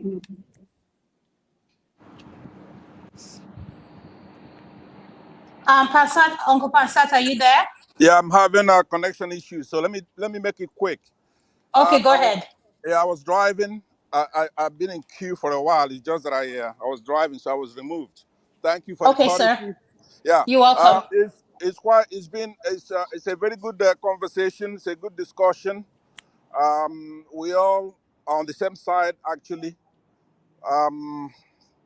There was a speaker. I didn't get the name because I was driving, and he made quite a passionate speech. I wanted to have a dialogue with him about a couple of points. The guy was saying that that he lives in the United States, that there are tribalism or race divisions in the United States. So I wanted to, first of all, make sure he understands that in the United States, you have what you call de jure discrimination, and then you have de facto discrimination. In the case of the United States, they stamped out very quickly the jury. For those who don't know what that means, it means discrimination by law, where the laws aided and picked winners and losers. So that was stamped out. Now, the de facto takes a while. They're still working on it to make it a better union. So that's one disagreement I had with him, because a bunch of his premises I agree with, right? We all won. We are fighting on the same side. But we have to make some decisions very quickly because we shouldn't be fighting this thing up to now. The other point I disagree with him is that when you look at what CM said, other countries have been divided. Some of them look alike. For example, North Korea and South Korea, they look alike. Maybe they've had their fight and they want to integrate again. There's nothing wrong with dividing a country. For a Pan-Africanist like me, I love Ghana. I love Ghana. They are our brothers. They're a different country. If you, I'll don my helmet and go to war to defend Ghana. Just because we're divided doesn't mean we can't still fight for that Pan-Africanism, right? So the other thing I want to tell him is that he's preaching to the choir. If he's that smart, let him go and talk to the Northerners, Northern Muslims. Or let him point to us where you have these two traditions work and have a progressive country, where you have Muslims, 30 or 40% of a population, Christians, 30 or 40 or 50% of the population, and then there's peace. There's nothing like that. Since caveman, there's nothing like that, right? So you want to be, you want to have very beautiful premises, which I agree with, but the conclusion is where the problem is. You have to cite some examples. We can't do this forever, right? So in the case of Nigeria, it's particularly shameful. Now, if I'm an arbiter, I would say that so far, CM is winning the debate, if this is a debate. So now, what I want people, such as the guy, plus the guy from the United States who says he has a Fulani blood and he has an Igbo blood, you better go and redo that test. Because we Nigerians, we have 3 major tribes. Hausa, You have 59 seconds left. Thank you. Let me ask that my time be extended as much as I may consume. So what I'm saying, Adama, It cannot be extended, man. You can't be like Okay, talking like that. let's not interrupt. I'm in charge. I have it. Trust me, when his time is up, he will know. Trust me. Jenna, she's fair and she's firm. Like I'm saying, we in the Southeast who want to go away, we've been to war. We're not playing. We went to war for 3 years. Now, he's got a point that the British, who we actually fought in that war, right? Because without the British, we would have wiped out that place, taken over that country in months. We'll be doing mop-up operation. And we're going to do it again, by the way. We don't have to get permission to do it. That's where I disagree with CM and other Igbos. We have to get serious, get ready, and do what we have to do. We don't need permission to do it. We're going to do it by force. We cannot in the 21st century sit here talking nonsense about tribal stuff with the Yorubas. All right. Okay. Thank you so much, Uncle Pansad. I really appreciate your inputs. And Mr. James, DeRoy, do you have something to say? I Yes, can give you because 1 you minute. said, Yes, because I can give I you would like 1 to, minute. yeah, I'd like to ask him a question that because he just said, I have to do the tests over. I don't understand. What do you mean by that?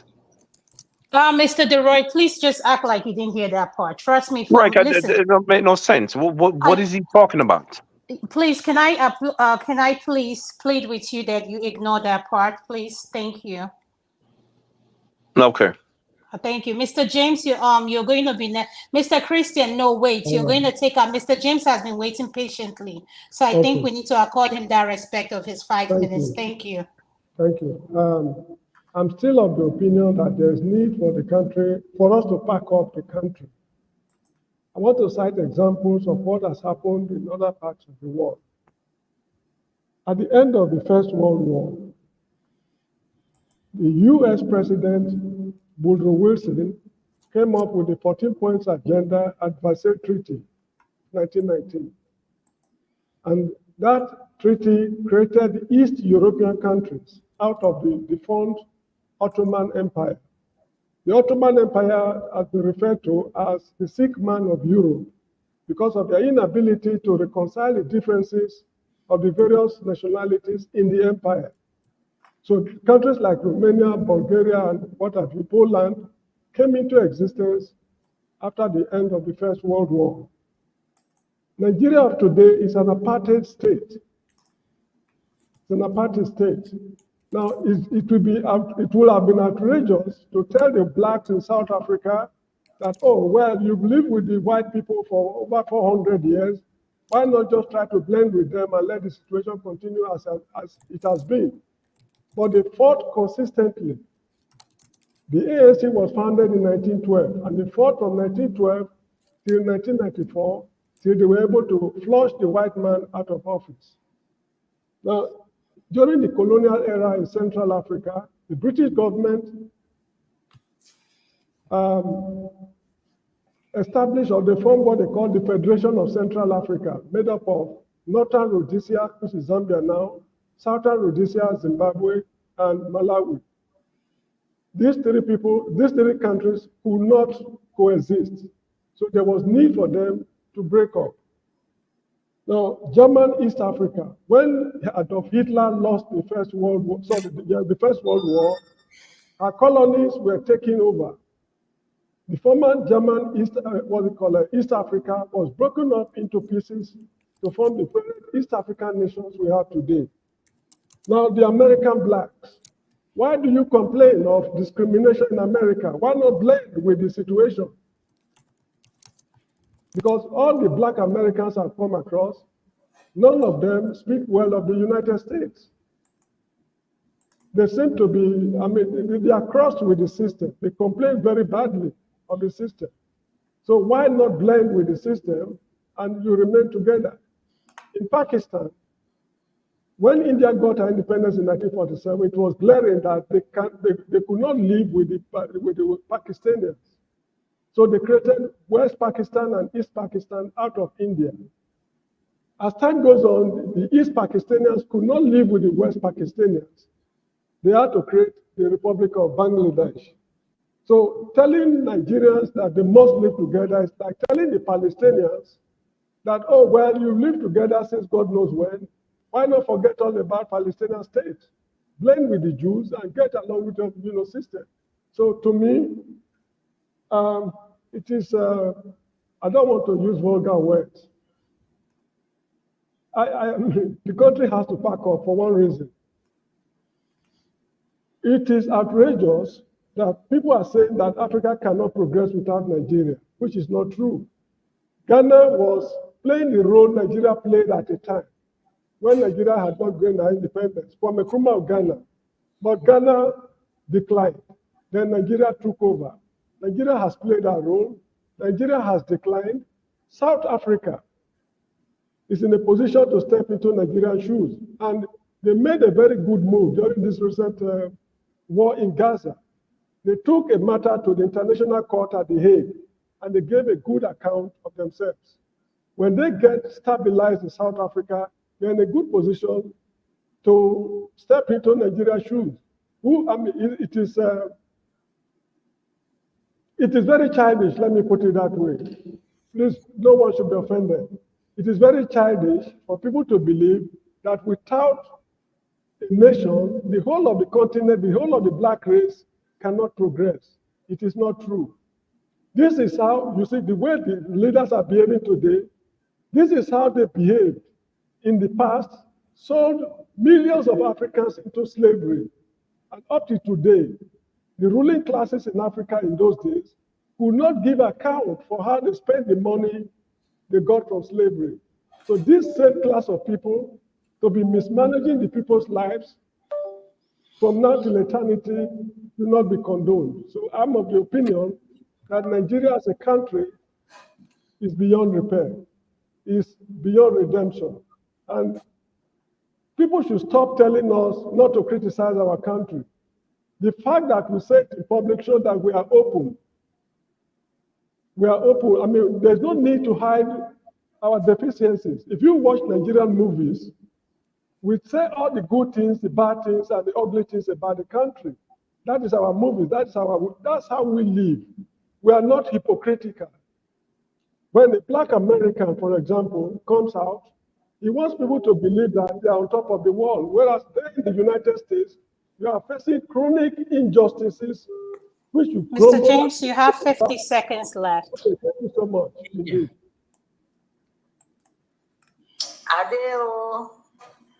Inebi. I don't like them. You can be people can answer darkness. Ify, can you mute? Ify.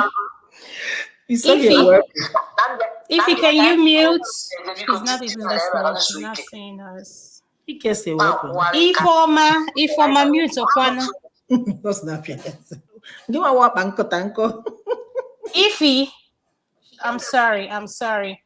Electricity, could you please take her out? I'm sorry. My other laptop is up with something. I know you're in the background. Take her out, please. Hold on. Let me see. Let me take her out. Please, 1 second. While we're waiting on her, Mr. Christian, I'm going to give you the floor, but the only thing is if her voice is not a distraction for you, is that okay? But I'll prefer to take her out. So could you give me a few minutes to take her out? Okay. Yes, thank you.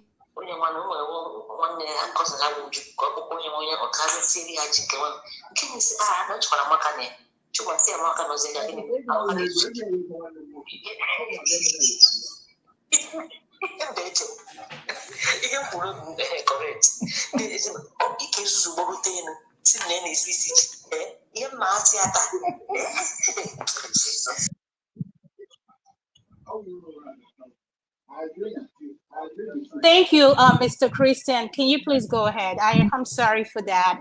We do, Okay. you know, All right. every now and then we make mistake. We're not perfect, you know. Sorry. All right. Thank you. You have 5 You minutes, said sir. yes, you said you want solution. Yes, that was my question. Yes. Yes. You see, the problem is that we know the Nigerian solution, but everybody is afraid to apply it. Let me go to the Bible. They said when the sons of wanted to build a tower above to go to the heaven, God put language differences in them, and therefore they couldn't complete it. So that is the beginning of diversity. So when we talk about Nigerian case or the development or anything, you see, there is something we call the value. The value, in fact, I like the logic, because logic, one thing good with logic is that good reasons always give way to a better one. Now, there's something, if you look at the logic, the value creates the system. Values of everybody, of the people, create the system. And the system creates the leadership and then the governance, and not the other way around. So if the value do not align, the system will not align. And if the system do not align, the governance becomes a problem. So what I'm trying to explain here is this. You see, if we restructure Nigeria in such a way that each components are on their own, making their own decisions, it doesn't mean that they have moved away geographically. They will cooperate. There will be competition. And then there will be development. But unfortunately, because of the oil in the Igbo lands in the southeast, it has become difficult for people to understand it. But even if they understand it, they pretend that they don't. Okay? So what I'm trying to explain is this. If you do not, if the value, let's look at something like education. Okay? If you go to the values, educational value in the East is different from the educational value in the North. And that is why you continue to have what they call, what's the word? They said a North is educationally disadvantaged. After 60 years of existence, or after Universal Basic Primary Education, after whatever government listing. Now, you know that in recent time, Jonathan built what they call emerging schools, but it doesn't conform with their value. So they They eventually closed it when Buhari entered. That is what's called, that is where so when you now start putting educational system, when you now start talking about educational system, because the values do not align, it will be difficult to have a comprehensive legal system that will use to run that educational value, to bring out to run educational departments in Nigeria across the whole federation. Now, if you look at the leadership again, in the north, there is what is called oligarchy. They are happy with it. In the east, they are more of Republicans, and they're happy with it. So when you come to now, the Nigerian system, you find it difficult. You find that because the North has monopolized the leadership of Nigeria all along, they try to infuse or try to inculcate this feudalistic oligarchy into other parts of Nigeria, where you now see governors like a representative of or emir, kind of, where the president is the ultimate emir, the sultan, and then you have the emirs representing him in different states. That's what they have been trying to do, but unfortunately, it hasn't been working in the east, and that's why you have instability in the Nigerian polity today. So what I'm trying to explain to you is simple. The value systems are different.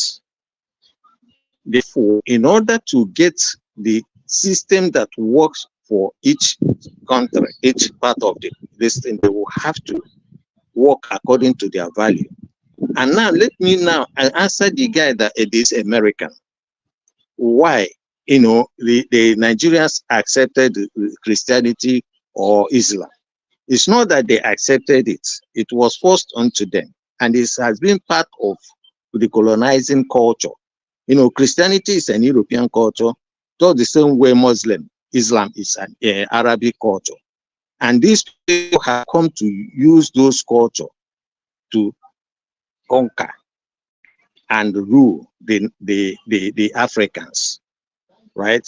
So if Africans have to be independent, you have 50 seconds left, sir. Thank so you. if African have independence, they will have to do away with those European culture and Arab culture. And for him himself, if he wants to come to Nigeria to live, if Nigeria is divided, he will now choose which part of the country or which country then suits his own values that he can live. Just like most of us who left Nigeria, moved to Europe, moved to America, because we or some other people moved to different places. Thank you. Thank you so much. Thank you. Thank you. Yeah. Thank you. Eccentric, I'm sorry, I know I'm not pronouncing your name right. Please don't take it personal, please. Could you unmute? You have 5 minutes. So this is your time. Thank you. All right. So, anyways, this is a proffering solution, but I want to rebuttal Yes. some points that I made. Yes, you can. If you want to rebut or anything, yeah, Okay. you can. Yeah. So, someone said that Bakassi, right? Bakassi left Nigeria. That's not true. That's not the whole picture. Bakassi was given to Cameroon based on the agreement made by Obasanjo's government and Cameroon. That's how Bakassi became part of Cameroon, right? They did not leave Nigeria in their own will. They wanted to be a part of, the country. Anyway, so that's that. So people say something like, Ghana has the same problem Nigeria has. It has ethnic groups. It has the Twi, and it has other ethnic groups, and there's particular ethnic group in Ghana that actually controls the government, that actually, produce the elite, right? It's the same thing. It's the same problem. There's nothing special about Ghana. And when it comes to Pakistan and India, Pakistan is not that great. They're having problems. Their president was just recently deposed, by Blinken's, his plays. Blinken had a hand in there. Anyways, I'm not gonna go into that. So offering solution, right? No one here actually offers solution because our thinking has been clouded with bigotry, right? I am Igbo. I'm Alborn Igbo, right? And I lived in Nigeria, right? I saw the problems and all the solutions people are presenting are not really solutions because it's been talked about for so long. The problem is, if you have a problem, right? You do not just, let's say if you have a problem in your house, right? Your water is leaking, something is going on, you feel like a ghost is hunting you, in quote, you don't just leave your house and run away, right? You deal with the problem. You stay there and deal with the problem like a man. That's what a man do, right? You deal with the problem. There's a solution. We can find a solution. Wherever there's a problem, there's a solution. There's a solution. People that run companies, people that are QAs in companies, people that are engineers know that if a machine breaks down, there is a solution. As long as there's a structure, there's a solution. You can do it by fixing the internal structures little by little. The bearing, you can fix it. How do you fix a broken egg? Can we not interrupt him when it's your Sorry about time? that.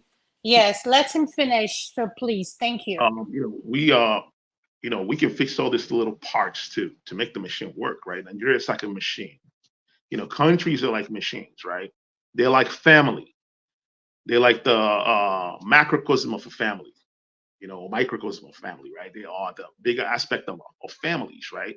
The problems that we have in Nigeria is the same problem that people have in their small ethnic groups and their hamlets, right? It's the same problem that you can see if you go to, places like Abia State. If you go to Bend, the local government, those problems exist, right?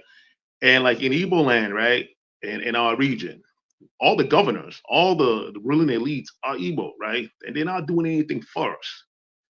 Why do you think if we separate, all of a sudden, this guy's going to step back and go, hey, run your country however you feel is right?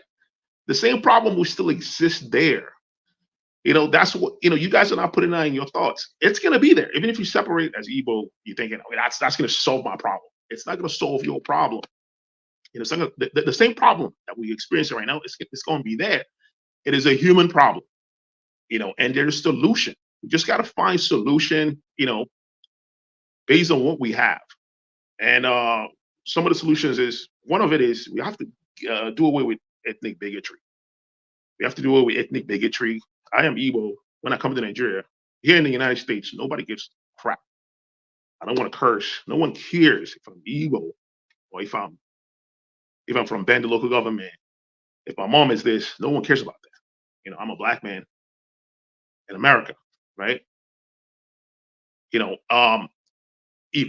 people cannot just leave, place like Lagos State, Kaduna, Kanu, because we have investments there.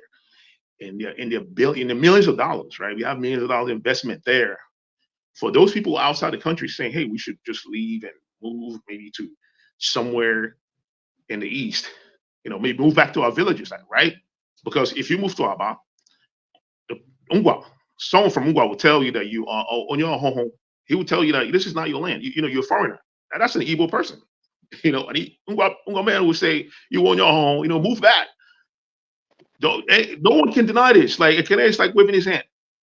We've had problem. We've had problem in Aba. No, ignore it. I'm sorry about that. We've had problem in Aba where people want everyone to leave their city. Seriously, I mean, it's the same thing that's going on in Lagos. It's not a coincidence. It's reality. It's the reality, right? So we need to solve the human problem, right? There are solutions, right? There are dimensions to the problem. There are social dimensions. There are political, religious dimensions, to the problems. And we can tackle that individually, tackle the social problems. But most importantly, right, I look at it from the class perspective of class, right? In Nigeria, you have class, you have the working class people, and then you have the elite, right? And believe it or not, all the problems are caused by the so-called elite, right? The elites in the East, in the North. These guys are all, they work together, right? You have 50 seconds left. We'll do another round. Yes, we'll do another round. Trust me. Yes. Yeah, they all work. These guys work together, right? The guy that's working with Tinubu, is from Rivers State, right? He's not Yoruba, right? I forgot his name. He's working in Tinubu's government. You know, they are working in tandem, right? They are in the same elite class. They go to the same club. When they go to London, they stay in the same hotel. That's the problem right here. You know, we are the working class. We should have that working class mentality. I don't care if you're Yoruba or Igbo. If you're a working class person and if you're affected by the systems, economic policies, Thank you. we have the same problem.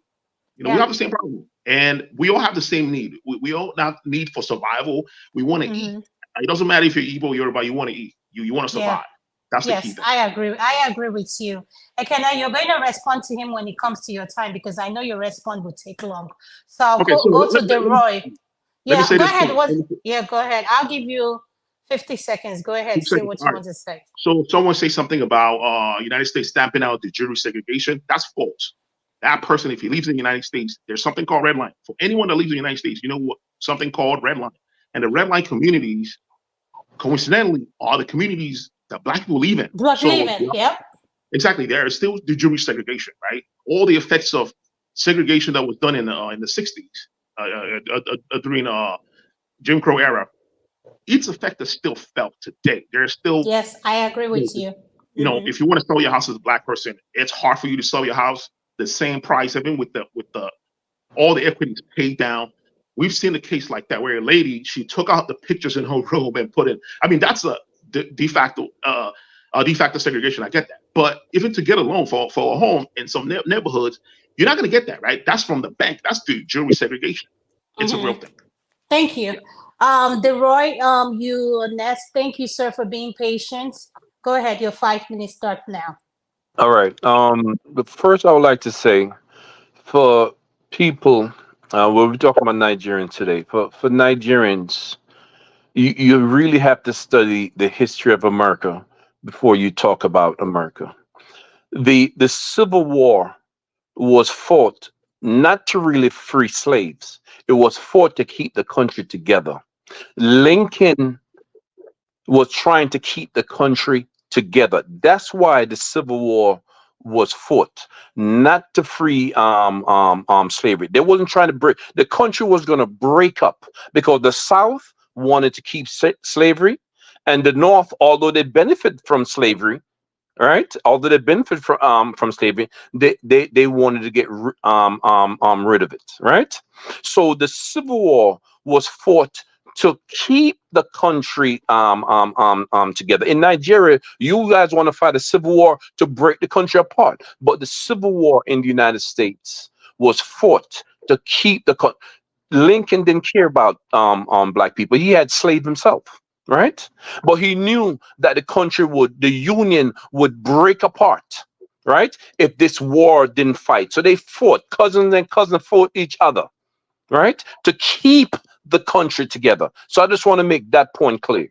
Another point I want to say, the United States, my government, they're not building a $500 million edifice in Echo Atlantic, right? Because they're into real estate. They know why they're building that structure, right? That's going to be the biggest embassy in the entire world. They know because it's already predicted that in 30, 40 years, Nigeria is going to be in the top 5 economy in the world. You think these white people are stupid? They know what they're doing. They have plans for Nigeria and Africa. Africa needs to have their own damn plan and realize what is going on. They're not playing games. You see what I'm saying? And for people that say, oh, Nigeria is not the leader of the Black world, you don't understand the economy of how the world works. And that is the problem, right? You do not understand study how the world economy work. They already know what country is going to do what. They know the United States is going to fall apart. Europe is going to fall apart. It's happening right now. This thing might not last another 5 years, right? You guys have to understand what's going on. Africa, that is their concern. That is the prize. That is the prize, and that's their concern. Americans don't care about America. The Americans that need to care, that know what's going on, they don't care about this place. They don't care about Europe. They know that Africa is the prize. That's why China is there, Russia, everybody is there, right? Because they know where the prize is, right? Africans have to know, and Nigerian is the lead, right? And you guys, that is the reality. The Igbos are not gonna leave Nigeria. They're not gonna leave Kano, anywhere they are. They're not going to leave. You might as well forget it. That's not the reality. You guys have to deal with reality, right? They're not gonna leave their multi-million-dollar business to go live anywhere else. And then the governors them in like Enugu and Abia states and all those other states, they're building their society. So why not dwell on what's going on and fix the bad problem? Dwell on the good problem. You would think nothing is going on in Nigeria at all. Sometimes I think I know more about Nigeria than Nigerians. Nigerians complain that there's nothing going on. There's no building. There's no this. They don't know that. But look at Abia State. Look what's going on over there. Look at Enugu State. Why is this negativity, 100% negativity? I just don't get it. And it's the same thing here with Nigerians here. They hate it. We have problems in Haiti. It's torn apart. You don't see Haitian coming up. Oh, let's get rid of this place. But they're infighting over there. Everybody's trying to uplift their country except Nigerian. What is the problem? That's all I'm going to say. Thank you. Please, can I respond, please? It's too much. Adam. No, you can't. It's not your turn, dude. Eccentric, hold on. You are not the moderator now. Why are you attacking me? Okay, while we are waiting for her, let me respond to my brother, right?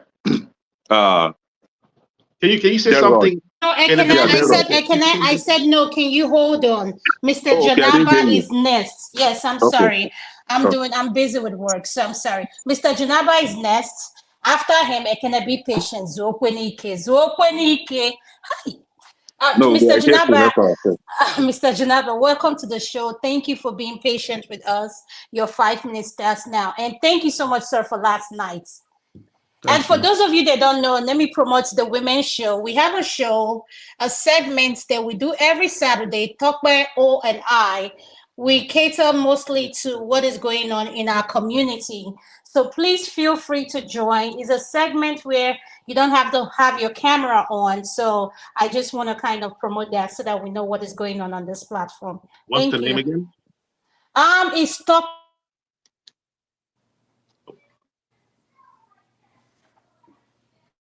Comes on every Saturday at 6 p.m. Talk by O and Adam Mas podcast on this channel every Saturday at 6 p.m. Thank you. Yes, Mr. Janaba, you're next. Sorry about that. Hope I didn't take so much of your time. It's okay. You can take anything. You are a good girl. So I hope Thank the you. medication you order for your brother CM that he reach him quickly, because there's no point of him going crazy like this. He's a good brother. I know the pain of losing a loved one, but I also send a prayer to his heart to calm down. There's nothing too big for him to lose his focus. And thank you for having me. I came in because of I want this channel to make a progress. We all can disagree to agree. And what I see today, I think we are declining. Everybody's time is very precious. And I think when we come to this Times Square, we come to promote our view and to make sure we find a way to iron things. But most of the languages used here, some of us have been here over the years to make sure that we increase the viewer and make attempt. But this word coming with hate, with bigotry, I'm surprised my brother can have get the level of promotion to with the bigot now to even he used to be, but I'm surprised to see him today talking. Yesterday, so I was confused, but I hope my confusion does not lead to say things that I should not say. Public square is different than what we have in our bedroom and our living room. So please, I don't want to stay talking to any topic, but I'm of opinion that whatever happened in Nigerian space, especially some of us in the US, we have used, to whom much is given, much is expected. But in most cases, I've seen this very divisive word from us that are even a beneficiary of the very thing we are condemning about Nigerian space. I mean, Nigerian, JFK said, don't tell me what American would do for you, but what you would do for America. And we all have responsibility to ourselves and to the community and to the world at large. And if this is the way you want to go down in life, this is what is your strength. It's fine and good. History is watching us. But to all of those things, we have to rethink and find a better way of talking to each other. It's not anything big here. This is just to say to Nigerian space, if they watch us, that we Nigerians are tired, that they should find a way to bring us or to do better for their citizens instead of stealing our stuff and sending it abroad and send us abroad for 21st century slavery. That home should have been a better home than after all said and done. Some, and not all, can find or come to Nigeria freely and leave Nigeria without thinking of problem. Every family have their differences. Every country have their challenges. But we have leaders that their brain is upside down. And if we don't look at it that way, that is about fighting each other, then it's a long way to freedom. Thank you. Thank you, Mr. Jonaber. I'm going to ask Ekene. Yes, ma'am. It's your turn now, sir. Thank you. Your I 5 did not minutes finish starts. my 5 minutes in case Kene says something I'm trying to reserve so I can use it to lash at him, please. Okay, no problem, sir. I will allow you that. join the queue. Yes. So let me start No, with he my can brother, come back. eccentric cast. Yeah? I don't think the topic of today is about division in Igbo land. Can Because I if you respond want to, when you say something, when you say my name?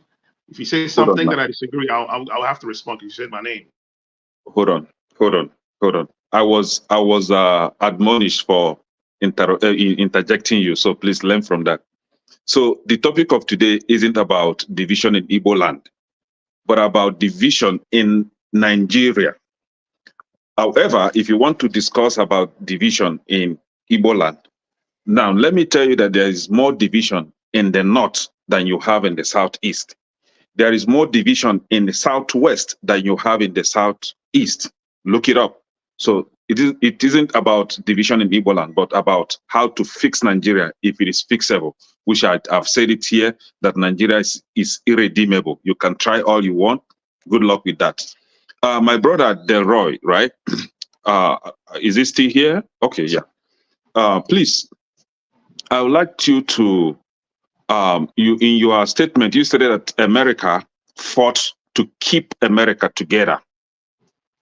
And you also alluded that some, the fighting to keep America together is to the detriment of some people in America. Now, let me also help you to understand that Nigeria fought to keep Nigeria together to the detriment of Ndi Igbo. I don't know if you're understanding the mathematics here. America fought to keep America together, and that's keeping America together is to the detriment of some people. Nigeria has already fought. Over 5 million people were killed. Over 5 million Igbo people were killed in order to keep Nigeria together. Again, to the detriment of Igbo people. Understand that, right? So nobody is fighting to divide Nigeria. That fight has already been fought. to keep Nigeria together. So what we are asking now is, if since Nigeria is irredeemable, since keeping Nigeria together is to the detriment of Igbo people especially, let therefore divide Nigeria. But if Nigeria want to go into fighting again, no problem. We are not afraid of that. So just be clear with that. Now, you also stated that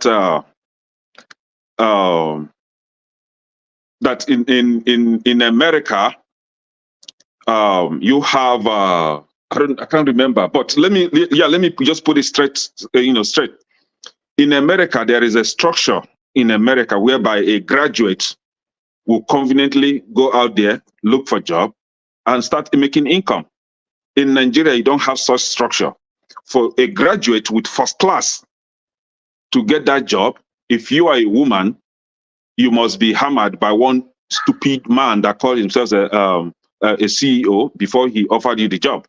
If you're a man, good luck looking for a job. You must know somebody that knows somebody in the government for you to get that job that you're looking for, even with your first class. So let this sink well into you. So keeping Nigeria together as it is today is hurting the citizens. Is hurting the citizens. We had a president called Buhari. Buhari brought in super nepotism in the government, where all the appointments were given to his people from Fulani ethnic group. Does that sound like what is being practiced in America? Does that sound like we have such thing in this country? In Nigeria, you have a country that all it does is to keep the people down. You are now lamenting, crying that America will be happy to see Nigeria disintegrate. How? Let me ask you, what has Nigeria done to unify Africa?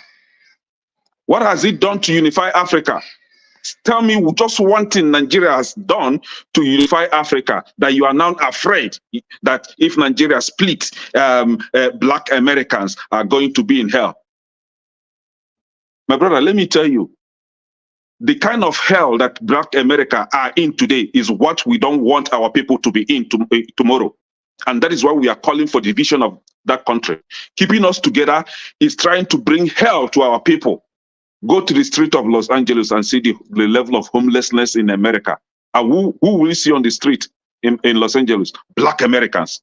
And today, keeping Nigeria together is forcing our people to be homeless. Don't you know about that? Don't you know that the Fulani people across Africa are being recruited to come to Nigeria and sack people from their indigenous land and take over and make those people homeless? Don't you know that that's what is going on? So please, before you come here to tell us how to fix our country or how to seek for our collective good as Igbo people or as Yoruba people or as Hausa people, try to learn the politics going on in that country. But in fact, let me tell you, America wants Nigeria to stay together against your notion that America wants Nigeria to split. No, America benefits more as Nigeria is sticking together because they have oil in the southeast. So that oil in the southeast, America now is benefiting from it, using people from the north to extract the oil free of charge. But if you have a divided 50 Nigeria, seconds left.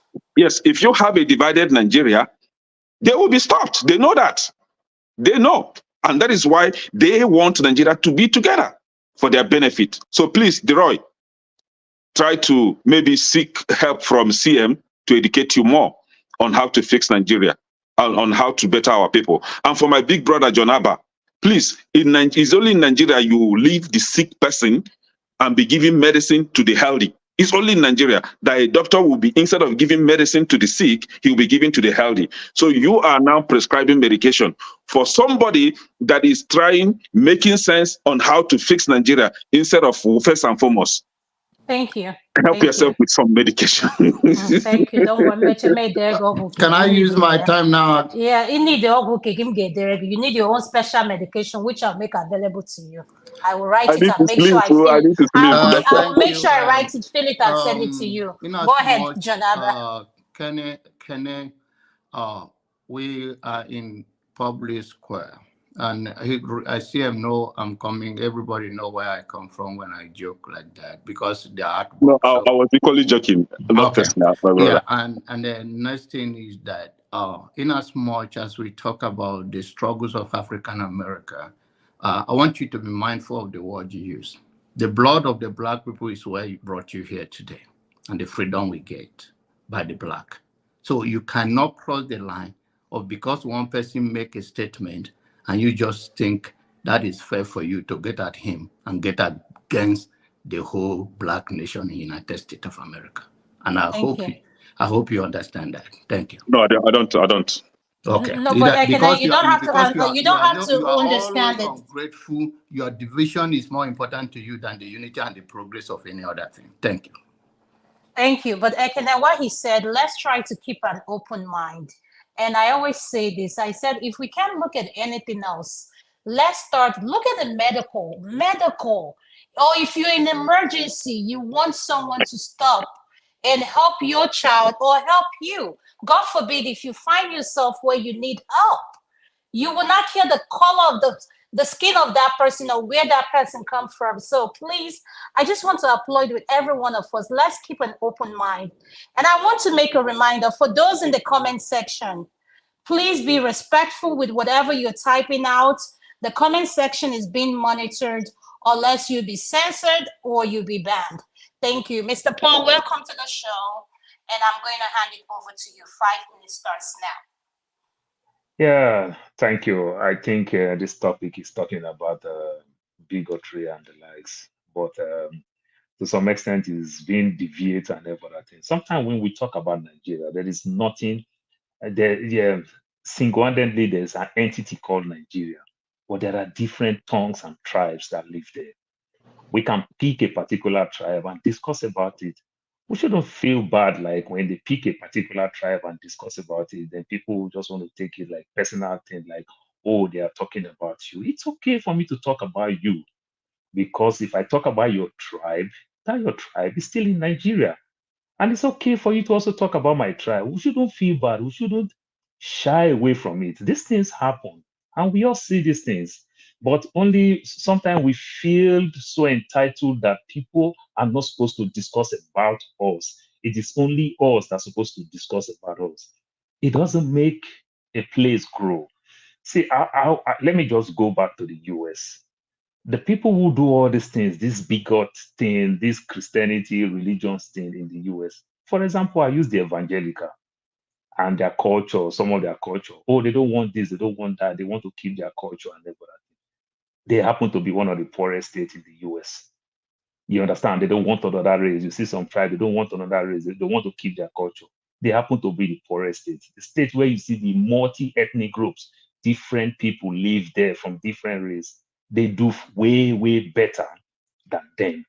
And never that thing. I can make mention of so many states where you can only have like 4 Walmart in the whole state, 2 Amazon in the whole state, where you literally in some places you have over 50 Amazon in one city, one small city. Some city can even take over 2 to 300 Amazon and the likes. So these are the things. So we should learn to stop taking things to being so entitled that people are not supposed to discuss about us. The question that we ask is this thing real or is not there? It is there, just like what this guy said.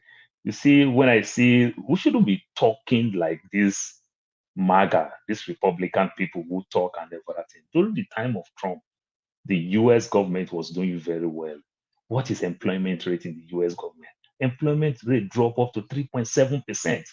You understand? In this Joe Biden time, employment rate also dropped to that level.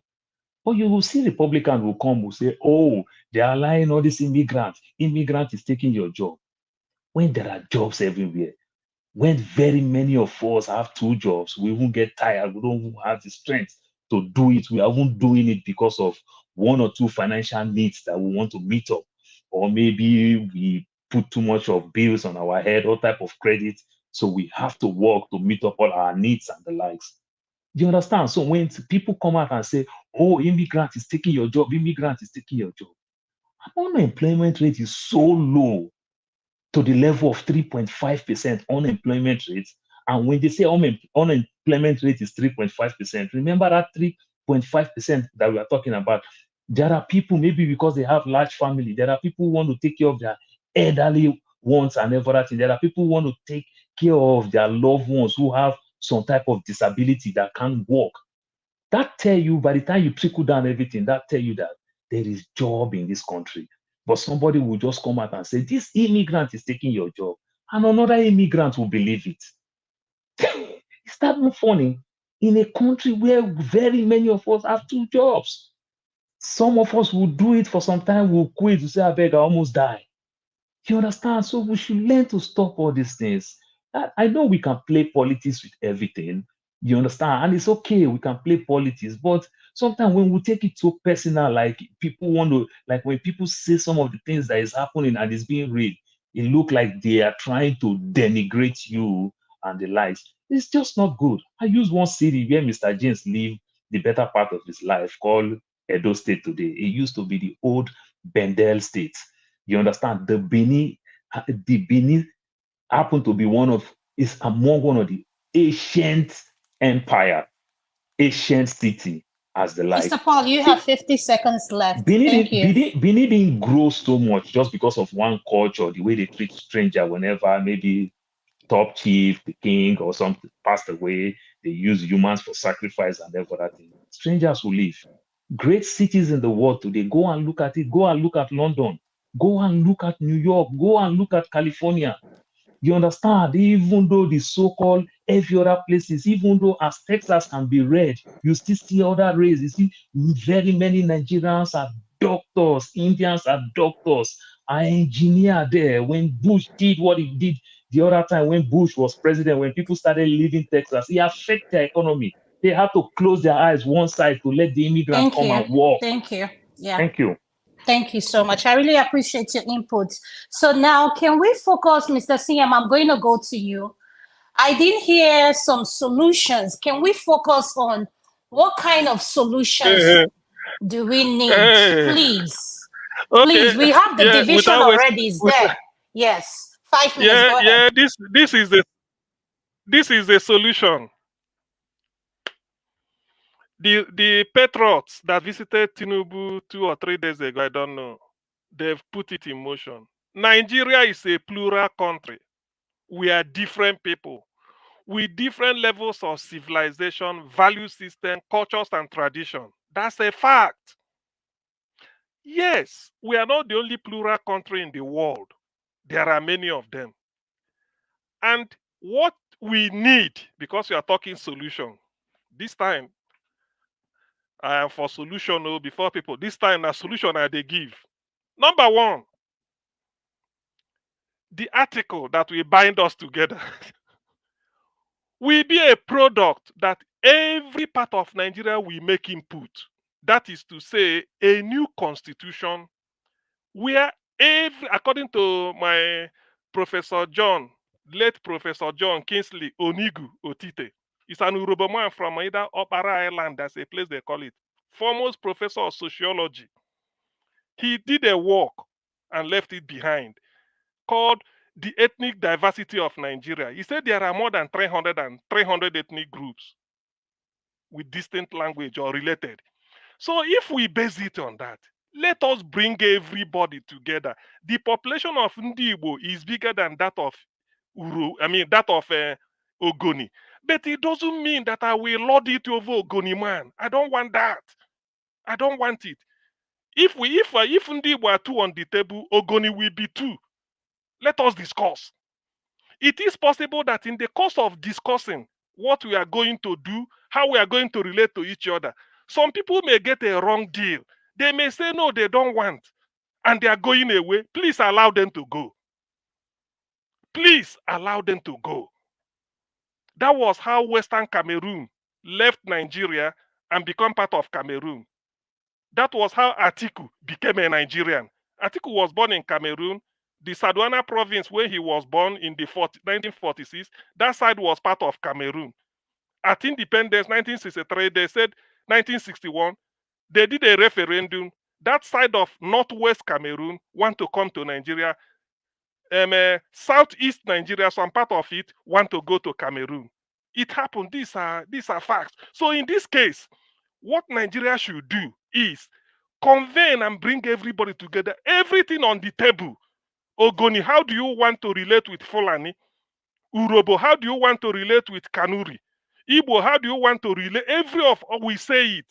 Do you know why I'm saying this? It pains me. I'm not Ogoni, but I always have soft spot for them. They've not benefited from their crude oil. They have not. I am not from Benue State, but it pains me that the people of Benue State, even if it's one or two, are living in refugee camp. I once said it as a solution that if Tinubu should do one thing, and I will love him forever, let him go to Benue and say, this refugee camp is closed now, just like Abraham Lincoln did at Gettysburg in 1853 or 1863, 19th November. So say this type of thing, let them go. When you say it, I'm not from Benue, but I will be happy because how can you live a family be living in a refugee camp? Because every day when you wake up, your mind will go straight to your compound. You are a man, you have your house. So Nigeria, we are too diversified. Let us come together and they agree how we are going to live. Whatever we agree on becomes our constitution.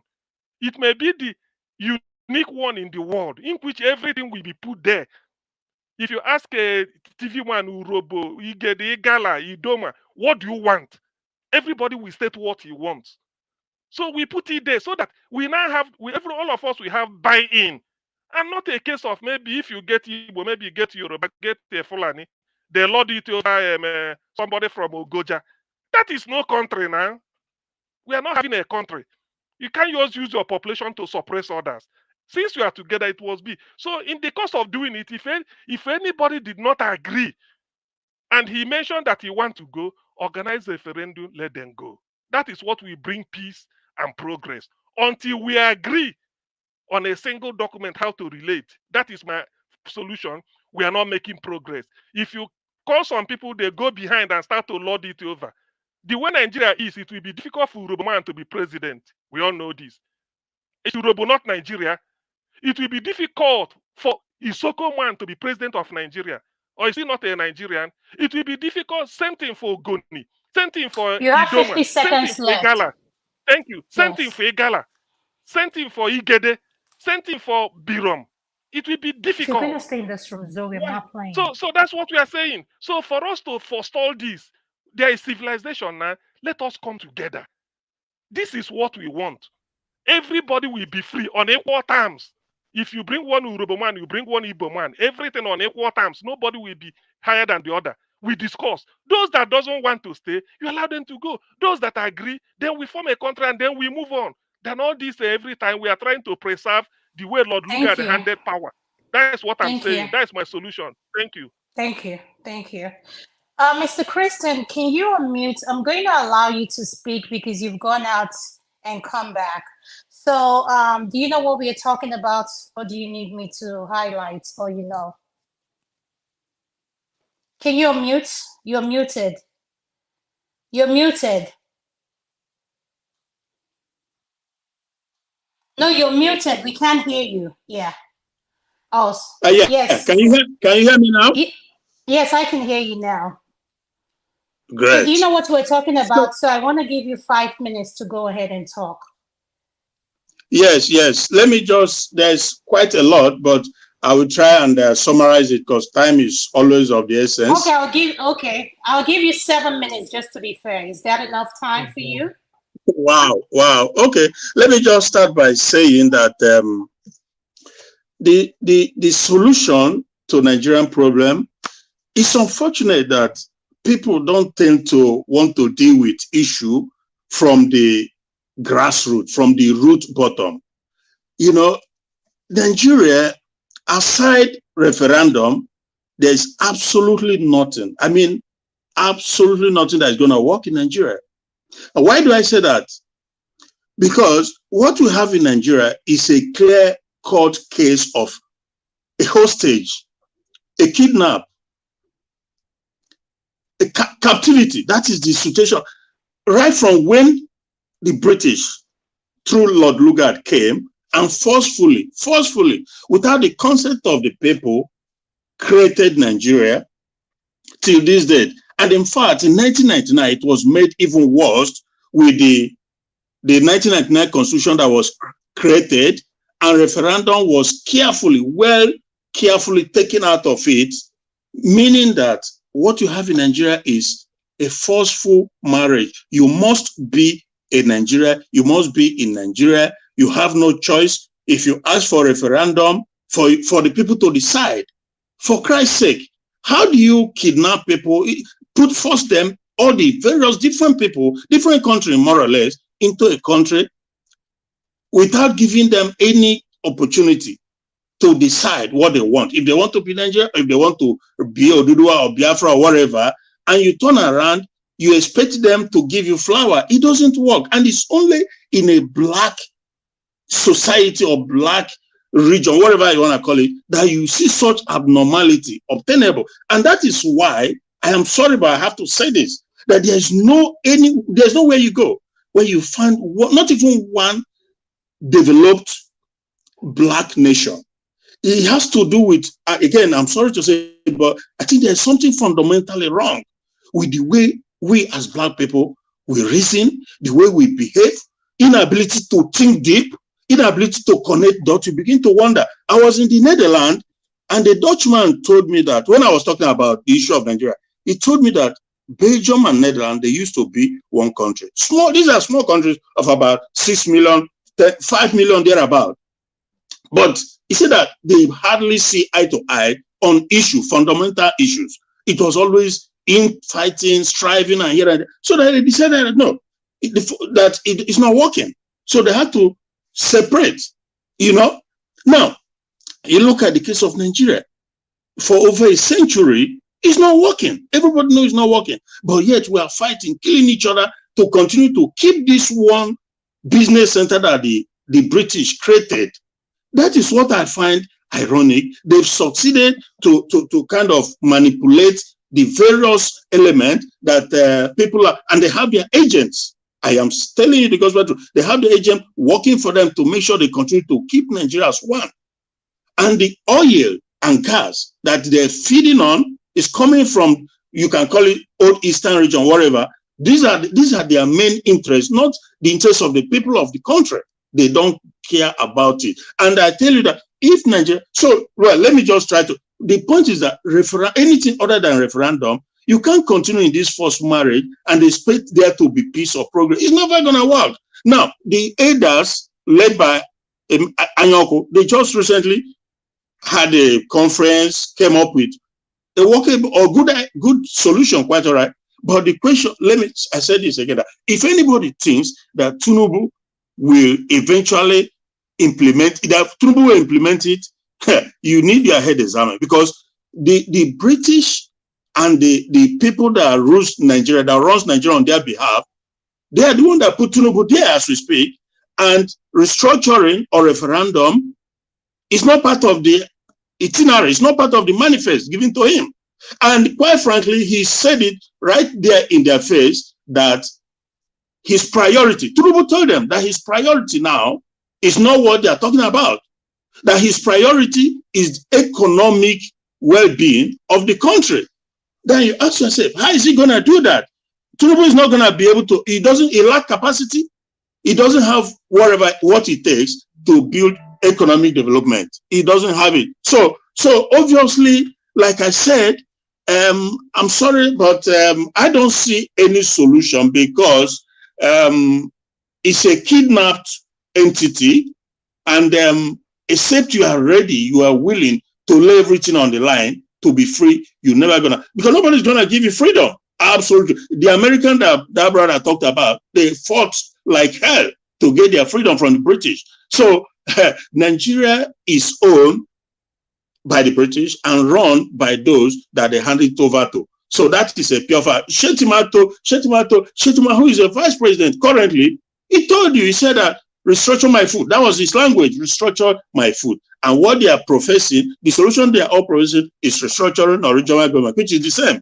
And which, by the way, the country went to war over, and millions of Biafrans were killed over this. So it just doesn't work. But we can continue to deceive ourselves. You know, there's no any practical whatever that can make day and night to cohabit. There's no, now I understand that in the UK or even America, they have various tribes, different regions, whatever, but they have a workable system and they have a constitution that everybody, regardless of your religion or tribe, you have to abide by. But in 1999, Obasanjo sat back and he allowed the Northerners to create a different Islamic constitution that more or less supersede the constitution of the country. You cannot go to the north now. Some states, I think there's about 12 or 13 states in the north, and do certain things like certain kind of business or trade, whatever. You are not allowed to do it. But they can bring their cows right there in the south and eat up crop. About 2 days ago, a video was posted to me where the Fulani herdsmen were moving their cows in people's farm, eating up crops and stuff like that. Because certain governors they have a conference about 3 years ago or 4 years ago that they were going to ban open grazing. But the Fulanis, El-Rufai, the people that runs the country on behalf of the British, he told him that that idea is dead on arrival because it's not going to work. Guess what? Fast forward 4 years down the line, nothing has changed. When the last time I was in Nigeria, I think it was like a year ago, cows all over the place because the Fulanis told you that ban on open grazing is not going to work. So what kind of country is that?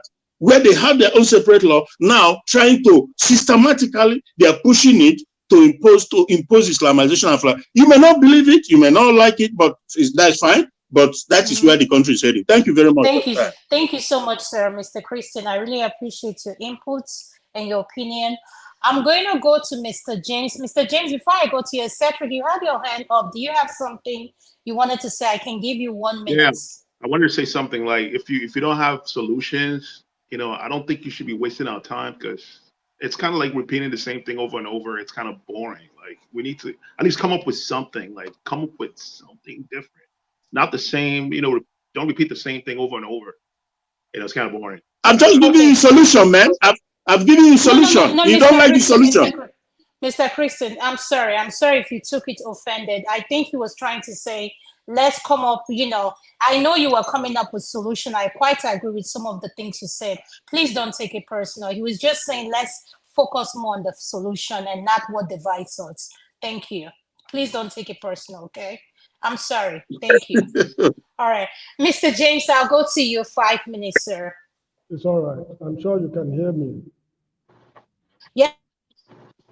Good. Talking about solution, let me start by saying that Mr. Tinubu is about to meet the northern governors, Kwankwaso and Dangote. They want to hold a meeting any moment from now. They want to re-strategize because they've seen that their power base is being attacked by the youths in the country. And this is the strategy they always use.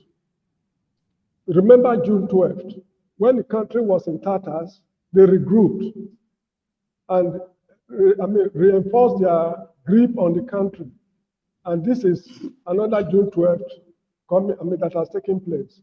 So people should be on the alert. And these so-called patriots who went to see him, was it yesterday or I don't know, these are the same people mismanaging the country since independence. They know that their power base is already very, very weak. They want to reinforce it in order for the status quo to remain. So my suggestion is clear. There can be no change in the Federal Republic of Nigeria without a revolution. Personally, I want post-Nigerian republics, but most people do not buy the idea. Alternatively, we need a revolutionary government to bring a new dispensation. And it must be carefully handled because not all revolutions bring about the desired changes, but there can never be a change without a revolution. And the moves the present youths are taking to address the problem is already yielding benefits. For the first time, the Northern elders are holding a closed-door meeting with the President of the Republic. Something is fundamentally wrong with the country, and the country is irreparable. The country is beyond repair. But if they insist on keeping it together, we need a revolutionary government. The present political dispensation, the leaders of the country must be swept aside. I'm not saying they should put them before firing squads, because it's going to generate more problems should we go through that route. And lastly, I want to mention something. I feel very resentful when non-Nigerians interfere in our internal affairs. I feel very resentful. This is why when one Liberian guy came some time ago, I was not able to hide my feelings. Because when they talk, when they make pronouncements, they don't know where the shoe pinches us. We wear the shoes. We know where it pinches. So I want them to mind their affairs and wash their hands of our internal problems. These are internal problems. When Americans are having their problems, we don't interfere. The British, the Israelis, you name it. This is our internal problem. So non-Nigerians who have no stake in our problems should wash their hands completely out of it. So thank you. Please, I have to sign out because it's nearly Thank you bedtime. thank you so much, Mr. James. I really appreciate you joining us. I really do. Thank you. Take care. I'm going to go to you, Deborah. You want? I think you're. I think it's eccentric before you, if you don't mind. He's the one. Are you okay with that? Okay. Thank you. Yeah. After eccentric, you're going to be next. Thank you. Is it my turn? Okay, so man, I think we've exhausted this point already, and I had some stuff that I wrote down that I didn't get to. Let's see here. So, like when it comes to the United States Constitution, the people that inspire the United States Constitution are people like John Locke, right? And I think Nigerian Constitution should be inspired by our thinkers, right? Our great thinkers like Wole Soyinka and many others out there. Those people should inspire our Constitution, you know, with their philosophy. And I think we need our Constitution rewritten. You know, we need to write our Constitution based to be in line with our own ideologies and thinking, and not to copy from the United States of America, because what works for them shouldn't necessarily work for us, right? And also, I've mentioned this so many times. I think our problem is IMF policies, and I think someone said, what's the president's name? I forgot. Tinubu. You know, Tinubu does not. You know, he doesn't have the mental capacity to implement policies to help the economic situation in Nigeria. He's not really the one doing the thing. He's like the president. You know, just like how you have managers in the office, their job is to make sure everyone, all the subordinates do their work. You know, so the people that he employs to do the job are the ones tasked to do the job, right? Not saying that, you know, he's gonna employ the right people, right?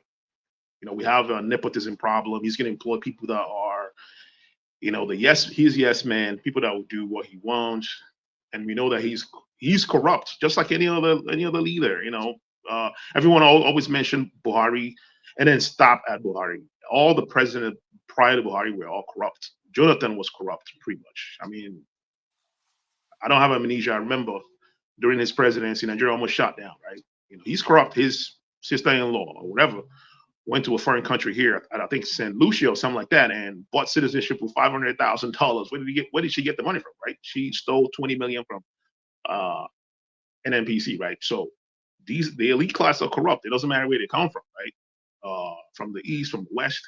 And the problem that we have in Nigeria, it's not only Igbo people that are bearing the brunt. All the people from other ethnic groups are bearing the brunt, right? People from the north are not all doing well. You know, if you hear the narrative here, you might think, oh shoot, people from the north, all of them are doing well. They live in like some kind of paradise. Most of them are poor. Like most of the poorest people in Nigeria are actually from the north, right? People in Yoruba, in the south, I mean in the west, they are poor people. They are poor Yorubas. They are poor Igbo people. There are poor people in the Niger Delta area, and Port Harcourt, everywhere in Nigeria, right? People experience poverty. You know, most of the population are experiencing poverty. The working class people are experiencing poverty. Things are expensive. You know, there's inflation. You know, most of the money that we send back doesn't do enough, right? We can send 100,000 naira in a few weeks, 1 week, we get called back. Hey, we need more money. Things are pretty bad, right? And it's affecting everyone. Let's work together. Let's just leave this ethnic tribal crap. Leave it alone. All these unnecessary, you know, personal issues that we had and using it to generalize everyone. That's not how to think. We need to think holistically, right? We need to think holistically how this, you know, create solution. Like when I go to Nigeria right now, right, and meet someone on the street, maybe the conductor. I'm not asking them, hey, are you Igbo? You're not Igbo? I'm not entering your bus, right? The transport that you're gonna use to go from one point to another, if it's a taxi, it doesn't matter if the person is Yoruba or Hausa. You pay for the taxi, right? You flag them down. They come, you know, they stop. You get in their car and they take you to your destination. It doesn't matter your ethnicity, right? They're offering services.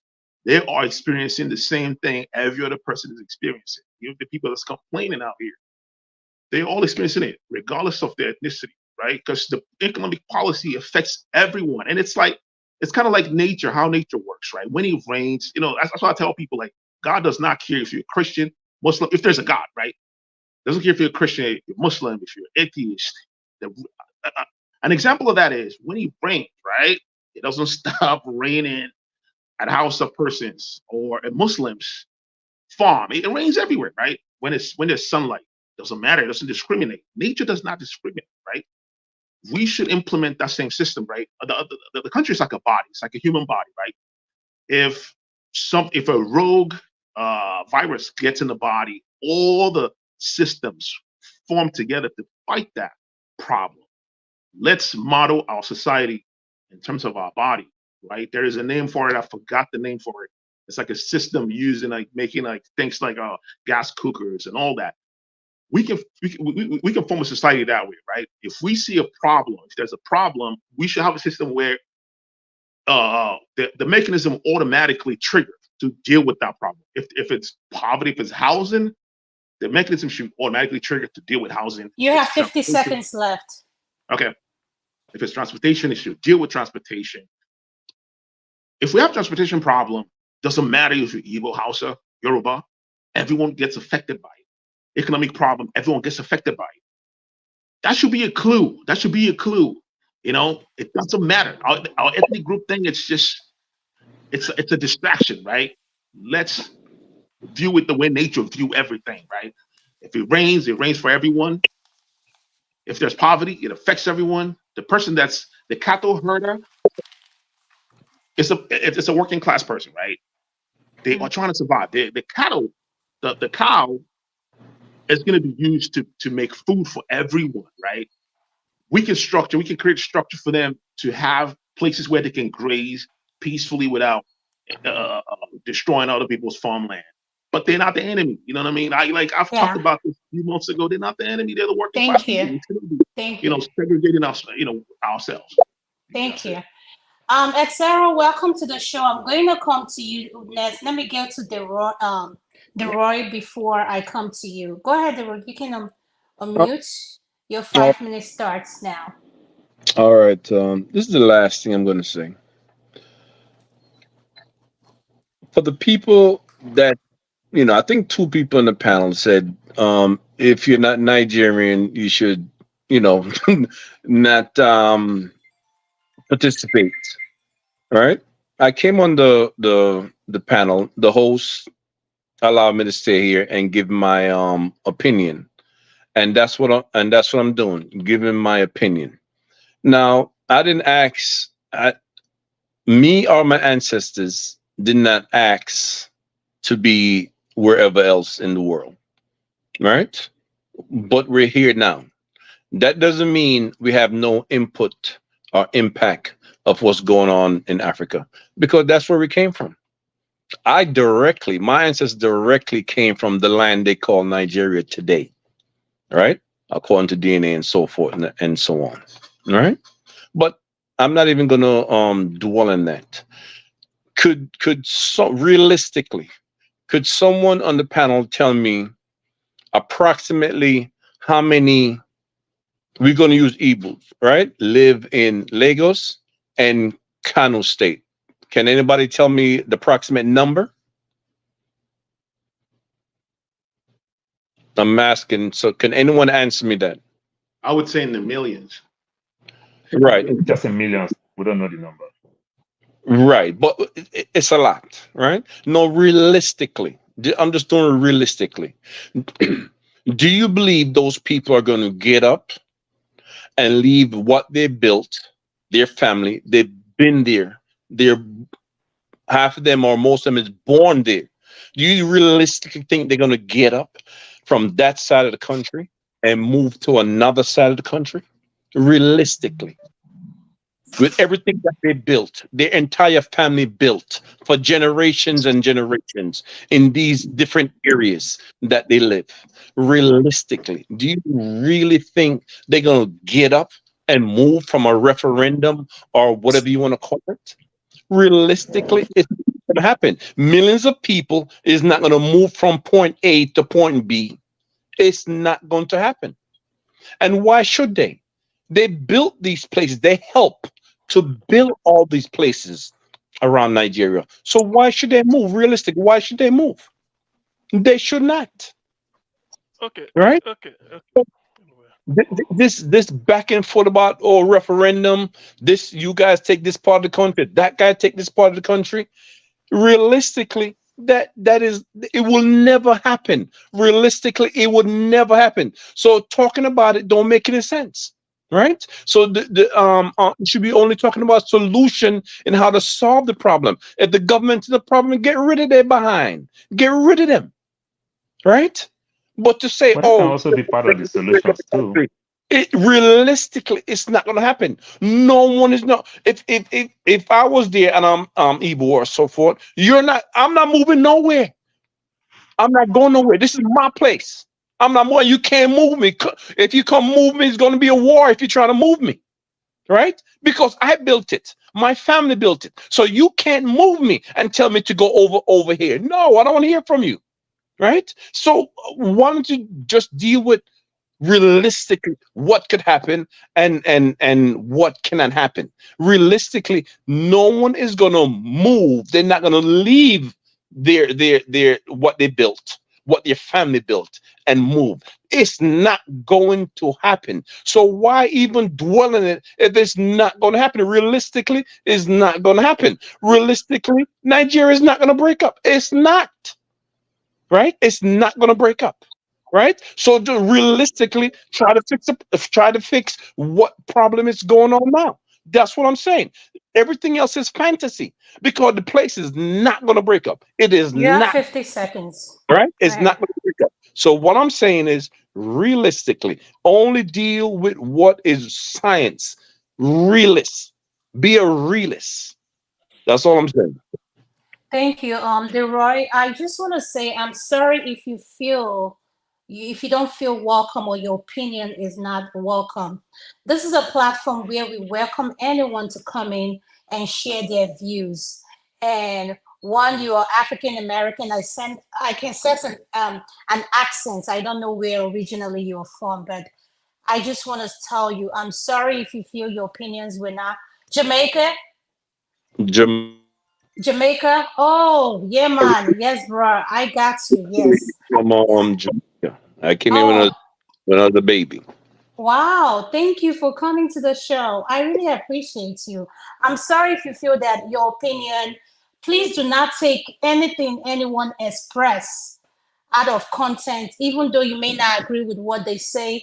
I just want you to look at it this way.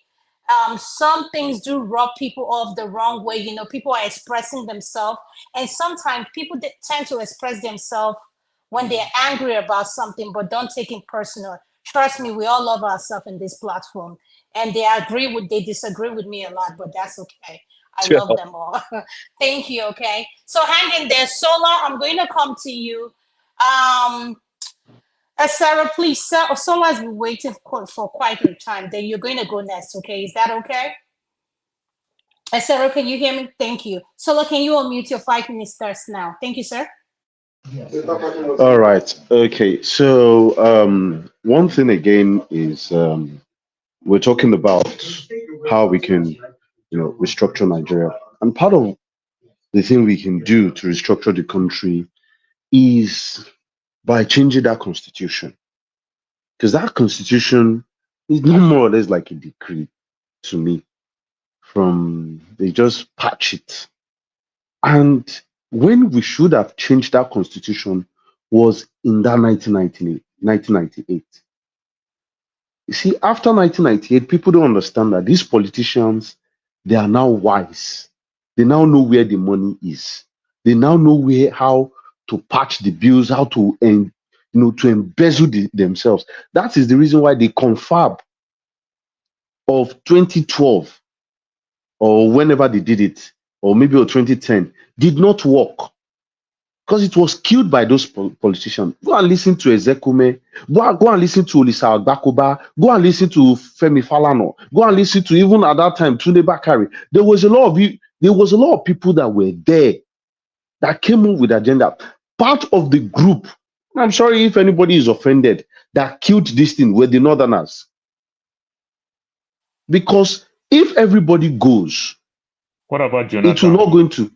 What about Jonathan? Mr. Paul, could you please allow him have his time? Not can I talk? And this is the reason why I don't see intellectuals don't come on this platform because some could people. You please allow him talk? Intellectuals don't come on. I'm very, very sorry.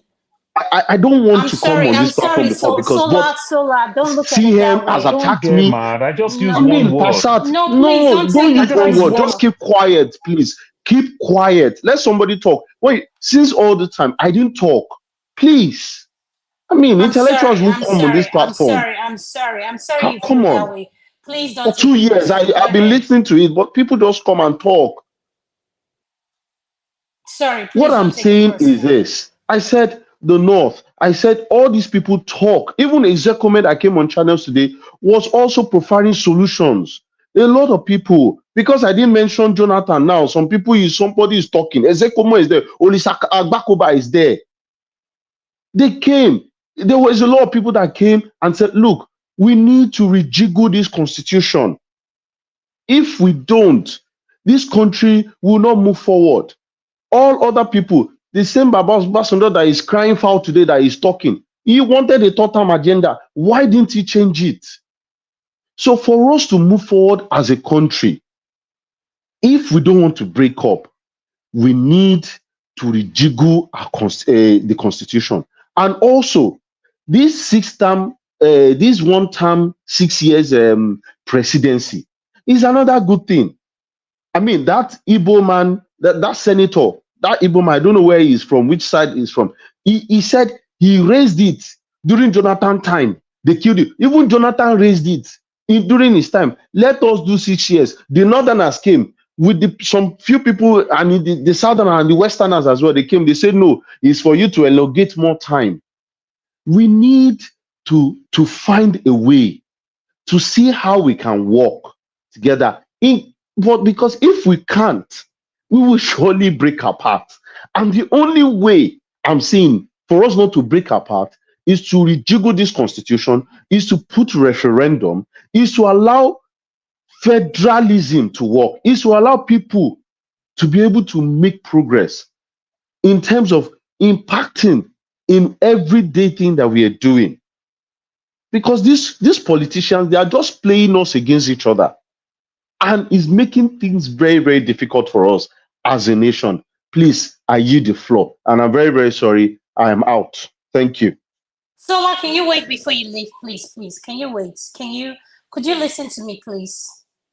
I'm listening, please. I'm listening. Please, Sola, can I say something to you? I don't want you to live in anger. Just, I want you to look at this platform where you have a disagreement with a family member. You guys are not always going to agree. So please, we are all Nigerians here trying to find a solution to the problem that affect every one of us. So please, I would please ask that you stay back. Your opinion are welcome. Everybody don't have to like what we all say, but every opinion is welcome. And I don't want you to live in anger, please. I'm sorry, Adama. I've never said anything that is wrong. CM, he attacked me at the end of the day. I'm talking now. Paul is coming. I have not said anything that is wrong. If people want to talk intellectually at the end of the day, they need to see when intellectuals are. I have people in government. I am close to people in government. I live in Nigeria. Most people, I have been on this program for 2 years. I don't come on it. The reason is that a lot of people that are talking on this program, Adama, they live abroad. The only man that talks on this program that at least speaks his mind is that man, righteous man. He's not here. He's not here today. For them to know that I know this program very well. He comes, he talks, he will tell you what is currently going on in Nigeria. Most of these people that are talking, they don't know. Passat or what his name is called. He just said I will take it by force. Was it there? The Igbos were killed. This was a genocide. These people suffered. People, you have children, Kwashoko, they didn't eat. He is saying that they should take it by force. Is he going to be there when the war starts? He's going to be in the US or wherever he is, sending money down there. Does he think that war is easy? He should go to Gaza and live in Gaza so that he will understand. Nigeria has to work for everybody, and it's our country, and we have to make it work. So that's just the reality. Thank you very much. Solo, please wait. Mr. CM, I'm going to allow you to respond for 1 minute and Paul 1 minute. Please, let's not drag this and let's make it respectful, please. Okay, yeah. Thank you very much. Just for those that are listening, concerning what Sola said, he said Ndi Igbo said Lagos is no man's land because of what happened last year, and they start to slaughter Ndi Igbo during the election. That was what I reacted by bringing out the inaugural address given by Lateef Jakonde, former governor of Lagos State, on 1st October 1979. He referred to Lagos, tracing the history of Lagos from as a British colony until he came and said it was carved out of the less part of Nigeria, and they called it a federal territory. Otherwise, they're no man's land. It's written in black and white. That's what I corrected. So if today I stand in Lagos, say Lagos is no man's land, I'm quoting Jakonde. If you say the Lord will fight for you and you have to be still, Exodus 14:14, you don't have to take it out on me. You go to Exodus. Whoever put it there, you attack the person. I've given you a reference. Okay, thank you, Dr. CM. Jakonde's address is my reference. Yes. Thank you. I know, thank you. Paul, I'm giving you 1 minute, please, and be respectful. Thank you. Adama, I'm a student of debate. I did debate in school, and I watch talk shows a lot. Look, let me tell you, some people can be in Lagos. If I can read newspaper every day, which means I cover Nigeria.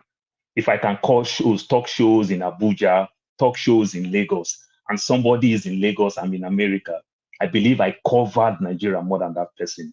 So things work like that. So don't just, when people want to gag us, say because of you live in America, people gag my children. Oh, why are you training your children like this? You understand, failing to understand that you as an Igbo man, if you raise your child in Lagos, the child will be more wired more as they do things in Lagos than the way they do things in the East. If you raise your child in the North, the child will be more wired more the way they do things in the North than in South. This is how it is. So this gagging that, oh, you are not here, you don't understand. It's not for love of a nation. I have over 1,000 movies to watch on Netflix for us to be here and for us to contribute in these shows. Did something tell some people that we watch all type of TV station, we read newspapers for us to have something to argue, to contribute? Don't you think it's okay? Somebody is saying something, and I say, what about Jonathan? I'm even helping you. You understand, to expand your conversation. I didn't argue with you. I just say, what about Jonathan? Okay. You understand? So, but these things that it just look like I'm a bully and everything. No, It's no, low you're not. self-esteem. He just You expressed understand? what he said. Adama, maybe after now I'll stop coming to No, your no, shows. no, no, I like no, to no. debate. No. No, If no, it's to no. shut it CM, can down, I say no, something? I mean, Paul, Adama, listen, this is a Paul, conversation. Paul, This can is I not say a news. something? Adama, Paul, you're not, if but Paul, every you're one not of us will listening just to come here, me. read news and go, that's not the platform I want to Paul, be. but you're I not want to be listening. in. But can you wait? All I'm saying to you is wait, please. Paul, please, let's not take this out of, I don't want it to go out of place. We are all entitled to our opinion. All I'm asking is that we be respectful. He just expressed how he feels. You don't have to like it, but you have to listen to what he's saying. Doesn't mean that you have, I'm just, Adama, when I please, said what I please. said, I know, he don't just go. flare up. I know, no, but I don't said, go what back about on Jonathan? it. I didn't Okay, rebut what he's saying. I didn't okay, that's rebut what he's okay. saying. Okay, I can we only move just tried on? to help him to expand. Yes, You I understand? agree. Can we Period. move on? But if Can it we is move not on? okay, Adam, I'm saying it to you. I am not mad. I look like that. Yes, it's true. If we can't just chip in while people are saying something, I don't enjoy the platform. You understand? It look like Okay, I'm just please. reading, I just watching But I Arising want you to there. have this thing in And mind, thank Paul. There are you, and people. have a good afternoon. I don't enjoy that kind of platform. No, but No, Paul, if it's hold like on. that, it's not my Paul, show. can I It's say not for something me. to you? There are people when they are talking, if you interrupt them, you've thrown them off. Adam, Maybe that's how you're a not good that way, journalist but take listen, people but off Paul, I'm guard. talking. That's Please how wait. a good journalist take people off guard. I You know, but understand? That's how, listen. it's like that. Go watch Yes, and I agree Fediazan. with what you're Watch saying, different but people. That's how they Paul, take you're not people off listening guard. to me though, but you're not listening. Paul, you're not listening. I want you to know this, that let's leave people to be able to express themselves regardless of if we agree with what they're saying or not. So let's move on from it. And Zero, can you please unmute and lighten the mood? And you're the one. 5 minutes. Welcome to the show. Mr. Ike, welcome, sir. I'm going to come to you next. Thank you. Good evening from here. Can you hear me? Yes, but you're kind of far from your speaker. Hold on. Can you hear me? Electricity. Yeah, hold on. Electricity. You want to say something?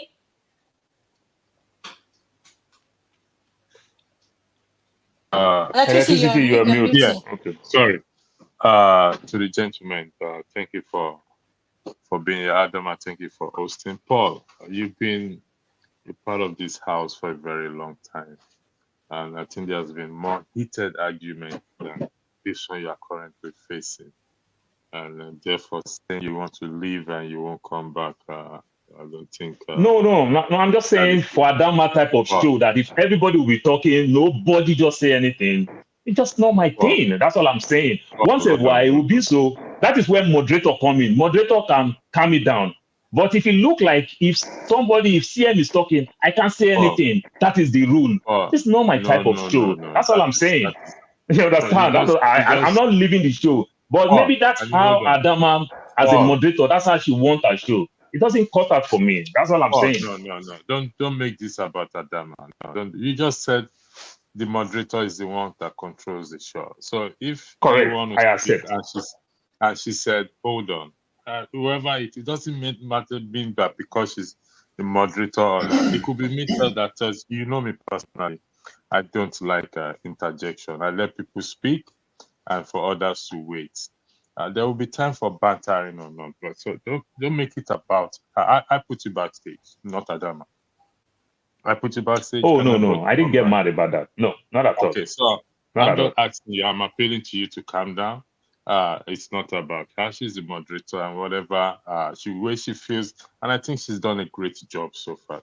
Honestly, if it were me, I probably would have said good night and we'll close shop and go and sleep. You know me very well, so let's give her that I don't know the right words to use. I mean, I must commend you people. You've given her that respect. So let's continue in this spirit, please. I yield the floor back to you, Adam. Thank you very much. Thank you so much. I'm going to go to Ezero. Ezero, you're next. Can you please unmute? 5 minutes starts now. Yeah, I'm unmuted. Thank you. Yes, go ahead. Can you hear me, guys? Yes, I can hear you, but you're kind of far. You're far. It's echoing a little bit. Am I still far? Am I still far? Oh, we can hear you now. We can hear you now. Good. Okay. Good evening, everyone. I thought the topic for today was bigotry. And then he went down into people discussing on the solutions for the massive problem of Nigeria. Well, I think we have discussed something similar before, and I don't know if it resonates what I said that time, though some people commented. I asked this question on this platform before, and I asked everyone if we can define who a Nigerian is. Up to today, nobody has been able to do that. It's such a simple question. Who is a Nigerian? If we are able to define who is a Nigerian, then we can start working towards what a Nigerian should be. If we sway, if we make a mistake towards that journey of who a Nigerian is, we remind ourselves and we put ourselves all right. But if we don't know who a Nigerian is, then what's the journey? What is our journey? Where are we heading to? Nobody can tell us what we aim to become in the next 50 years. Europeans are doing that. They know their future. They're predicting their future. They are planning towards their next 50 years. What is our next 50 years? If you can't define that, then why are you complaining about different trauma? Everyone here is traumatized. We're evidently traumatized. If you ask Mr. CM, he's going to tell you from his own pain. If you ask Mr. Paul, he's going to tell you from his own experience. If you ask Mr. Jonava and the rest, everybody has different trauma. This country is battering us different ways, in different ways. And we come out, we cannot even discuss with one another because we are so traumatized that we can't even begin to fix the problem. We all here, we are not the solutions to our problem. I'm sorry. We're all biased. We all have our different problems, so we cannot even start fixing it because we think we are right. If you ask us, we keep giving symptoms of the problem. Symptoms. Somebody has stated, and I think to a large extent, the guy had a point. He said Nigerians need to be united because the world, if Nigeria collapses, the black man's destiny is at stake. Look at Europe. Over how many countries are working together? They are different ethnic groups, but they're working together. If you enter one country, you have entered the rest. You can move with the same visa. Why are they doing this? Why don't we learn and see how they are getting it right and work towards that? Definitely, we need a new constitution, but we need to define it rightly. A new constitution for an Igbo man means the revenue formula must be well organized. A new constitution for a northerner is totally different. And same goes to even the middle belt. So I think to make it simple, we need to go back and define what we are. Where is our future? Where are we heading? We don't know where we're heading. Nigeria is being led by criminals, and the population is so traumatized that they are not even the solution. We here, we are all small tyrants. And that's the truth. If you make one of us leader now, you will see the kind of person we are, really. Because we think the next man is a problem. We want to get there and punish him. We have secret bias inside all of us because we have been traumatized for years. We are not the solution. We have lost it. We have lost it. Look at the way we are discussing with ourselves. It's a simple thing. We know we have massive problems. But if we cannot agree, how can we remove the people who are on top there, who are criminals? They are very formidable. Very, very formidable. We are not just working with, there are principalities against us. Very formidable. If Tinubu goes, another one of them is there, is going to come in. Look at look at how we are discussing. I'm sorry. I'm sorry. Thank you very much. I yield. Thank you so much, XRO. Mr. Ike, you're next. Welcome to the show, sir. Thank you, my sister. God bless you. It's my first time to meet you in the platform. I think. Thank you. Thank you. I used to listen from the background when you're having your program on Saturdays because most of the time I'm working. Thank you. But it's good. It's good to be here. Okay. Thank you. I'll have you speak, then I'll go to Mr. Jonaba. Mr. Jonaba, is that okay? Thank you. 5 minutes, Mr. Ike. Mr. Ike, do you know what we are talking about? Yes, I've been listening, but I was doing laundry. I'm going away, coming in. Today is Sunday. It's a kind of a busy day for me, but it's well. No problem, sir. The floor is yours. 5 minutes. Thank you. Hey, Brother Paul, I was in Arizona with Kamala Harris yesterday. I didn't see you. Where were you? Oh, my brother. Where did you go? Huh? John Abba, how are you? Hey, Brother CM, God bless you. Hey, listen. I'm not gonna. I want to start with a question for everybody. I'm coming from another perspective of what we're talking about.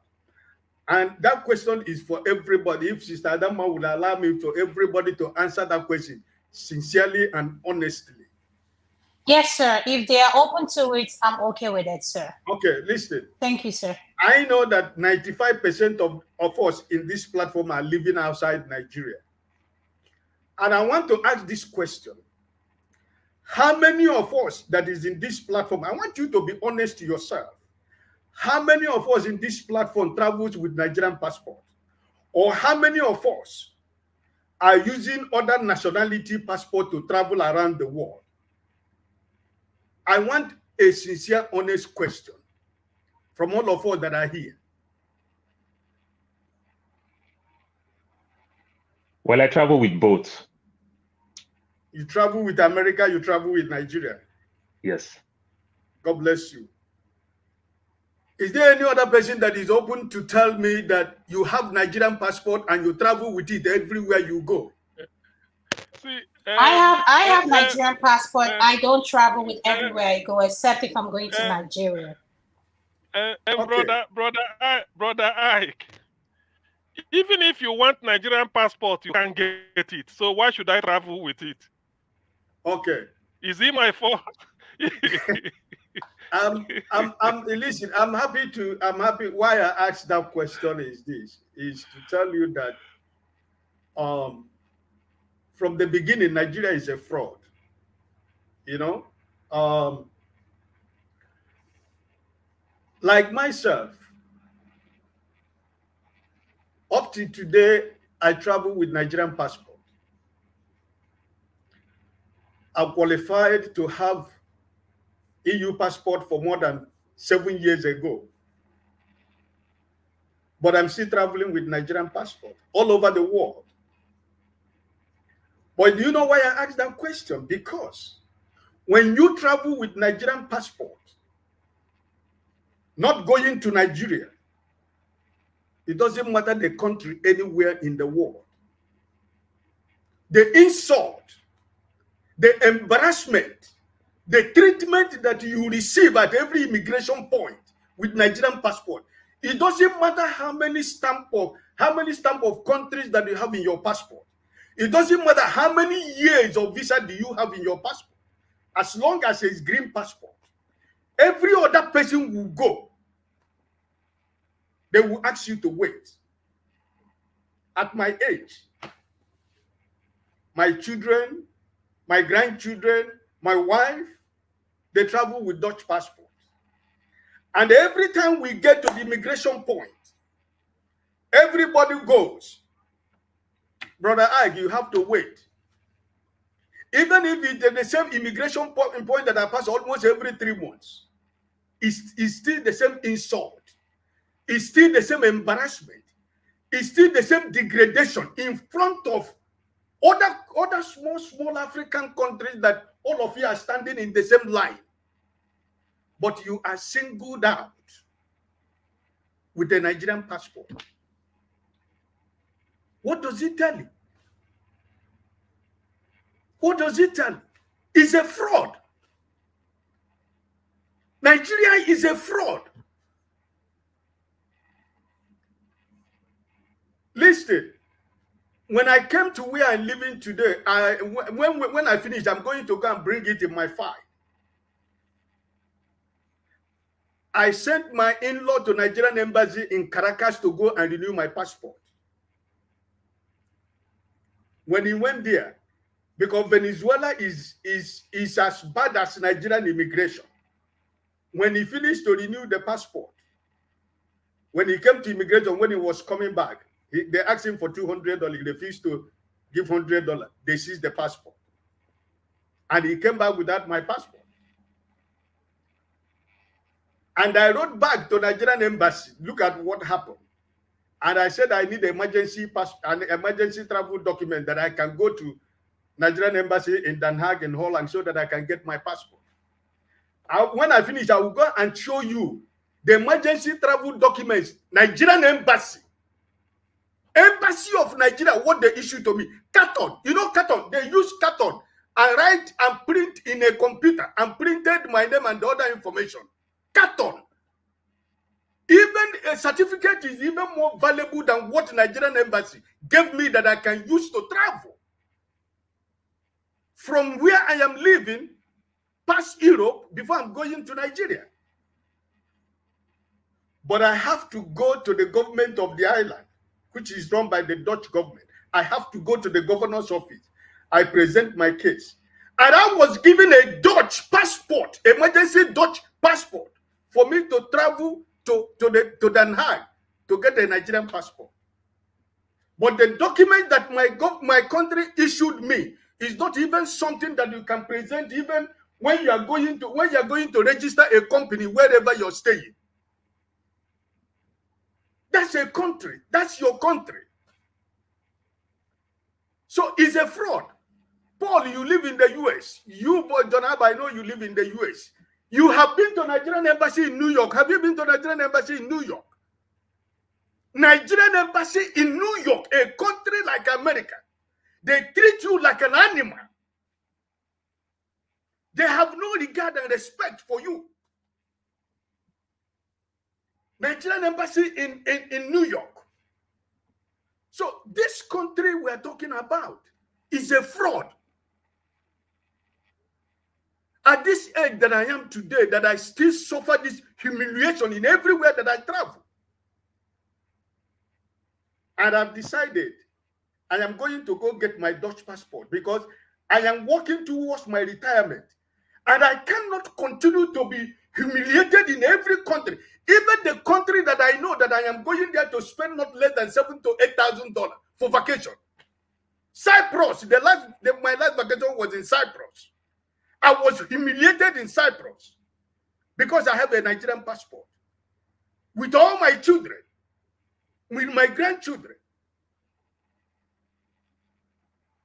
You have 1 minute left, sir. Thank you. If you are telling yourself a truth, for you to know, like my brother Hector was saying, that when Nigerians we are stressed or something, I don't know what the last word my brother used. It is because of the system.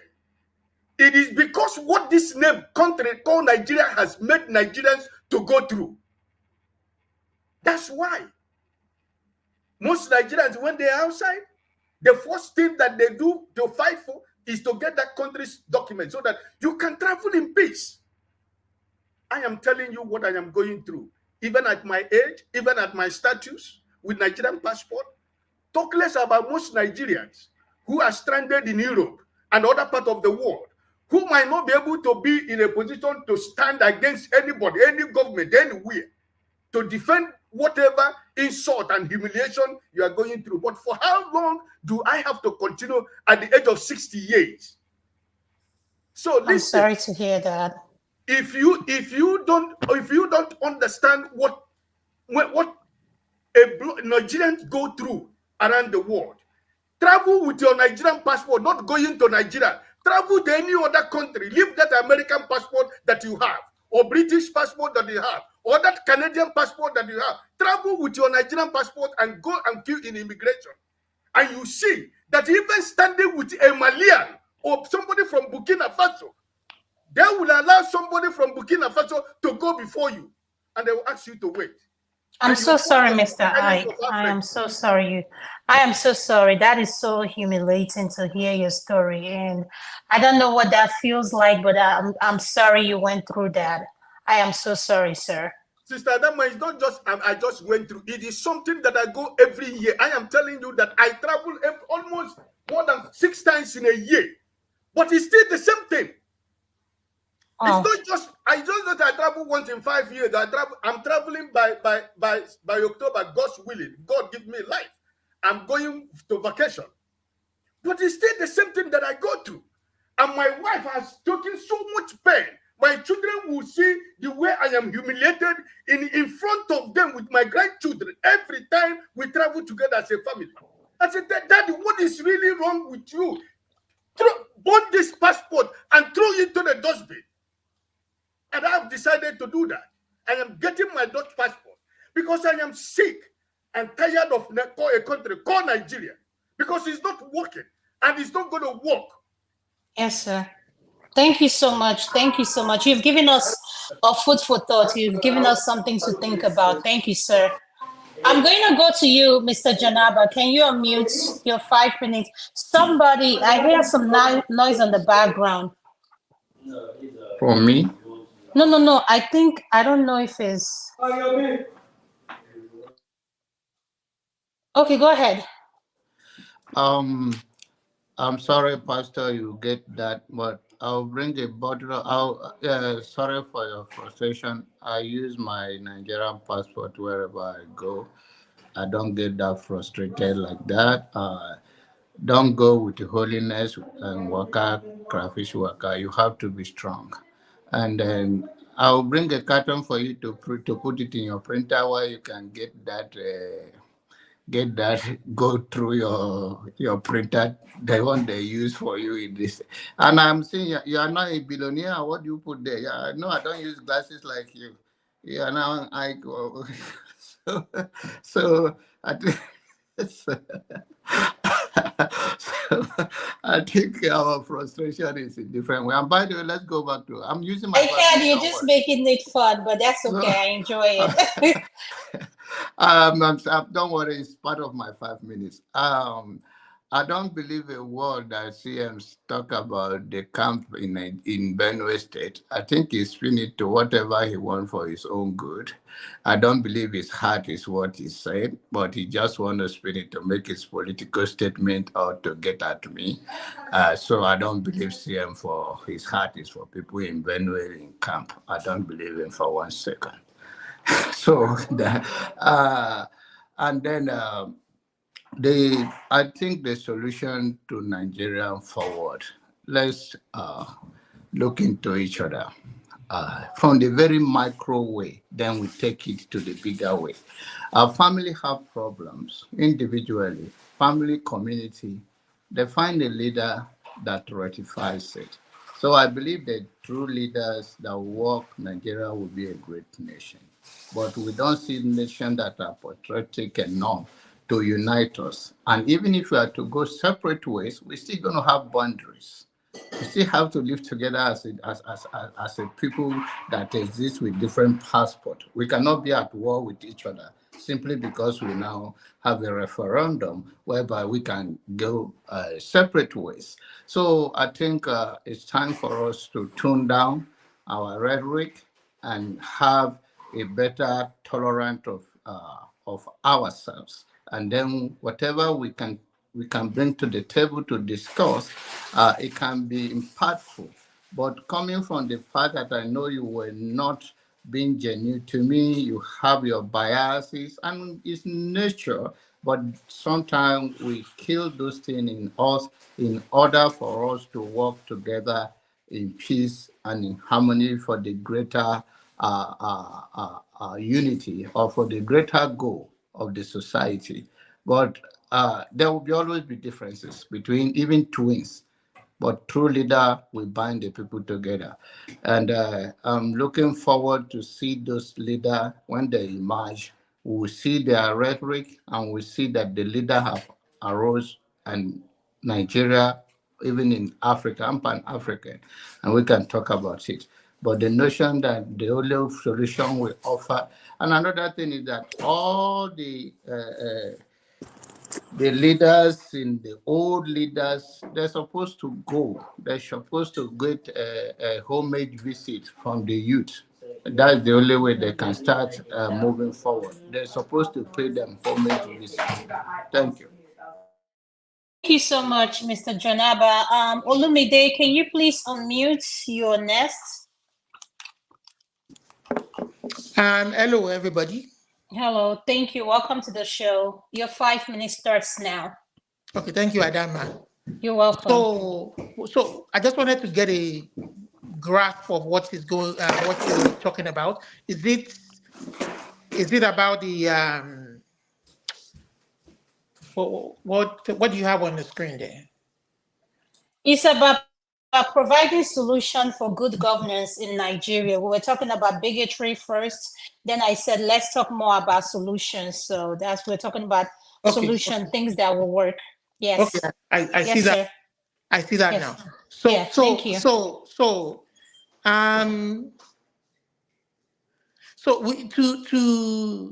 Mr. Uncle Ike's point, he said something about the Nigerian passport having no value. I mean, that is not news. That is not something that surprises all of us, especially with the state of the country at the moment. And then I also want to pick up from where Jonaba actually stopped. Jonaba said, I don't know how Jonaba proposes that what he just made be achieved or be reached, or is just making what we call just making a statement. Just what do you call those kind of statements that has no real how do I say sincerity behind it? And he said, let us work for the growth. Let us work for the greater good, the unity and progress of the country to achieve its goals. But what exactly is that, or how do you want to achieve that greater good? How do you want to achieve that unity? How do you want to build an inclusive society? Today, I'm an advocate of the Yoruba nation. Simply because I think Nigeria, I don't envision Nigeria with the way it is right now, working in my lifetime. And I'm hoping that maybe if we get our own nation, everything that we hoped that we could have seen in Nigeria, maybe in the Yoruba nation, as a people, we'll be able to work together better to achieve those goals. But again, I think when I think to countries like Canada, the US, and even the UK, as conservative as the UK is, they are trying to build a more inclusive society. You have different races. You even have different people of different racial backgrounds contesting elections and winning. We have Nigerians. Recently, you had a prime minister with Indian roots. You've seen that in America, where the diverse society, you understand, and we seem to have that even in Nigeria too. We have the Fulani who are not really indigenous to Nigeria, but they've come to establish themselves in that country, and with a large population there, especially in the north. So we've seen those nations work and make progress. But we should look at our own current state. Maybe if somebody were to argue and say, give the Canada, the US, and the UK example, I would still reason with them to say, you know what? We have our own we're a black race. We have different ethnic nationalities living in that country, over 300, diverse background, maybe it's a recipe to build a strong, prosperous nation. But I think the major problem we are having that is different from those good examples is perhaps the fact that our foundation is very weak. It's not that kind of foundation that will build a prosperous nation. You understand? And I thank the patriots going to the president to remind him to say, you know what? One of our major problems is the constitution. We need to have a constitution that embraces our pluralistic nature, and it's really federal in nature, where every region can pursue and aspire to what they want to be, based on that constitution, whether religion, whether otherwise, resources and what have you. So that is very, very key. That I would want a Nigeria that would work for all of us. In as much as I love and I'm an advocate of a Yoruba country, majorly because of the way things are right now. Especially when somebody like John Abba says working for the greater good. So key to that, unfortunately, I don't know where this started from, pre-independence, post-independence, how long, far back, the structures and institutions of the country have been so bastardized that the country needs to be rebuilt from the scratch, institution-wise. It's not just the president, We are talking about people who are saddled with our institutions in the hospitals. As strange as it is, you would find... You have 50 seconds left. You will find clerical staff collecting bribes in the hospital to issue cards to patients. You will find people finding it difficult to access their retirement after 25, 30 years in service. And it is these ordinary people that sit on such things. You understand? But even about rigging elections too. It is true that it is the people, ordinary people that are involved, that get involved, and that allow this to happen. Yes. But our judicial system too, even as much as we have rotten justices, I know there are good ones there. Yes, sir. There are good ones there. And what I want to say is that in achieving that goodness, in achieving that greater good of building a unifying country, we need to start from that very process. When we have the opportunity to have a reset, like rigging the election, it was very clear to everybody that this election, the last election, was rigged. Yes, sir. And to have an opportunity to rebuild the country with different, we have to rebuild it from different angles. Constitution, our institutions, constitution needs to be reset. Our institutions need to be reset. Okay, our institution needs to be reset. And starting from this very moment, somebody like Yakubu needs to go. Okay. After investing 400 billion naira in an electioneering process that at the end of the day is flawed. And conducting 3 off-cycle elections and bungling those 3 off-cycle again, we'll see the way we'll conduct it. It needs to go because Thank you. We need to start from somewhere. It needs to go. We need to be able, we need to be truthful and honest to each other. Yeah, don't worry. You can come back. You not just making statements and saying working for the greater good. Yes, we'll come back. We come back. How do you work for the greater good? What actions need to be taken to work for the greater good? I do agree with you with a lot of things you said. We're coming back to the final section where is open. We're going to discuss anything that is on your mind. But first, before we do that, let me acknowledge Ms. Gladys Onyibo. Welcome to the show, ma'am. Could you unmute? Thank you. Good evening. Good evening, ma'am. Can you unmute? You have 5 minutes. Do you have an idea of what we are discussing? Can you just I joined you earlier on and I left because today has been a very busy day for me and I had to come. Now we are talking about solutions on how to fix and promote good governance in Nigeria. First, the topic of the day was about regarding bigotry, if I'm not mistaken, when you joined earlier before you left. Now we are talking about solutions of how we can make things work for everyone. So that's what we're talking about. Thank you, ma'am.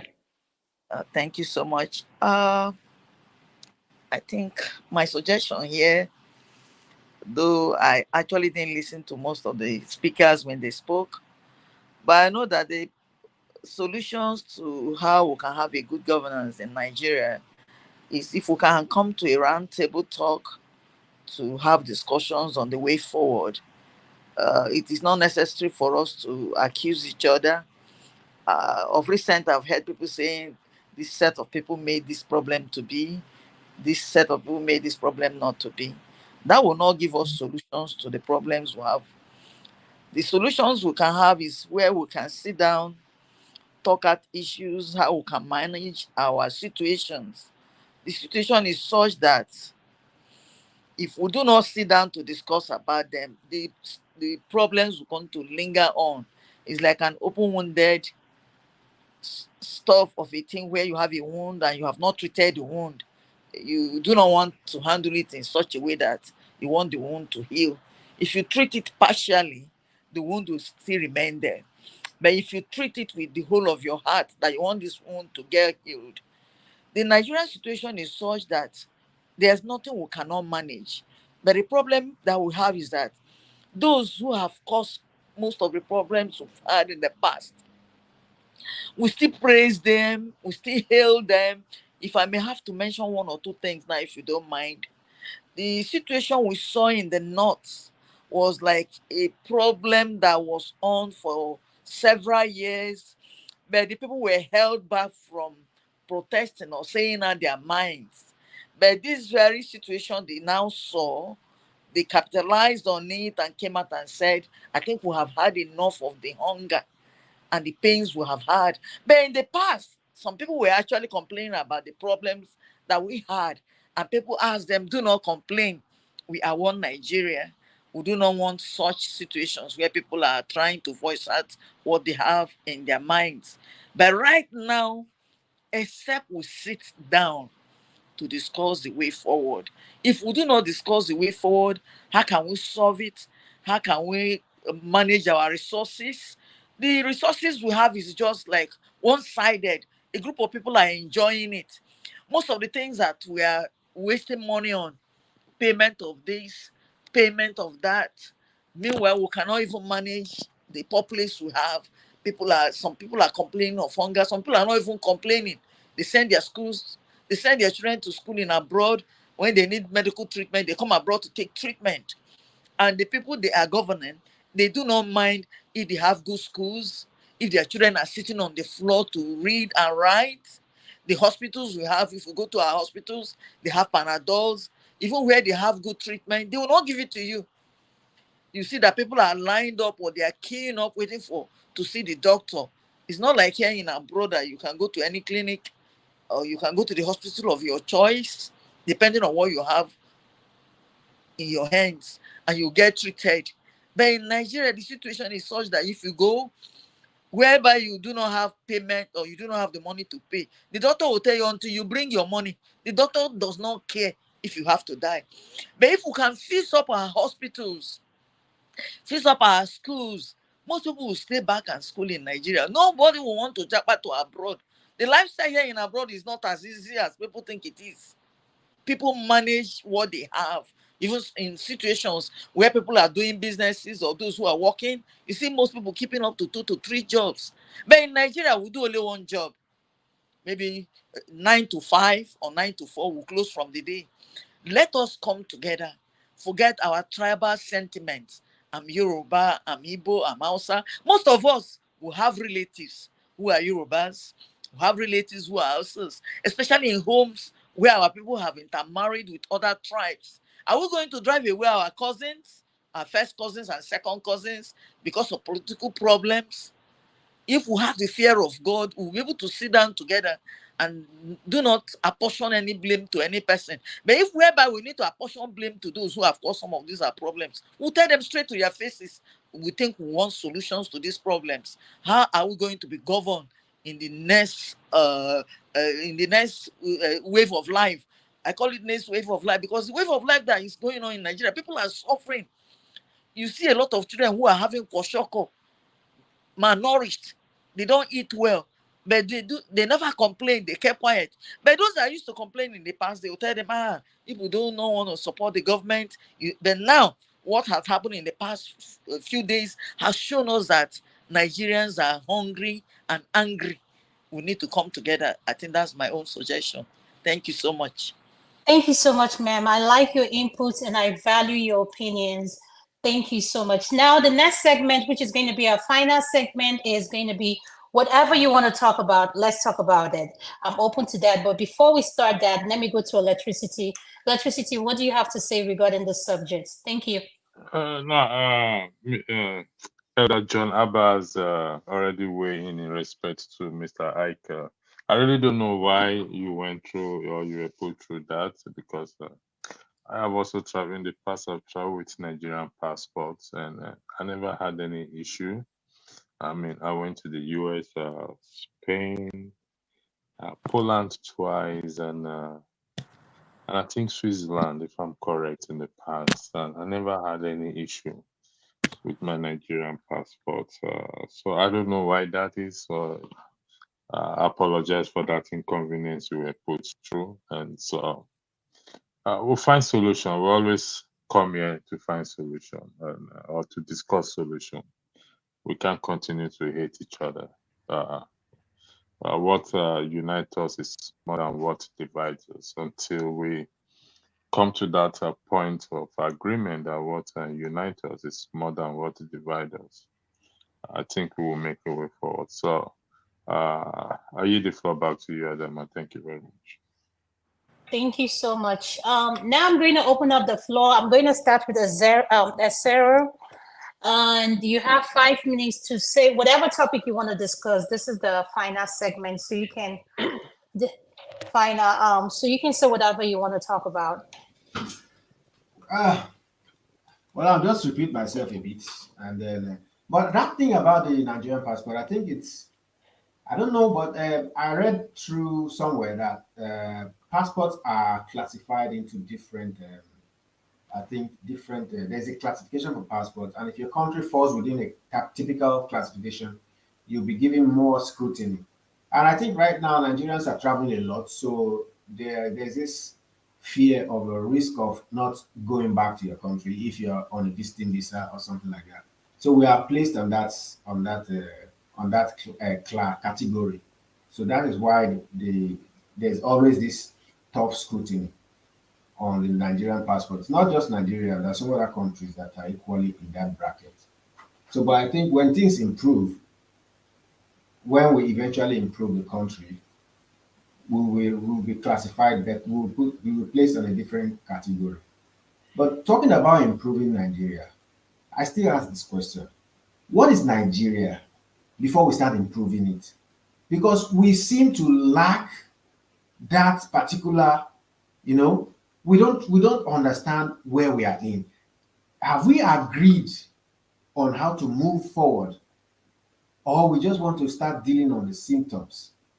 Because if we have not come together and discussed what we are, why an Igbo man should fight for a cause with a Fulani man, what unites us, or what we can both fight for together to achieve our wellness, that will be of benefit for the both of us, where our future collides and we follow the same journey. If we are not being able to decide and decipher that, then why are we complaining about the symptoms?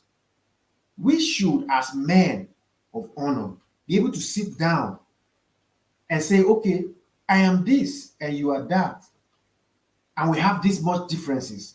But if you put these particular laws in place, then those differences don't matter anymore. Take, for instance, you put a particular law of anywhere you live in this country, as long as it is Nigeria and you agree to be a Nigerian, you are free to live there, to vote and be voted for, to build a house without the danger of it being demolished.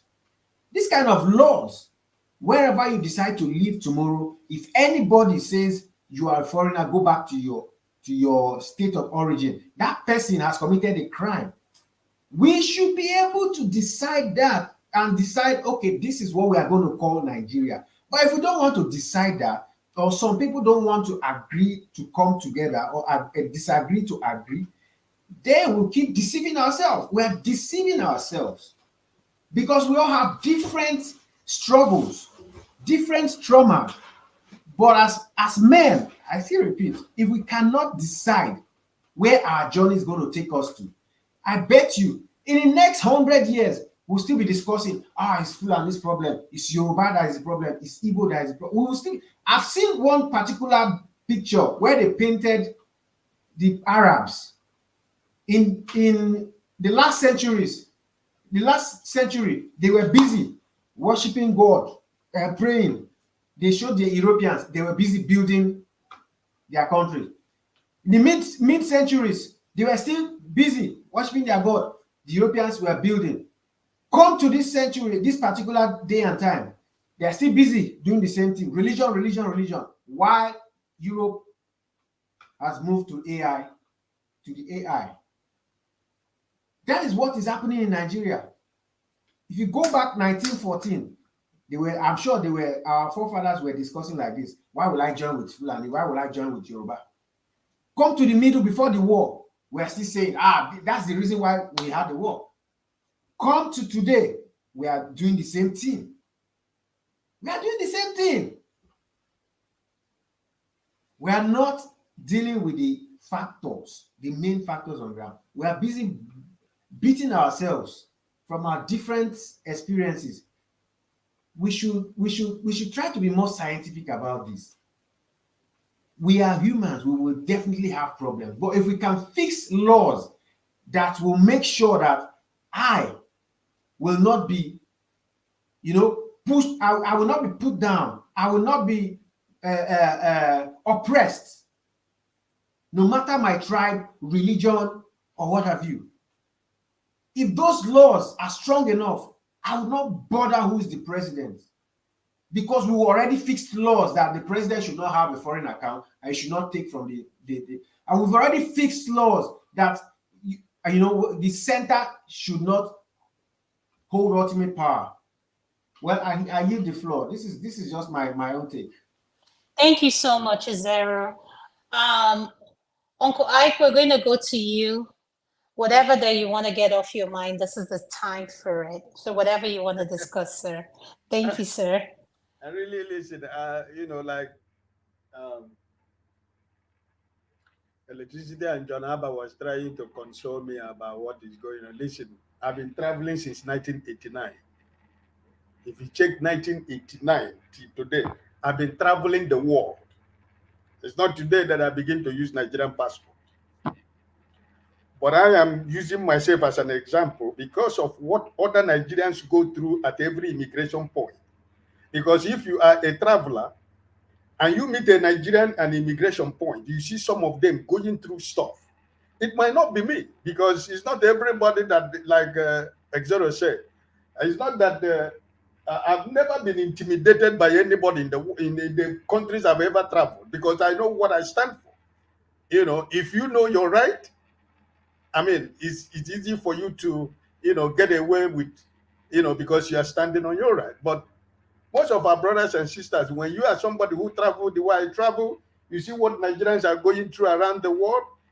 You see, whatever thing they are going through, you yourself is going through that, because you have the same passport with them. And sometimes it's difficult for me to pass and let them there, because sometimes what I preach for, what I stand for, what I preach and what I stand for, sometimes doesn't allow me to allow those people who have been treated and humiliated like not human beings. Sometimes I can't allow them. I can't go. Sometimes my family will leave me and they continue until I try to resolve one thing or the other. Because as a Nigerian, as an African, sometimes I see those things, I can't take them, and I try to do what I know I can do, because it is good for me to practice what I preach, So when you try to do those things, sometimes it affects you on your own, So it's a pain, my own pain, and the pain of so many Nigerians that go through at every immigration point. It's not just me, because for me, I've been traveling around the world since 1989. So whatever anybody does or say, it doesn't matter, because I know that my document is good and correct. So I fear no evil, right? But what of most of our people? So that's the area I see. And on the issue of Nigeria, listen, electricity, Nigerian constitution. I don't know where he is. Maybe he should have read, is it chapter 2 or number 2? I don't know what you people call it for us. For what I just wanted to say, he has a Nigerian constitution with him. Maybe is it chapter 2 you used to call it, or number 2? What is it? Electricity. Maybe you can read for us for quick one, before I can round up. Sister Damma, if there is time for me. But then, of course he would love to do that. So I am going to allow him to do it. Okay, thank you. Thank you, sir. Yeah. So electricity, can you read that for us? Sorry, sir. I thought you were actually joking. What do you want me to read, sir, please? Chapter 2 of Nigerian Constitution. I think you used to have it all the time. Can you read it for us, for me? I want to say something. Let them be talking. I mean, you guys be talking. I'll go get it. Okay, let me continue talking while you search for it. Listen, I think that... What exactly do you want me to search for in chapter 2? I don't know. Just read it. I want to say something. So just, if you can read for me, Okay, all right. Listen, I think that, like my brother CM was talking about a new constitution, I think one of the biggest problem we have is the institutions that uses that constitution to rule Nigeria is the problem. Because when the local government chairman cannot obey simple laws in Nigerian constitution, the same constitution he will be preaching for you to obey. But he that has been given the mantle of leadership to walk through that paper is not obeying that paper. The commissioner in the state is not obeying the paper. The Minister of Justice, who is supposed to be the defender of the law, is not obeying the law. The governor of your state is not obeying the law. Yesterday, I was watching online. It was in Anambra State, a lawyer in a magistrate court. I don't know if anybody saw that, what was happening. The chief magistrate was demanding 20,000 naira before a bail bond can be signed. This is the institution we're talking about. It's not about Nigerian constitution. It's not the problem. It's the people that have been given the mantle of leadership to lead the country is the problem. You make everything syringe. Yeah, Ivy, I'm sorry, I said syringe. Ivy. Can I go on? So, I'm sorry about that. I didn't know I was unmuted. I'm sorry. Go ahead. Okay. So, I mean, when I was listening to the lawyer in the magistrate court, in a common magistrate, in a magistrate court you have in every town, the magistrate court was demanding 20,000 naira. And the court registrar, the lady that signed paper was also demanding 20,000 naira before a bail bond can be signed. This is the problem. Such person, that's magistrate court. If Nigeria is a place where people pay price of consequences, that magistrate court by yesterday is supposed to have been fired. And everybody in that magistrate court that took part in that situation, they are supposed by today be fired. Strip of their whatever they have, whatever the Nigerian bar say, they strip them of their law certificate and make sure that these people go to prison. But we are living in a lawless country. It's not about constitution. For me, I also will want a new constitution. But the problem is that the people, the upholders of the constitution, are not respecting and obeying the constitution. So at the end of the day, we, the common man who is crying, here, for example, my brother Extra is asking a very important question. But at the end of the day, you see that when you go to police to go and make a simple report in Nigerian police, you might end up being an accused and put you in prison. This is a country that is the lawless country. Nothing works every system is collapsed completely. You take your case to the police, Police will turn against you, become an accuser, because the person you're accusing maybe have money, more than the money you have. You go into prison. So this is the problem. So in as much as I want every one of us as Nigerians to sit in a table to make a dialogue to see the way forward, but the Constitution at the end of the day, I don't think is, for me personally, my own personal opinion, I don't think it's really the major problem. But it is the people that practice the Constitution. If you listen to Sam Amadi yesterday or day before, this week, about 12 minutes, 15 minutes, he did a lecture about this issue of Nigerian Constitution and what happened in 2023. You will discover that the problem is really not the Constitution, but it's the people that are holding the Constitution, that are preaching that Constitution to you and me, is the problem. Electricity, you got it? Yes, sir, I got it. Chapter 2 of the Constitution. I don't know where you want me to read from because it has a lot. It's about the fundamental objective and directive policy principles of state policy. So you want me to read section 13, 14, 15? It's which exact section do you want me to read, sir? Okay, can you read 14 and 15? 14 and 15. The Federal Republic of Nigeria shall be a state based on the principles of democracy and social justice. 14.2, that's one. It is hereby accordingly declared that sovereignty belongs to the people of Nigeria, from whom the government through this constitution derive all its power and authority. B, the security and welfare of the people shall be the primary purpose of government. And C, the participation by the people in their government shall be ensured in accordance with the provisions of this constitution. Thank you, my brother. So, no problem. What are we talking about? Is what he just read? Is it what we have? What is obtainable in Nigeria? No, it's not. It's not what is obtainable. Because now, for example, we are looking at protest as if it's something that is something that is very big thing for us to do. But it's something that is normal with us as human beings, because those people that we claim that we elected, that we did not elect, we have every right to question every decision they make on our behalf. But we're not doing it.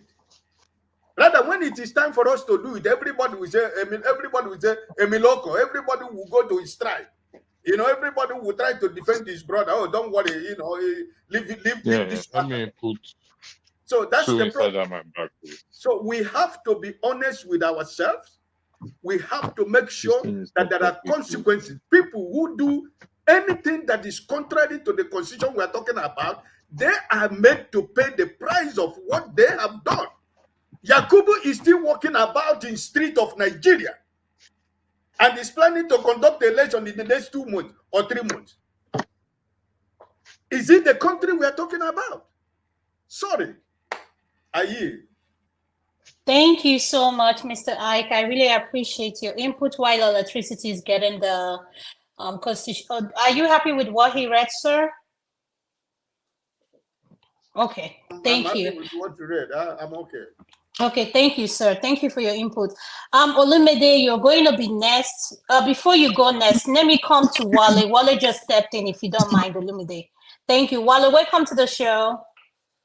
Thank you very much, Madam Adama. And first of all, let me give you the kudos for coordinating this very well. Since you started, I've been at the background. Thank you. A lot of people have spoken, and from listening to every single one, I could see that we all know the solution. But the willpower for us to go forward and do it is what I don't know how we're going to do it. Many people, you know, they always said, talk is cheap. If we are all ready, we can go back and fix that country. But how many of us are ready to go back? And I'm not saying going back physically only. Those people that we mentioned, say Mr. I can't remember my brother's name that had this horrible ordeal with the passport and everything. My question is, those people that torment his life, you know, getting a passport, do this, do that, they are our people. They are my brother. They are my sister. As much as we can blame Tinubu or whatever, what about us? We ourselves. You want to buy land, you want to sign the paper. Who is sitting there to sign the paper for you? Is asking you to bring 10,000 before they can. You see, all these things is our problem. Until we're able to look at ourselves in the face and say, Adama, why would you want to collect that money? Mr. Olumide, why are you not doing your job properly? Until we put the wrong peg in the right hole, we will continue to lament. And until we all hold each other accountable and responsible for our action and inaction, honestly, we all know where we live. They wouldn't say don't drive your Ferrari 200 miles an hour or 200 kilometers an hour. Yeah, once you are caught by camera, you pay the fine. So until we learn where we live and we use that to build our own home, nobody's going to fix our own. We'll continue to be a slave till Jesus comes. So you and I, every single one of us, have a lot to do to build our country. All the places we all jackpot to, they build their own country.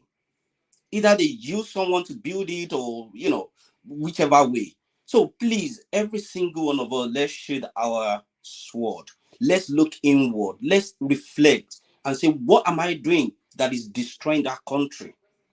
Directly, indirectly, until we're able to do that, honestly, we'll fix the country.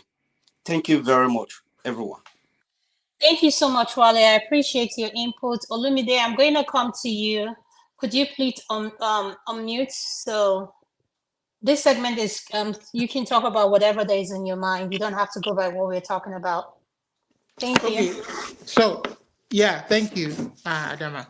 So I want to start from where Brother Hike stopped at. So I want to agree with Brother Hike that in as much as the current constitution is imperfect, despite the imperfection, if the holders of that constitution obeyed the constitution to the letter and did what they were supposed to do, perhaps we would have seen some kind of development. But where I disagree is the fact that I still think that that constitution is a problem in the sense that it wasn't the people's document. And there are fundamental things in that constitution that did not put a pluralistic nature, the nature of the country, into consideration when that constitution was written. So a lot of things were done behind closed doors that, without factoring the people, the indigenous, the ethnic indigenous people of the countries, and letting it go through a referendum before it became a document that is supposed to be for the people, which it is not. So I do agree that if even as imperfect as it is, maybe what happened then was when they handed it over to us, it was purported that those imperfections could be made through the political process. I mean, it could be fine-tuned through the political process. But if they allow the process to be free and fair and devoid of the corrupt nature that it is right now, maybe majority of us would have said, you know what, let's continue to work on it and neglect that aspect of it. But they have not allowed it they have not allowed the political, so which brings me to Xero's point, where he says, is this how we are going to continue to do things and expect that progress will come to our society? I do agree with you that if drastic steps are not taken, we are not going anywhere. We are not going to make progress. So I'm saying that I am foreseeing that there are three ways that this change can come. One, it is through, when people say dialogue, when Gladys says we need to dialogue, we need to sit down, we need to talk, we are inadvertently saying the politics. Politics is the way and process that a country wants to build their society. Like in the US, you have the democratic presidential system of governance. In the UK, we have the where they have the legislature and the parliamentary system of governance. And then in some countries, they have a part presidential, a part parliamentary system of governance. And they allow a free and fair election. So maybe we would have had an opportunity. So when I say politics, it is the politics that will allow the dialogue. When the people you elect, if for instance, they had allowed the winner, the true winner of the last presidential election to come in, the people that backed him, that brought him, that supported him, that voted for him, so that he comes to power, he can then come in and fulfill all that aspiration, everything that all that they've aspired for. We want a new constitution. We want a federal system of governance. We want the state to control their resources. We want a level of autonomy. We want this, we want that. That is when that dialogue can take place. Not when a few people from all different ethnicities have cornered the people's sovereignty. They've hijacked the country. And they pretend, like Buhari did, oh, I will write a new constitution, and they come and say, constitution my foot, regionalism my foot. Understand? And they pretend. If those people have their own political agenda that does not consider the people who have voted them into power and continue to force themselves on the people, you will never have that dialogue.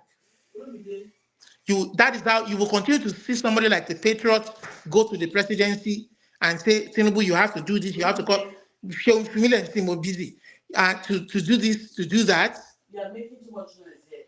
So, and then all Tinubu would do when they come is to, and tell them, look at them, they are fooling themselves. Because all he wants, he has his own political agenda. So these people have hijacked the country and they have not made that political process that is supposed to bring the change and the dialogue to work. The people have lost their sovereignty. They can't elect their president, they can't elect their state governor, they can't elect their local government chairman, and here they are talking about local government autonomy. You see how they are kidding themselves? Then two, that change can also come by a revolution, the people's revolution, where the people will say, you know what, like we've had in Bangladesh, in Sri Lanka, enough is enough. Get out of it. We don't want you people anymore. We will choose our own new set of leaders. You understand? People's revolution, or through arms revolution, whereby some kind of means, some people, it could be ethnic blocks, it could be people coming together, it could be a military coup, I don't know. Some people will take arms and say, you know, enough is enough. Our people will not suffer this anymore. We want out of this. You understand? So this change that they are refusing, but I don't expect these current people to sit down and reason, especially with what the Patriots have brought to them on the table. I don't expect them to sit down because for them, the stakes are a lot bigger than for the people. You understand? You can see how they are dealing with Dangote. We may quarrel with the way Dangote does his business, but at the end of the day, if the refinery works, maybe it might bring a level of pricing, to some help the pricing, but look at the way they're fighting him and they don't even care whether the people benefit or not. So you see, these people, see, this is the conundrum we are all in. So all this talk of dialogue, we will sit down and judge and do this, and you understand? This guy is not going to listen, and the only way for people like this to make them accountable and to pay them back is to say, okay, during the electionary time, we've had enough, we don't want you here. But the problem though is this the same criminal who conducted that 23 election that will now conduct the same 2027 election after collecting 400 billion naira and making it fail? In the same society, that guy would have been fired. You understand? And what exactly were the processes? What exactly were the processes? The electrical glitches that happened, that the IREV and the beavers were switched off. Have they done a report, an audit report, by an independent body to find out exactly what happened? And how are they going to prevent this the next time? So these are the kind of things that they've not even done. You understand? And if this president means well, see, I'm a Yoruba man, he's a Yoruba man, but I'm not going to support criminality. But God forbid, I'm not. If we want to build a country that is fair and free of corruption to everybody, regardless of your ethnicity and your race, I am not going to support any criminal-minded person. No, never. I'm not going to do that. You understand? If you are a Yoruba person and you lost the election to another person who is more who the people have chosen and can do a better job than you, then so be it. So that's what I'm going to say. At the moment, I don't think Nigeria is ready for that, to build a country of their dream that they want to build. Yes, You sir. understand? So that's just what I'm going to say. Thank you.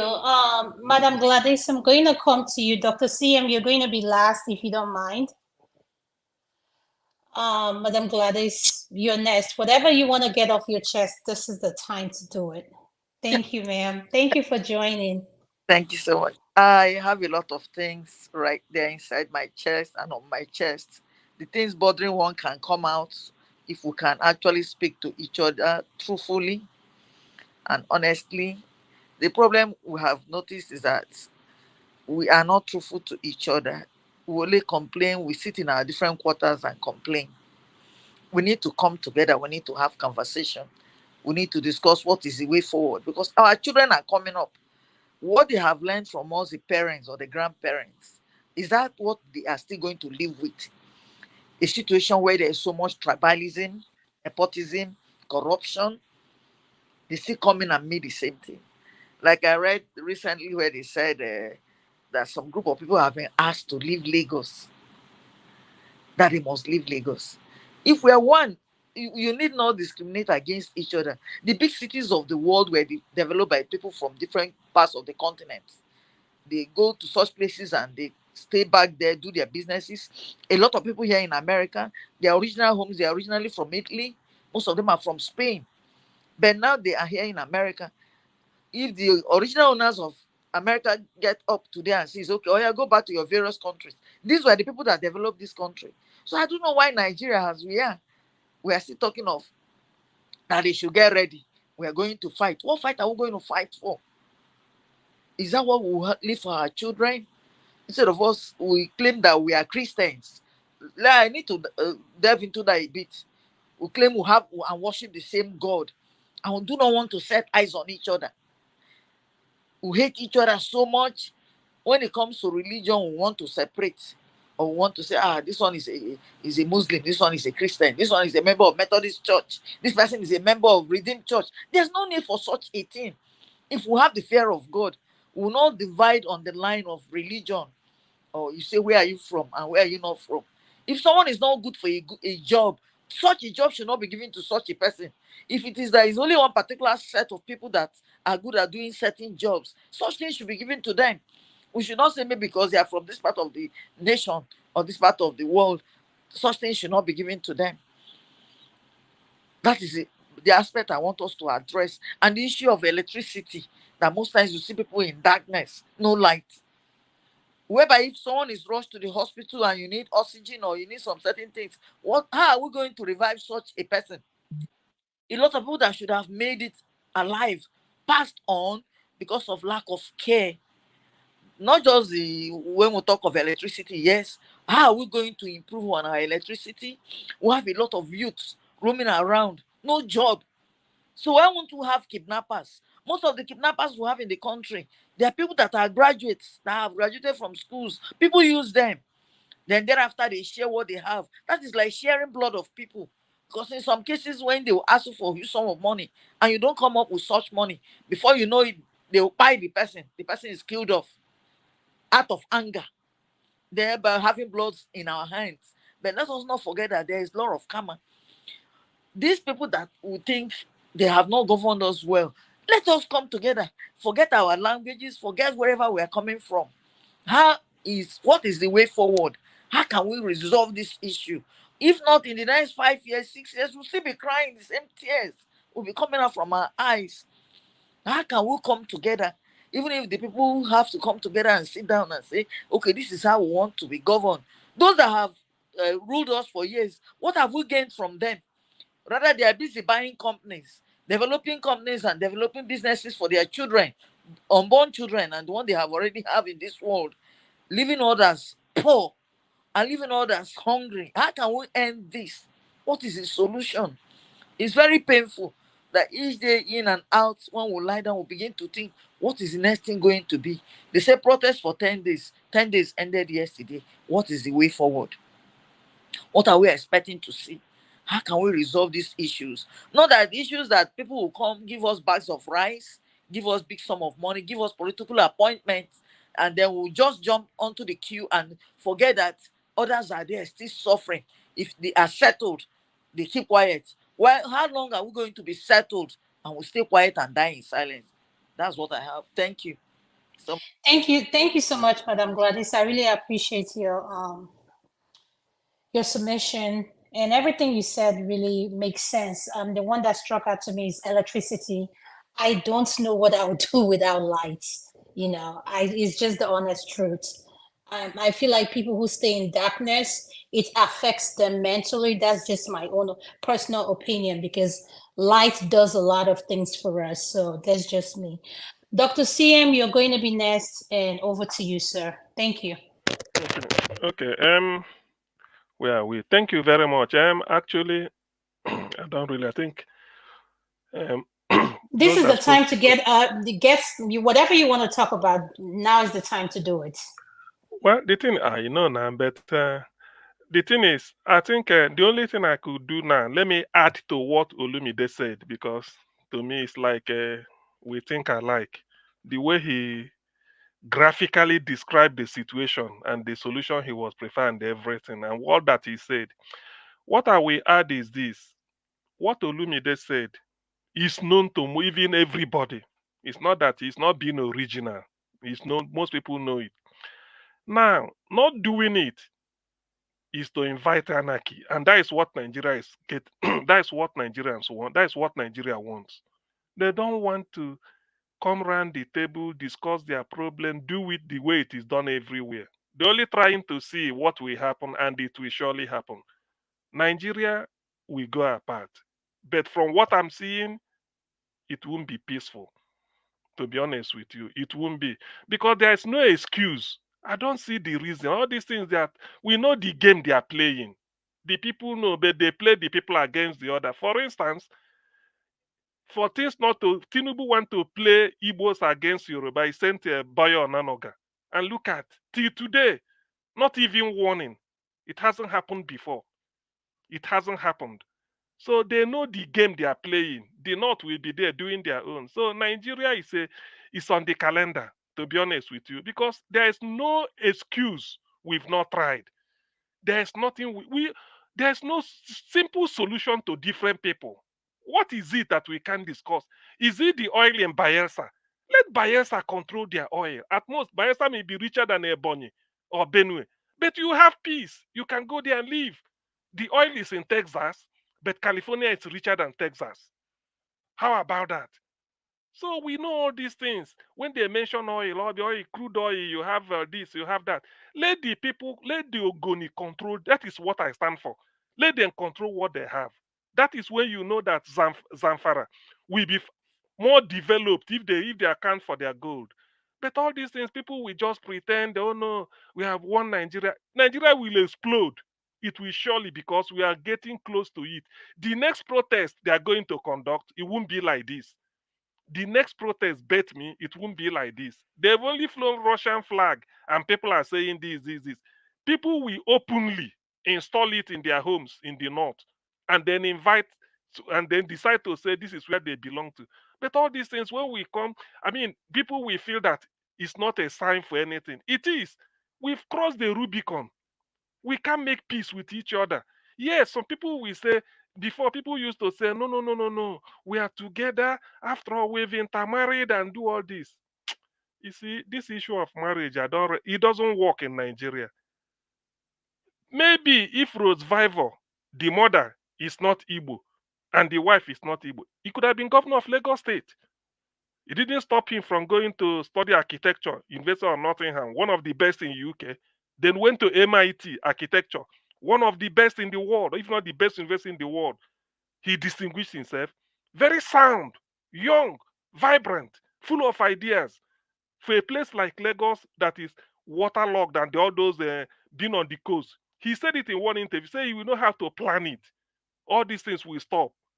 But because of what was is it that what Rose Vivor want to do is not good? But because the modern Igbo, they give a name Chinedu, and that's all. That's all. They have to slaughter people, which I lost my cousin. People slaughtered in Lagos in broad daylight. So what are we talking about? That is the issue. So when people talk, even me, I preach it because so many people should notice. I'm against interethnic marriage in Nigeria. It doesn't pay. I'm against it. Thank God all my sisters are married. If any of them would have said they are marrying somebody who not Igbo, look, I disown them. I've said it. It doesn't pay. It brings a problem to us. We don't exploit it. So what is the difference? What does it mean? If really since we intermarry and we see ourselves as one, it means if you want to give appointment, you won't look back. Because that area you are discriminating, they are marrying your people. So why? But we say, oh yeah, let us intermarry, we are one. But when he reached to when to give something, they say, get out from here. So what is the point of intermarriage then? Why do we intermarry? Let us interrogate all these things. Nigeria has crossed the line of all this. What they are heading to, they know it. They themselves know it. Ango Abdullahi, Arewa Consultative, Arewa Elders Council, he said 1914, Nigeria expired. That we should see that if we evaluate our progress is not good, let us go our separate ways. He said it, Professor Ango Abdullahi, former ABU Vice Chancellor. So what are we? They all know, everybody knows. So why can't we then carrying people every 4 years, we do shambles and we won't do anything? Like Olumide said, why is it that we haven't taken stock of the last election and learned something from it? Till today, nobody can boast of seeing a INEC result. The result INEC used to declare Tinubu is not on their website. Till today, you can't see it. But they themselves, they know what they did and they declared. So what are we? Why are we wasting our time? Why are we wasting our time coming together to deceive? That's what they call you deceive yourself. Yes, you can tell people I can lie to anybody, but I can't lie to myself. Nigerians are lying to themselves. That is the stage we are. We are telling ourselves lies. Let me live with this. Nigeria is the only country joined together by Britain that is still the way the Britain joined them together. Why is it that? And why is this problem? Others have seen reasons to be on their own and they are making progress. Even if they are suffering, they are not complaining. They've taken it as a decision. So why is it that we want to preserve what Lord Lugard created? Especially when we want to improve on it. Your father can build a house for you, maybe 1940, but by the year 2000, you will say, no, although I will live in this compound, but the window has to change. You improve on it. Why can't we improve on what Lord Lugard handed over? People will tell you no, because we are using it to, I don't blame the Western world. They are using it just to feed ourselves. Nigeria will explode. Only that the doomsday, I don't know whether I will be around then. But if to explode, Nigeria must surely explode. Because you can't build a society the way we are. The animosity is there, the wickedness is there, the hate is there. How then do we tell each other the truth in Nigeria? We don't. Everybody lord it against the other. If you can lord it over, then that's all. And so what? So how long can we continue wasting our time? Tomorrow, Burkina Faso, let's say in 5 years' time, 2 years' time, you see where Burkina Faso will be. People will be telling you, look at Burkina Faso. Look at where they are going, because they've kicked out the French and they now want to take their destiny into their own hands. But Nigeria is still hoping that we'll be deceiving ourselves. We put oil, we remove subsidy. We are paying subsidy through behind. Dangote build refinery. Then we are hearing another story. The 4 refineries, they can't work. We continue importing. For how long? We can't deceive a people. That generation will soon be going back. The thing is that they are handing over the iniquity to the other. And the Gen Z, like they say, we perfect it. Nigeria must surely explode. It can't continue like this. Thank you. Thank you so much, Dr. CM. This would be my final word. I want to say thank you to every of our panelists that joined, that made this a success today. And thank you to the people in the comment section. I really appreciate everyone. And my final statement is going to be this: let's learn to be human first. And be human and treat people with empathy, regardless of what you think of them. We all bleed red. And that's the way I look at life. And I treat anybody that comes into my life as a person, as a human first. Ethnicity, I'm sorry, ethnicity has divided Africa, religion, but at the same time, we have to start healing ourselves and move forward. And the only way we can do that, practice the change we want, is to start from ourselves. Practice what you're preaching. Because if you can't do it for anybody, do it for your children.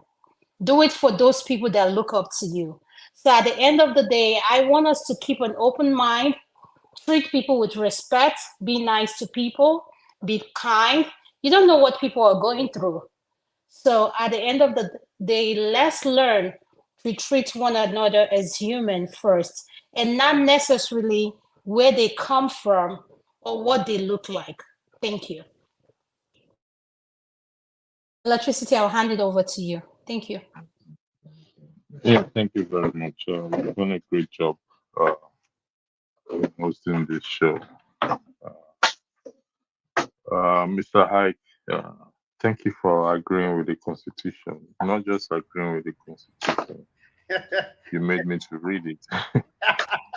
This is my own final say. We may disagree with the Constitution. The Constitution is like rules and regulations of the platform. We have issues keeping to rules and regulations of the platform. Does that mean the platform is bad? Or does that mean the rule is bad? No. It's the people who are supposed to enforce the rule. They are the ones that are not doing their job very well.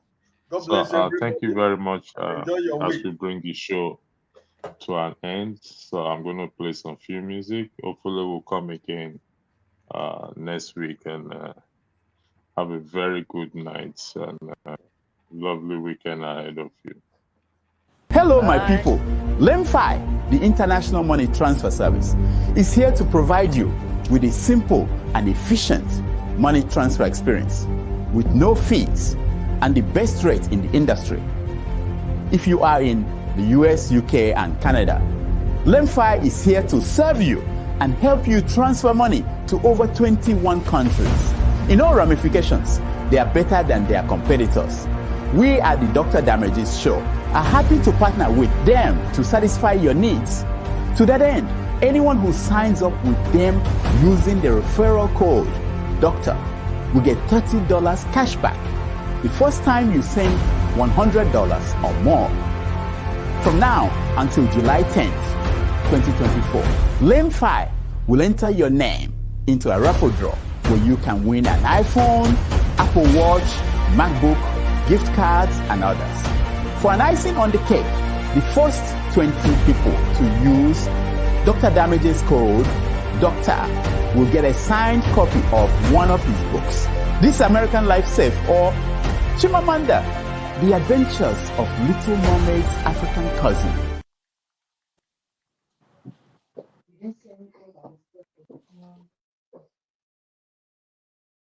Thank you so much for watching. Thank you. Have you subscribed? Yes, you. Have you subscribed? You. Yeah, before you go, click. It's free. Click. Just that's it. Have you subscribed? You are laughing. Have you subscribed? Have you subscribed? Thank you. Thank you. Thank you. Hey, madam, thank you so much. I can see you. I can see you. We have to get to 100,000 subscribers. By the end of the year, how are we going to do that if you don't subscribe? Yes, you. Yes, you're about to click off. Why? Have you subscribed? It's free. If you don't, ask your son, ask your daughter how to. Just one click. Thank you. Thank you. I see you. Aha. Thank you very much. Thank you very much. I'll see you tomorrow.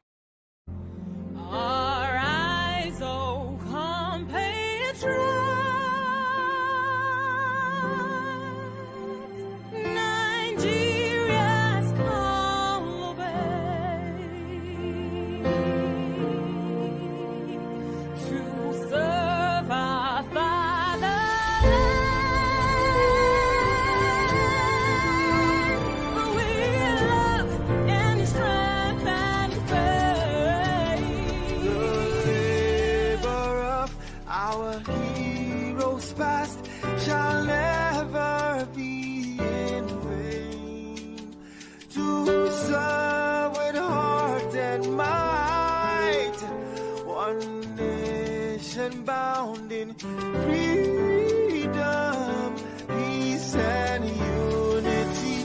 Hey, that's so. Oh, yeah.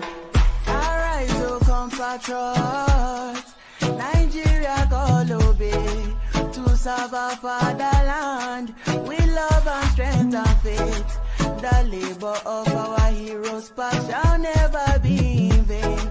To serve with heart and might, one nation bound in freedom, in freedom, in freedom, peace and unity. Arise, my people, arise, my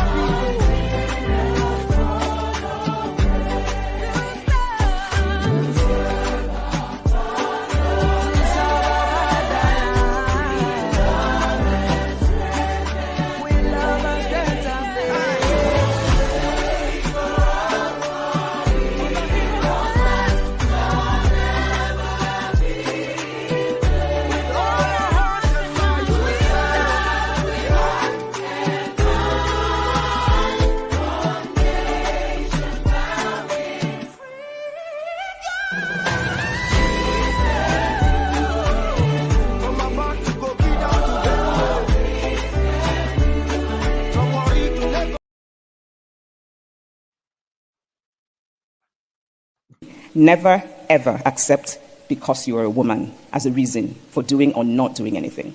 All over the world, girls are raised to make themselves likable, to twist themselves into shapes that suit other people. Please do not twist yourself into shapes to please. Don't do it. If someone likes that version of you that is false and holds back, then they actually just like a twisted shape and not you. And the world is such a gloriously multifaceted, diverse place that there are people in the world who will like you, the real you, as you are. We females are so often socialized to silence. Don't silence that voice. Dare to take.